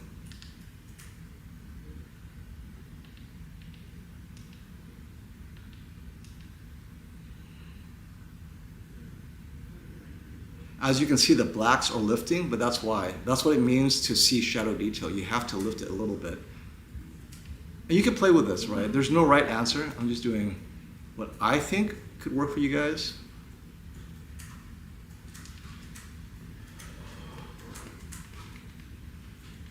There we go. Okay, that looks very similar. All right, now we'll find a scene with shadow detail. Oh, the best one would be the Spears and Munsell. Because I think, yeah, we'll finish with Spears and Munsell. Wendy, are you still there? Yeah. Can you move over to the Spears and Munsell? They have some good shadow detail scenes. And we know it's high bit rate, high quality. Sure.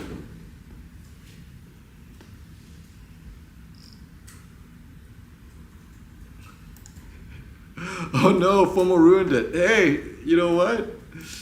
The audience demands, the audience gets in terms of settings. I really need to show. Because I think in a bright room, you guys will ask this question. I'm watching Game of Thrones. Oh my gosh, I can't see anything. What do I do?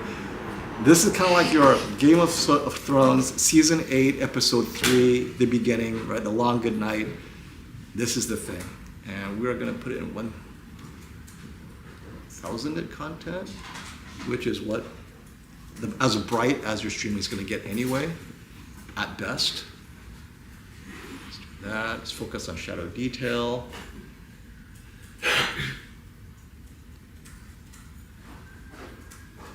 So let's find a good scene here.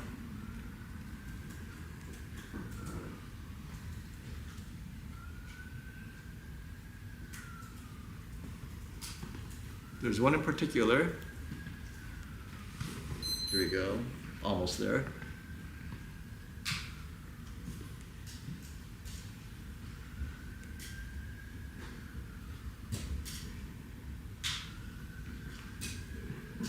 Okay, this is a good one.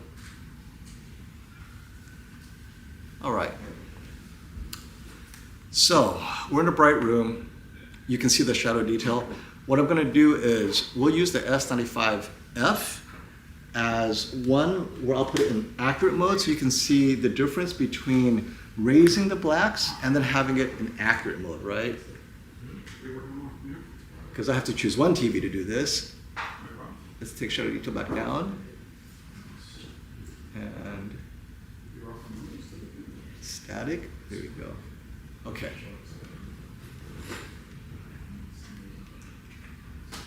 So the S95F has the accurate shadow detail. It should be the darkest.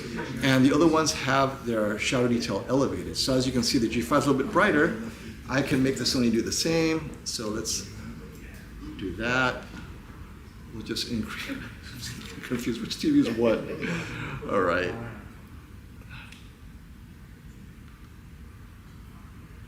So this is me playing with the gamma on the A95L. All right, so I maxed out the gamma for bright room watching. And on the Bravia 8, instead of playing with the gamma, I'm playing with the black levels instead.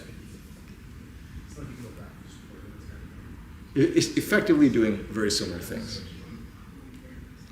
So that you can see you have options depending on what you want to change. Why is it in standard mode? Oh yeah, I put it in standard mode. Because you're in a bright room, so you want it standard. But the color has been changed to a more accurate color and black level. So you see it? So I'm going to 70. Okay, there you go. Now it's very similar. Kind of, right? You can play with that, but I'm just going to give you an idea. Those are the settings you play with. Okay. Now, this is the brightness level. So, shadow detail. And I'm saying, you're right, you should just take the other one. Just change it. wrong remote. Oh, why did you do that?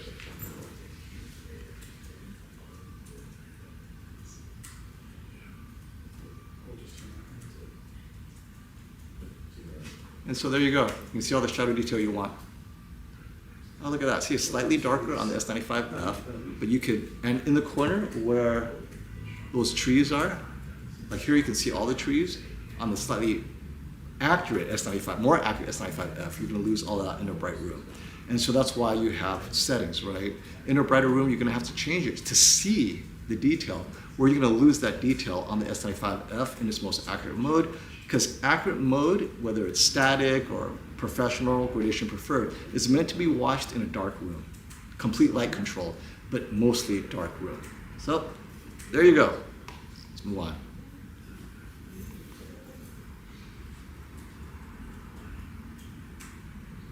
Oh, ASAP, following up. FOMO. You know, before I ask your question, let me change everything back before people get all confused. So, the Samsung is already accurate. Let's get the LG back on track. Take it out of Cinema Home. Put it back on filmmaker mode. Here we go. And the Sony, put that back on professional mode.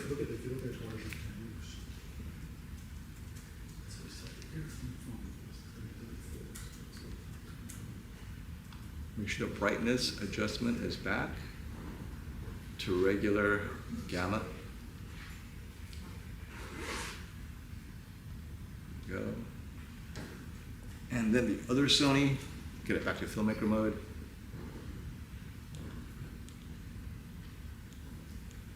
Or professional mode. Okay, all right, all the TVs are back matched. And then my exposure, change that a bit.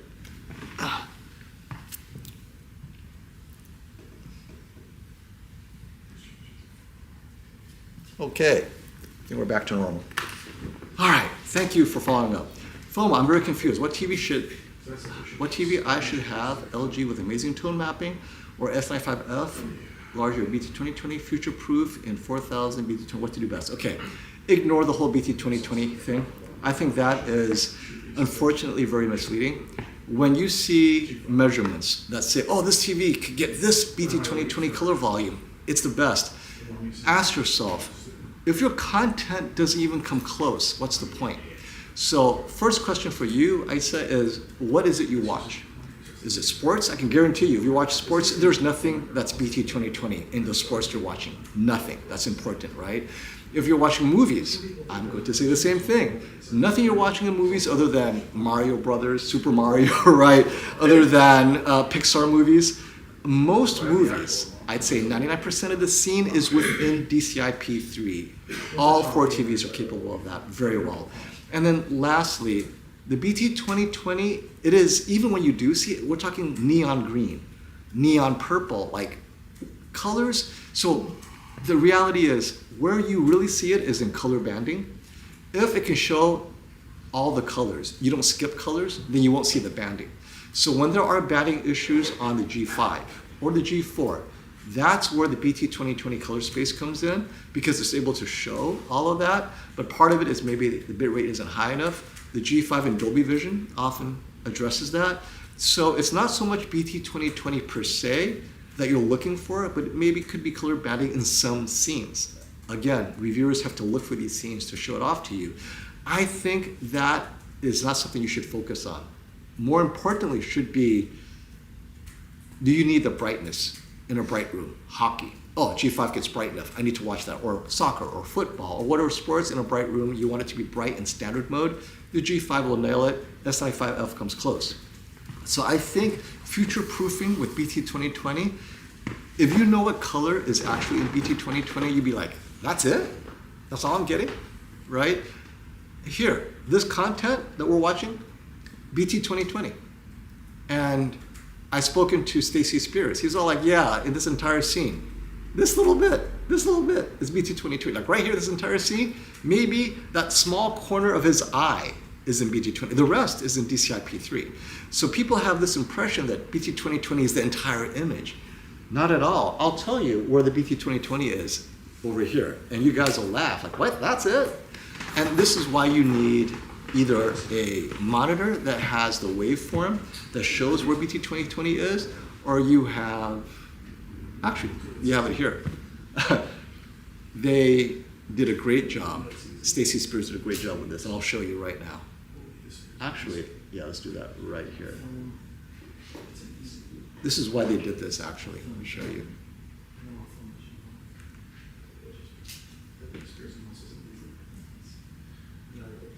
Okay, where is it?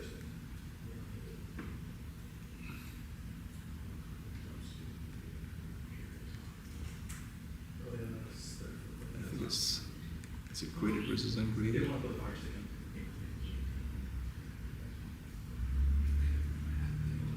No, that's not it.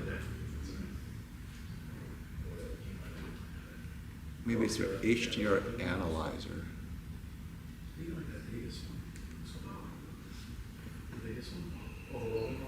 There we go. Okay. So this is your HDR analyzer, right? In every scene, on the right-hand side is the BT.2020 Color space. So let me explain to you real quick. Hopefully you guys can hear me.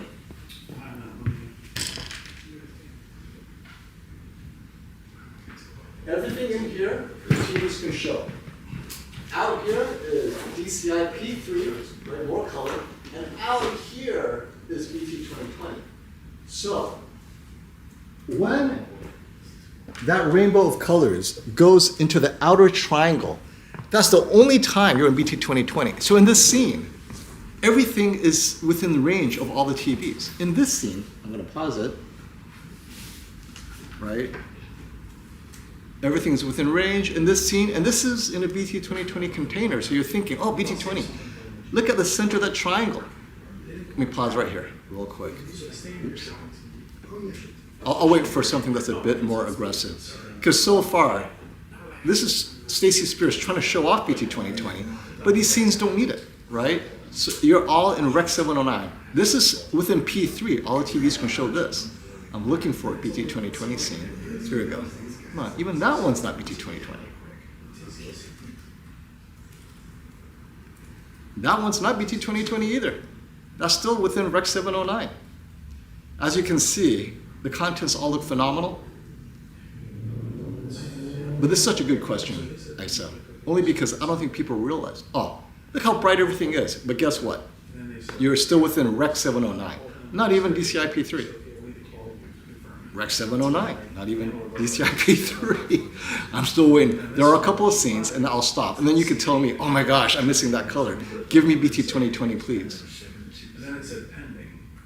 Oh, look, everything that's bright within DCI P3 and Rec 709. Here as well. This is why I love Stacy's content. It's been a while. Here as well. The top one is your maximum brightness. Yeah, even this one. Here, I'm gonna speed it up a little bit for you guys. Let's get that to move faster. It's the one with the purple flowers and the red tulips. Those are the only two that's outside of DCI P3. Now this one isn't.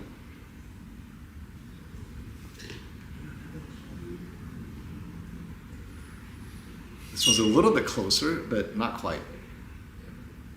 A little bit better. You know what? I'll just pause right here. Whoops, that's the opposite of pause. Let me rewind it.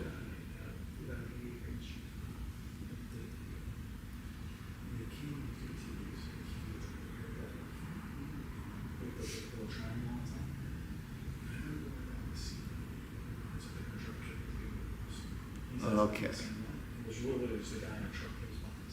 So this next scene, yep, pause right there.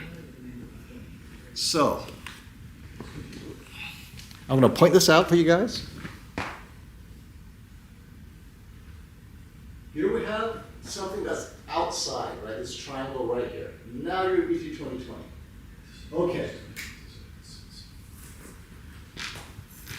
The question is, and I'm going to zoom into the scene now, so it's a little bit brighter, and see if you guys can see the difference. Now, obviously, my camera's not going to capture BT.2020 and send it through YouTube so you guys can see it, but I will tell you, and Tony's here to see if there's a difference.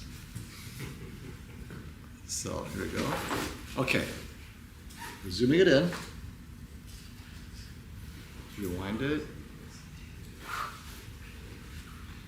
And I'm going to adjust exposure so that color saturation is maxed out.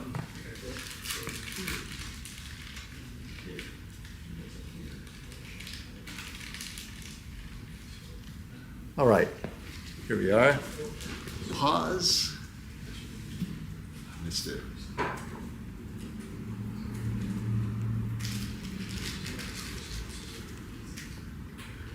Okay, I'm looking at them, and I suspect it's the green cactus. That's what was supposed to be in BT.2020, right? Remember, it was green.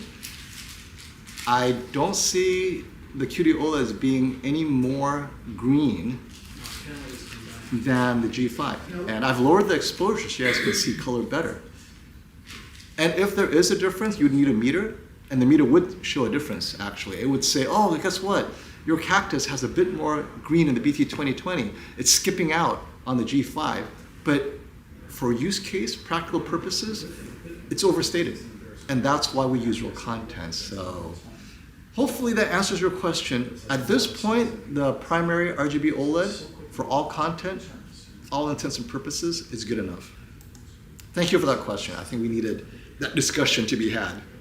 Because I don't think people realize there's so few colors in BT.2020 Color space that you guys actually see in real content. All right, we're gonna go for another 15 minutes, 10 minutes, and wrap it up. Any last minute questions, let me know. And I think it's great to have Spears and Munsell and our content comparison. Now this is 1,000 nit content, and almost all content you watch will be 1,000 nits. They look indistinguishable, in my opinion, at this point.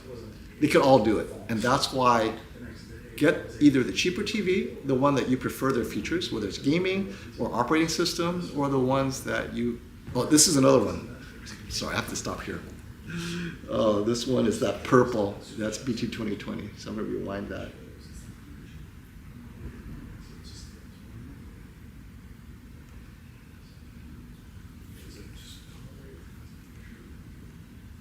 There we go.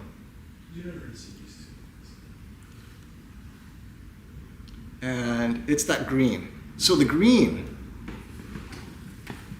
is in BT.2020. And where is that green? Right, so you guys can see that? No, the green is only P3. It's the next one. I thought this one was in BT.2020. Okay.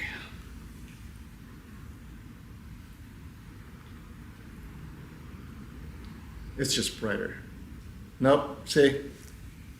I have to stretch the scenes to find it. I mean, it's that hard to find. But again, if you're gaming, that's different. I understand gaming likes to play in these extreme color volumes, and I get it. I mean, that's what gaming does. It pushes the envelope, right? But otherwise, for regular content, you guys don't need that. Ironically, G5 is the gamer's choice, right?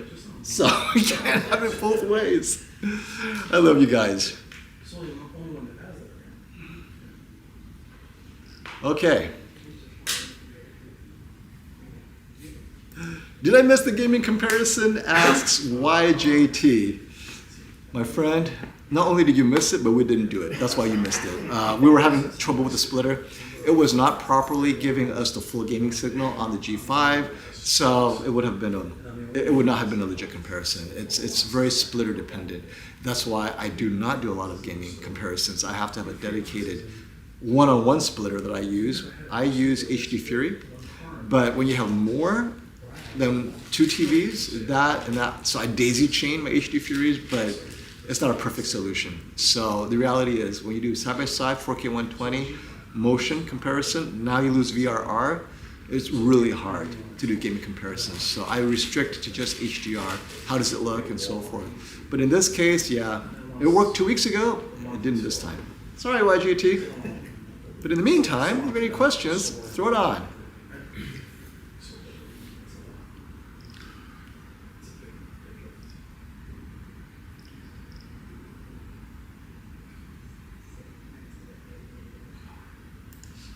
And so this goes to David. David, what did I tell you? FOMO, when 4K HDR becomes more mainstream, might we see content that takes advantage of BT.2020 color space? David, there's not enough color in BT.2020 to make a whole movie around it.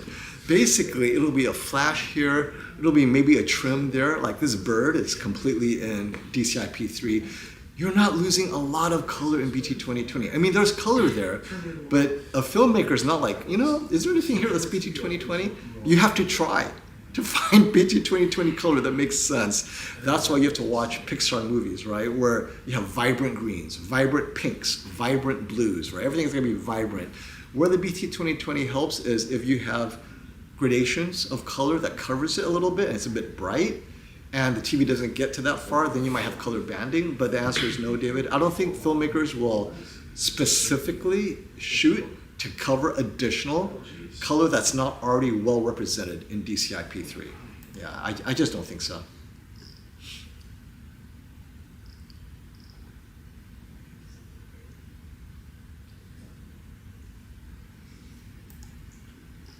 All right, got some super chats I have to catch up on. Thank you. We're gonna make sure we catch that before we end.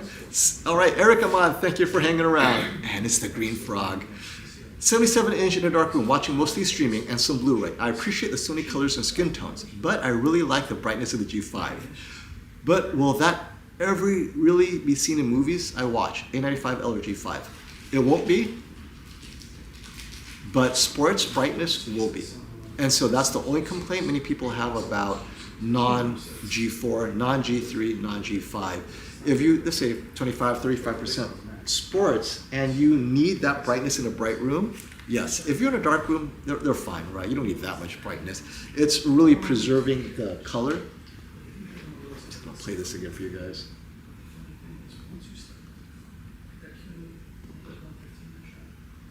Yeah, 600 content. This is the kind of content you'll see everywhere. I think it goes to your point, Eric. What, if you're going to miss anything.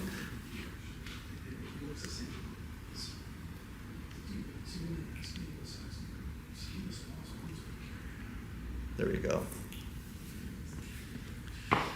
I'm just matching the dynamic range to my camera. I don't want it blown out. If you're streaming and watching movies mostly, sports is not important. They all look the same. Get the A95L if you're comfortable with the Sony. I don't think you're missing out on anything. It's that HDR impact that maybe in the future that's going to come to play, but for streaming movies, I don't see it happening. They're just not doing it. So yeah, choose the G5 for other reasons, like WebOS. You need 4 HDMI 2.1 ports. You have a kid who games a lot, and they're like, oh, Dad, why did you do this, right? But for just movie watching, the A95L is designed for that. You're good to go. Austin Winkler, thank you for the super chat. Which TV can hold its max brightness the longest? The G5 and the G4, without a doubt. The G4, well, the G5 more than the G4, but the G4 more than any of these TVs. But the S95F does better than last year's S95D. And I haven't tested it with the Bravia 8 Mark II, but we'll find out once I get it into my studio. But the G5 for sure is just so good at holding on to brightness. We're talking max brightness in SDR in vivid mode, right? I do gaming a lot. Hey, thank you, Isa, for another super chat. And I have the S95B with native and standard for anime to be colorful. Will I miss the colors in gaming and anime with the G5? What about standard SDR and LG peak brightness have numbers? Okay, so we don't have meters in a bright room, no numbers here, but I will try to answer what I can here. S95 native and standard for anime, colorful? You might. That's a uniquely Samsung thing. Now, I'm not a G5 gaming expert. They may be able to give you the right settings to come similar, close to the Samsung, but maybe not exactly. So that might be something you'll have to stick with Samsung. Now with the G5, what about standard SDR and LG peak brightness? So in game mode, without doing anything funky, you don't get peak brightness on the G5. What happened last week was because we plugged it into a splitter, the splitter tricked the G5 into allowing you to hit peak brightness, and it worked. And we tried it with another splitter, a much cheaper one, and you can see the link below. This is the one I have. This is 4K 144 capable splitter. You use that and it will pass through up to 144 and trick your G5 in game mode to allow you to go to peak brightness. Now, that's a mod. You're essentially modifying your TV's, the input to your TV, tricking it into doing that. The G4 doesn't allow that trickery. So when we went the splitter to the G4, nope, still not available. The G5 made it available. That's why we thought, oh, this is a legit improvement. No, when we plugged it in directly, it did not allow that in SDR gaming. So get a splitter, get it bright. Now, the only thing is this, as it being a mod, who knows what it's gonna do, right? The TV was tricked into accepting it. LG may not approve of that. So I'm just letting you know why last week or 2 weeks ago we found that. Ended up being an unintentional mod to the TV signal, but hey, we have to figure it out, and so we did. Other reviewers tried it, and they wait, how come our G5 is not getting the same peak brightness you're getting? It's because they plugged it in directly outside of a splitter. So yes, in SDR gaming, you're not going to get the LG peak brightness that we saw last week, but with a splitter, the right splitter, you can. Hopefully that helps you. And do I have numbers? Classy is going to give you those numbers, right? The reviewers that they put it through a battery of tests. They will give you all the numbers you need. So wait for Classy's review on the G5 for those numbers. Okay.